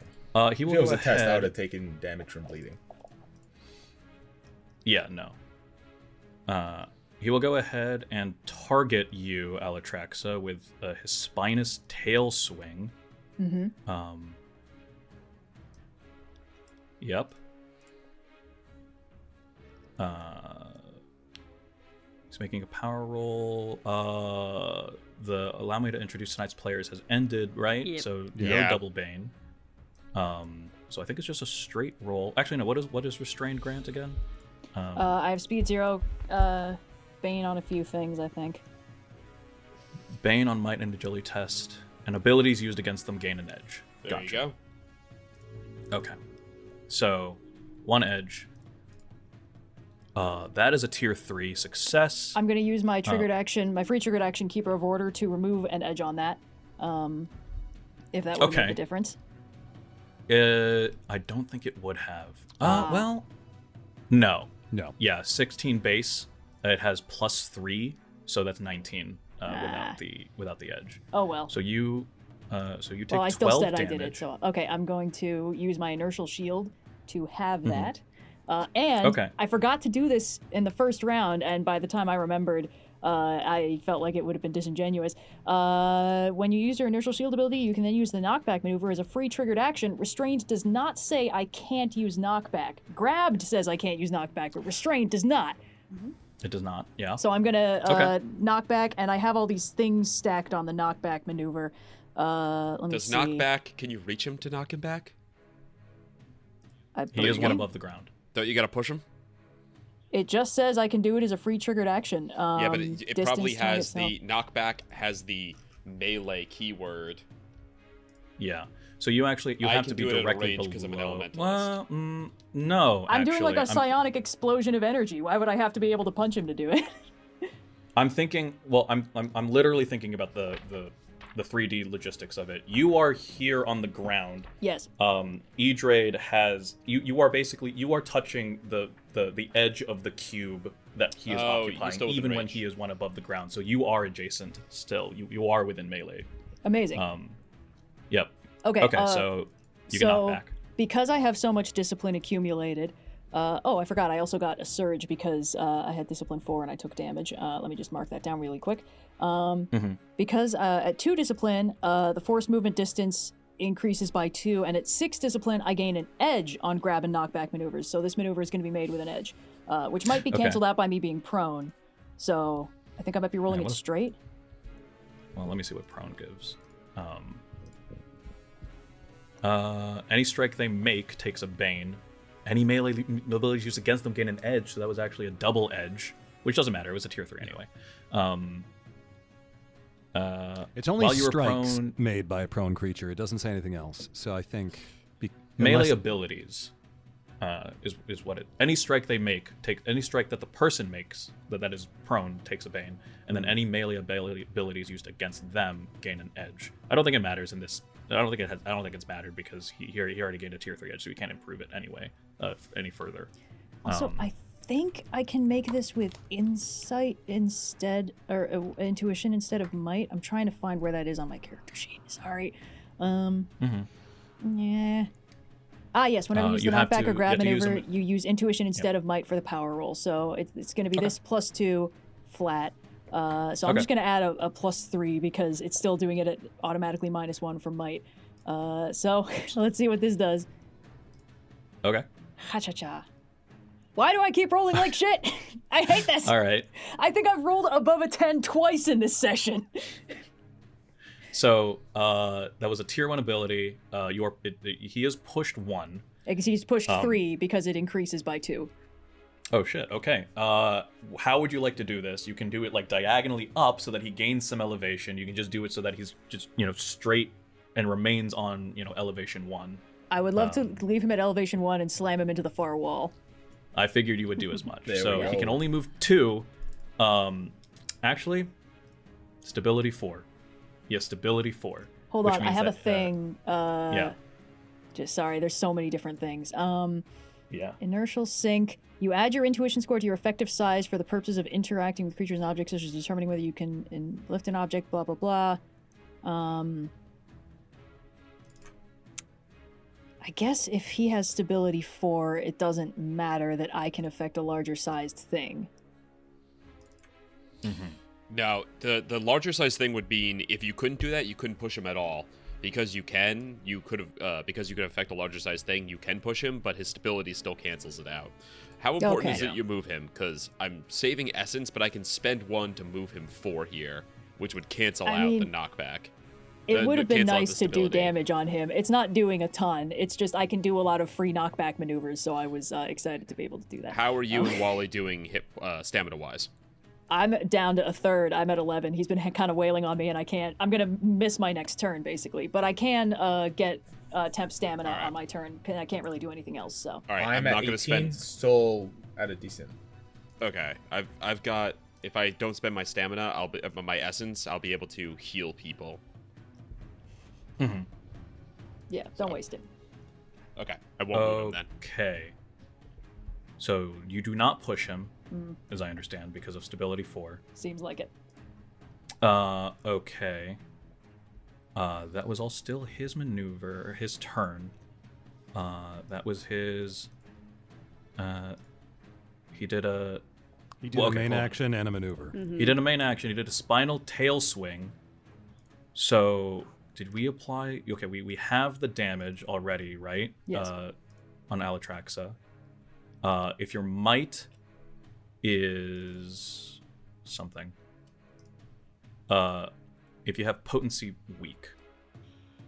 His potency is weak is probably less than 1, but because Agility of null less than field, 2. Your agility, if your agility is less than 2.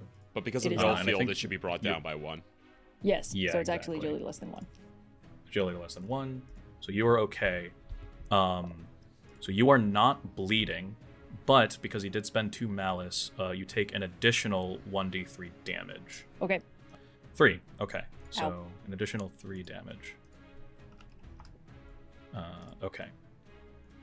That was his main action. He uses maneuver to shake 7 off. He already used a malice action. He will use a second malice action, solo boy. action. He would take an additional main action Yep. on their turn. They can use this feature even if they dazed. And in fact, he will use it to basically just dash. He's just going to fly 7 squares straight up. Coward. Triggered action, Overwatch. Someone to make an attack of opportunity on him. Hell yeah. Hell yeah. It's a triggered action. Did he do? I don't think you did that on this turn, actually. Yeah. Yeah, I used all my triggered actions, but he didn't. Yeah. Yeah. So if someone would like to. Also did free trigger. Free triggered action, I think, for an attack of opportunity. You can. Yeah, stack it's them not a still. triggered action. It's you just make an attack. Yeah. Right. Oh, okay. So you can still do it. Yeah. Go for it, Wally. I know you. Yeah, why not? This has to be You're our ranged, triggered though. action I do guy. not have.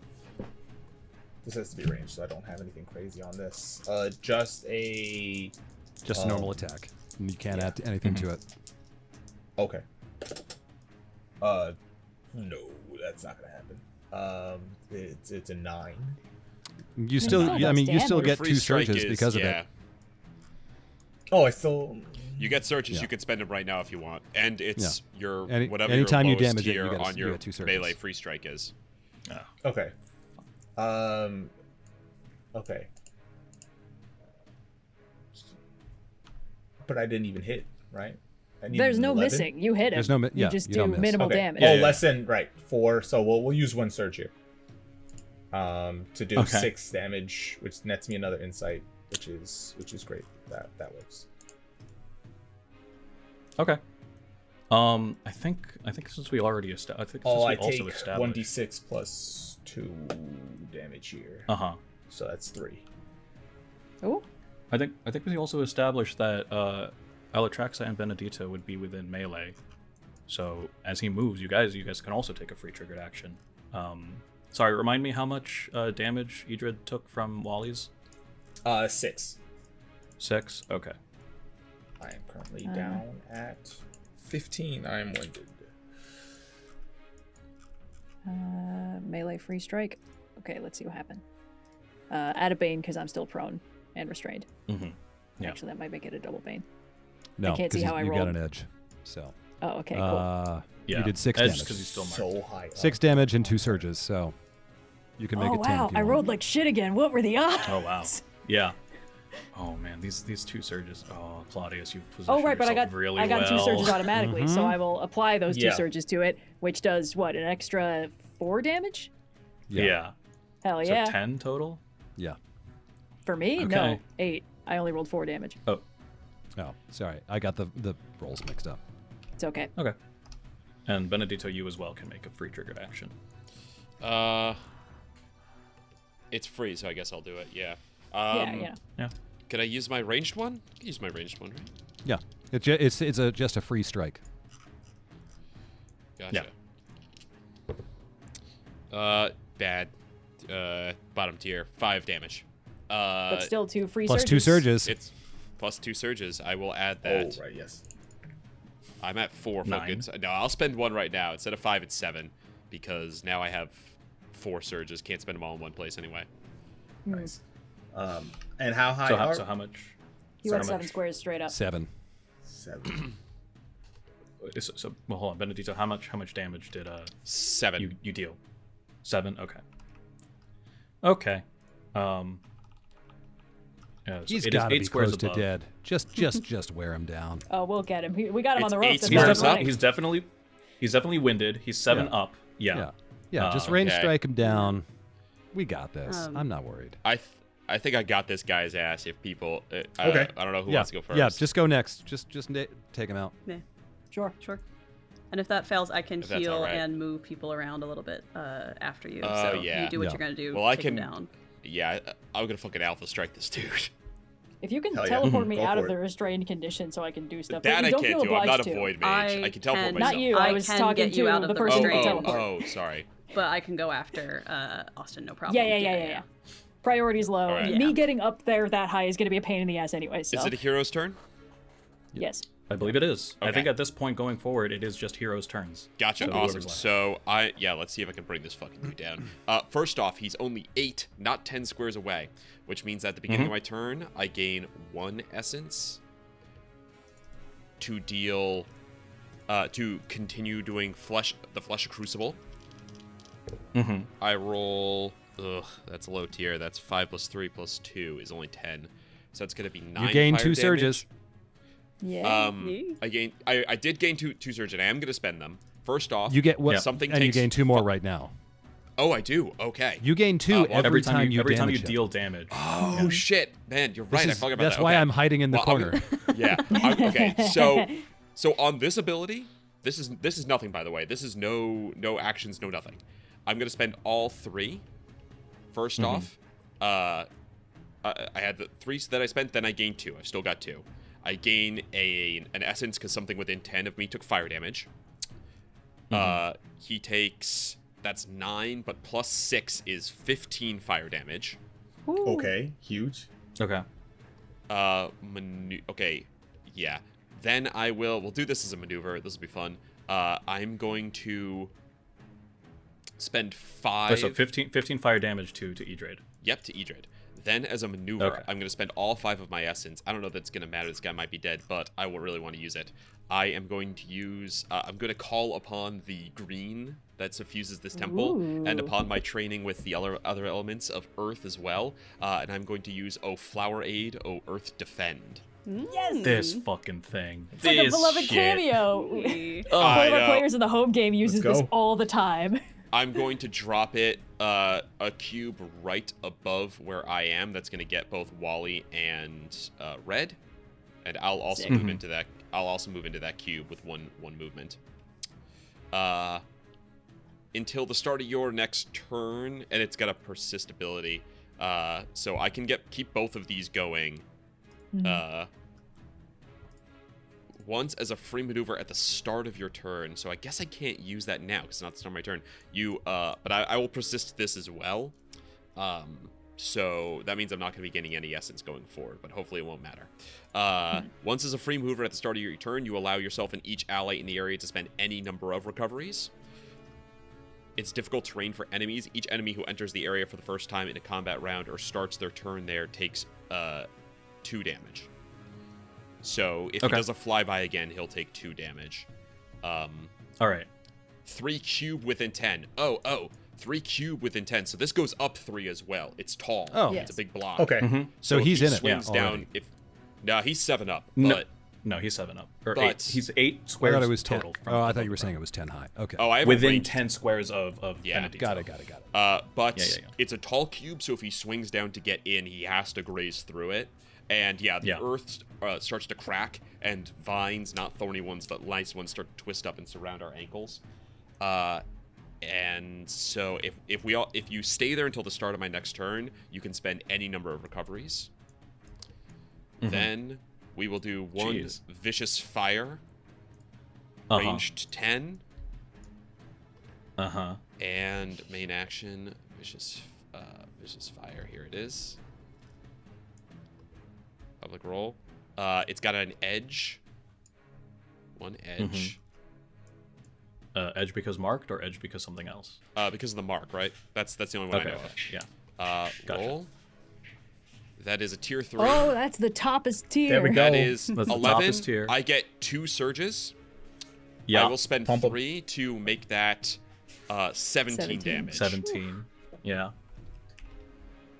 Is that enough? All right. And push 4. I think really the only option though is to. Well, how would you like to push him, basically? I have to push him up, sadly, but that's my best. I know Okay. it keeps him further away So- from people, but it's gonna Yes. end. Ugh. But it doesn't matter. He's got stability 4. Oh, you're right. yeah. Yes. Good. I was gonna say Okay. it's gonna push him Yeah, out of so my actually- out of my range of my ability, but that's okay. That actually works out then. Sweet. Yeah. yeah. No, that's perfect. Yeah. Just a fucking So 11 plus the My 6 goodness. from the 3 surges. So someone read back for it. Could I get the court stenographer to read it back? How much damage that was this turn? It was about Was 37. this- Oh, Hell yeah. Thank you, Jack. Holy. Don't fuck Hydrate around is with still fire alive. mage. Hydrate is still alive. Pass turn. Is what I'll say. At the end of your turn, you are still dragon sealed. You may make a save to end dragon sealed. All right. It's a D10, right? Oh yeah, which is what I'm holding. 6. So I do save. Okay. As a free triggered action, the trigger being a dragon sealed creature ends dragon saved. Prickly situation. The target is pulled up to 5 squares toward the dragon, and if your agility is less than 2, you are restrained until the end of your next turn. So what happens is the following. It is range 10, so you end the dragon sealed effect, and then suddenly a large thorny vine wraps around you, Benneditto, pulls you 5 squares upward. And then I fall. What's your agility? Is it? It's bad. It's like 1. All right, so you're restrained and you fall 5 squares. Oh my god. So 6 damage. Riding as This is high 6 as damage. possible. The coolest Yeah. turn in fire mage history. And then whoop! Ah! And I think because if you're restrained when you fall, you land prone. Is I'm what I sure. understand. Yeah. Yeah. All right. Down to Okay, 11 so- stamina, baby. Okay. All right. Um, Willa. Yep. Alrighty. Willa's going to move. Can get. Is this where I am now? This is everyone who is restrained, correct? It is. I Yeah. think so, because 7's not. I am not restrained. No, I'm good. Excellent. Awesome. So I am going to kick it off with. I should actually roll for my drama real quick. But come on, give me some drama. 2 drama. Awesome. I'm gonna spend 5 drama to flip the script. So in a burst with a radius of 3, myself and every ally can teleport up to 5 squares. Whew. So okay, that is just Alattraxa and Benneditto. Yes, and Amazing. I'm not going to move, but I guess I could. In theory. Can it be 5 Can I go 5 squares squares up? Yeah. Can we just get on the It second just level? says 5 squares, so I think that's kind of up to you guys. I think we're directly under, or we're very Teleporting close. teleporting requires line of effect. Yeah, there's a lip.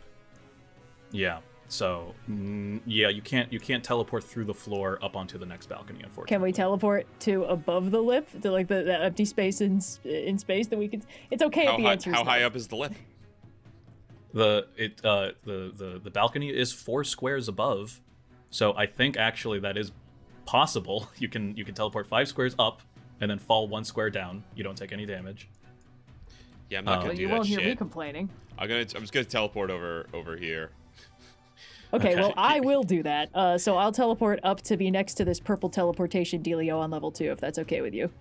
Yeah, let me go ahead and move you because. Please do, yes. Yeah. Also, when I teleport, am I no longer prone, or am I still prone? You are still prone. You need to use the the stand up maneuver in order to not be prone, but you're no longer restrained. That's good. That part goes away, and it's the same with Benneditto as well.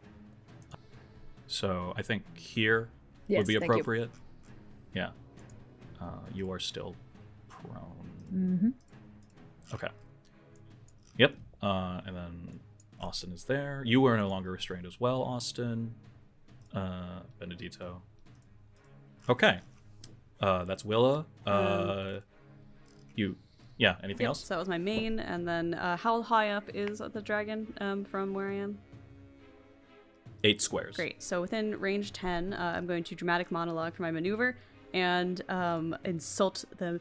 You're not even like a real dragon. You're a green dragon. And now they have a bane on the next power roll they make before the end of their next turn. All right. And excellent. I'm going to. I think I can change my performance at the end of my turn if I'm understanding this correctly. No? Okay. You can change your performance at the beginning of every combat. Yeah. Okay. Hold on.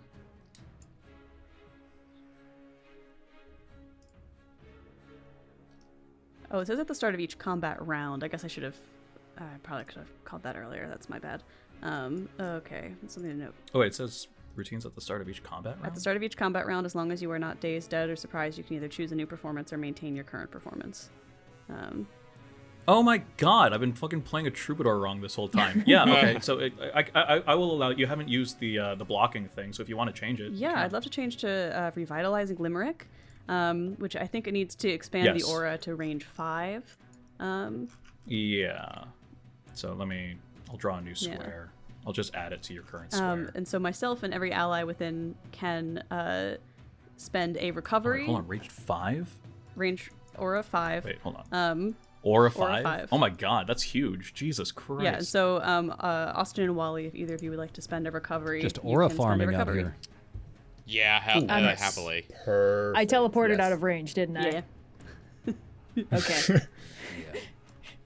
Okay, That's my okay, I'm not goodness. mad. All right. It's fine. I think I think it's gonna be okay. This dragon's going down fast. This dragon's fucking going down. Okay, sorry, let me just go ahead. I will apply this huge ass thing.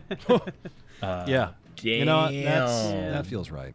But yeah, I have not taken any hits yet, so please you two be the ones to use the recovery. And I'll stand there dramatically as my turn ends.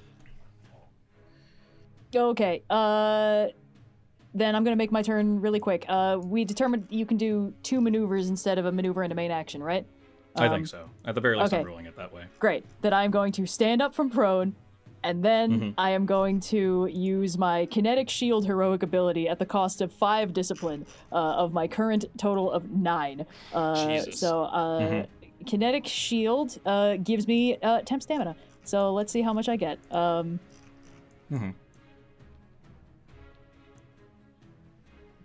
Mid-tier success, I believe that means I get 15 temporary stamina. 15? Yes, and also it is impossible for me to be bloodied as long as I have any temp stamina.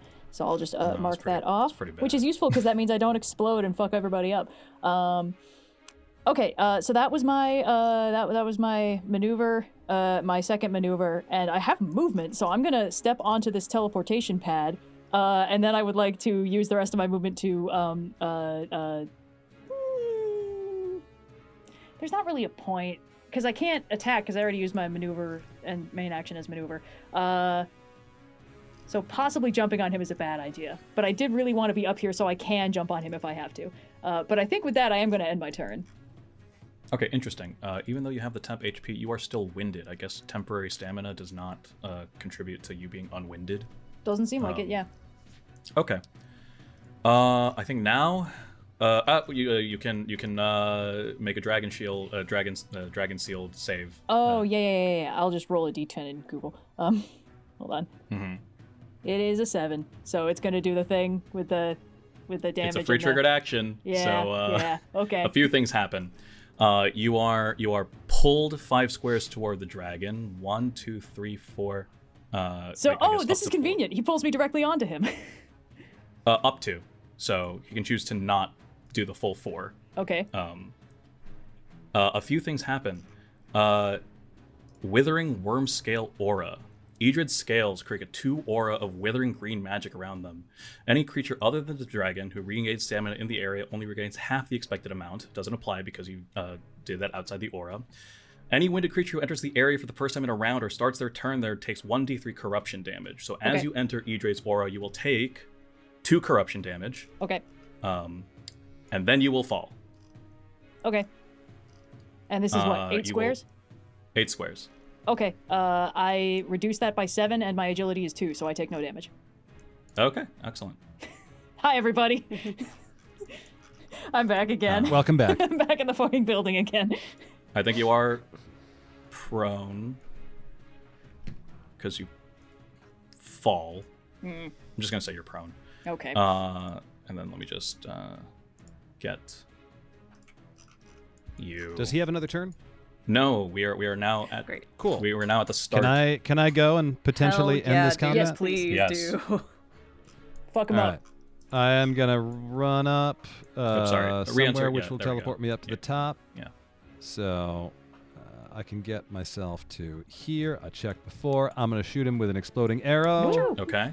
Oldie which I but a have goodie. a bonus 2 to roll. +2 +2, 13. So 9 damage. Mhm. I will add all 3 surges to that to make that 15 damage. 15. Hell yeah. That is not enough to kill it. But probably the next person will. Okay. You got this. You got this, buddy. And then I still have. I have 3. Wait, hang on. So I got 2. I had 1. I got 2 at the start of the turn. And then I'm gonna. Yep, I got just enough to then use the maneuver. Now, 3 people take an attack. Mhm. Each target Make a can make free a free strike. strike. Yep. All right. Yep. I'll This, do a this ranged is free probably strike. enough. Why not? Is he within 10? He's still within 10. He's within 8. You know it, baby. Hurl element. Come on, Austin. Bring this guy down. 9, 10, 11. It's a bottom tier success, but I still have. Do I get more surges for doing this? Every time Yes. you deal damage. Yep. So then I've got an additional 2 that I'll spend all 3 with the additional 1 I have. So for me, that's going to be 11 points of fire damage. Okay. I'll Second also do a person, make ranged your free strike. Yeah. Yeah. Let me just. Ha-cha-cha. Okay, that's a middle tier success. I will also pump. I already have 2 surges, so I gain 2. I'll use 3, so that deals another 6 damage. So 12 damage. Claudius, please explain how your tactics, your strategy, your smart positioning, and your excellent maneuvering of the pieces on the board contribute to the slaying of Edred, the Leech Lord. Well, Director, as I was watching this battle unfold, what I saw all of these pieces moving about the board. I saw my allies teleporting up just to jump down and then jump down again and then jump back up and jump down again. And I said, listen, everybody, it's not that difficult. Just shoot him and hit him really hard. And so I told all of my allies to hit him very hard, and then he died. It was very simple. It did not need to be all that complicated, said the fighter maid. Did you just recontextualize the entire session into a story you were telling someone by saying, like, so then I told them. And then I advised her, why don't you simply punch just him from fucking 10 feet shoot him. away? It's a smart thing that you did because you can tell when it was winded, you can tell when it's on its last legs, and you figured correctly that this last onslaught of ranged free strikes, arrows, slings, whatever your allies had on board, I fired would a be punch, and it's shot like a spectral Yeah, fist up 70 yeah. feet and just clocked would be him in the enough to weak slay point. Edred. And indeed, with Alattraxa's final punch, psychic punch. Yes. Is my understanding? I'm prone. I'm like a mannequin, and I'm like, oh, of course, whoocha, and it just like. Pew. Those on the ground quickly clear the way before a giant. And Edred falls limply onto the ground, dead. You earn 2 victories for defeating the dragon. Woo! It does say whoever scores the final blow against the dragon gets the Dragon's Bane title. I can say that Alattraxa and Claudius can share that, because Alattraxa was not able to do that unless it was One gets Claudius. to be dragon. That's You one can gets be to the Bane. dragons, and I will be the Bane. That sounds like it will be very confusing. Yes. Bane, but as Benoit Blanc. You declare. It makes If no we, damn sense. Compels me. If we, as we move into the epilogue, investigating the rest of the tower, you do find indeed the fount that has been the subject of the visions that the shrine has been built around. As that has been implied when you guys entered, it is covered with brambles, and its once like vibrant green water is now kind of brackish brown that flows very limply and feebly. But you are able to clear away the brambles, and immediately restorative green flows down the tiers of the fountain into the channels and seemingly cascading into the forest beyond. Any Threxels that are still within the area scatter. And as you learn, as you return back to Byer and are greeted by the rejoicing citizens of the village, they have left the valley entirely. Wow. Also meeting you at the Cat and Mutton Inn is Whisper, the elf. She has apparently been lain dormant this whole time. It is only through your abilities with your investigations with the amulet that she has been restored.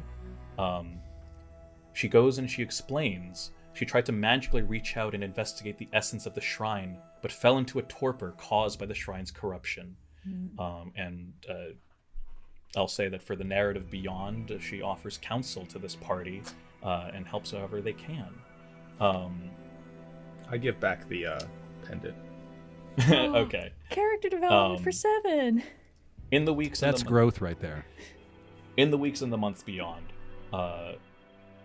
the villagers begin to rebuild Byer and start farming the land again. There's apparently just enough time within the harvest season to store the last of their crops and survive the winter that is coming.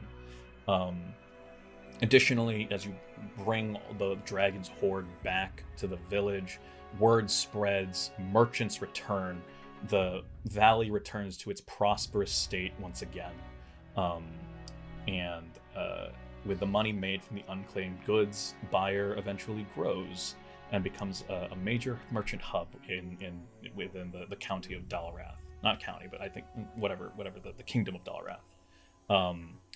Your renown grows for the sake of mechanics. You all gain 2 renown for besting the dragon, and perhaps your once unprominentness has changed slightly in the eyes of the people.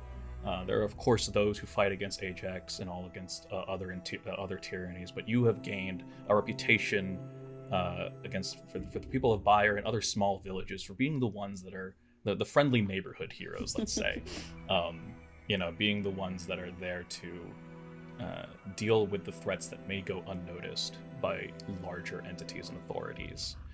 If there are any final words that anyone would like to say before I close out this session, I invite you to do so now. I suppose that as we leave the village of Byer, having become stronger, more renowned, I guess you could say we leave it without any buyer's remorse. I think that's the perfect note. We all put on sunglasses. And I think that's a great place to end it, successfully filling in the hole-shaped hole in the donut. All right. Thank you guys thank you, audience, for joining us on this adventure. Thank you, guys, for joining me. By the nature of Draw Steel, it's long and it's crunchy, but I think you guys performed very well. Jack, thank you for joining us. This was awesome. Thank you for having me. Yeah, you played the tactician brilliantly to a T. It's how I would play no matter what class I was, so I might as well play that. So I'm What no a longer threat! mitigated. This is a threat, and I'm scared. This is a threat. But yeah, thank you all. We will have, I believe, one more one-shot in this off-season before we return with Season 3 of Hunting Party.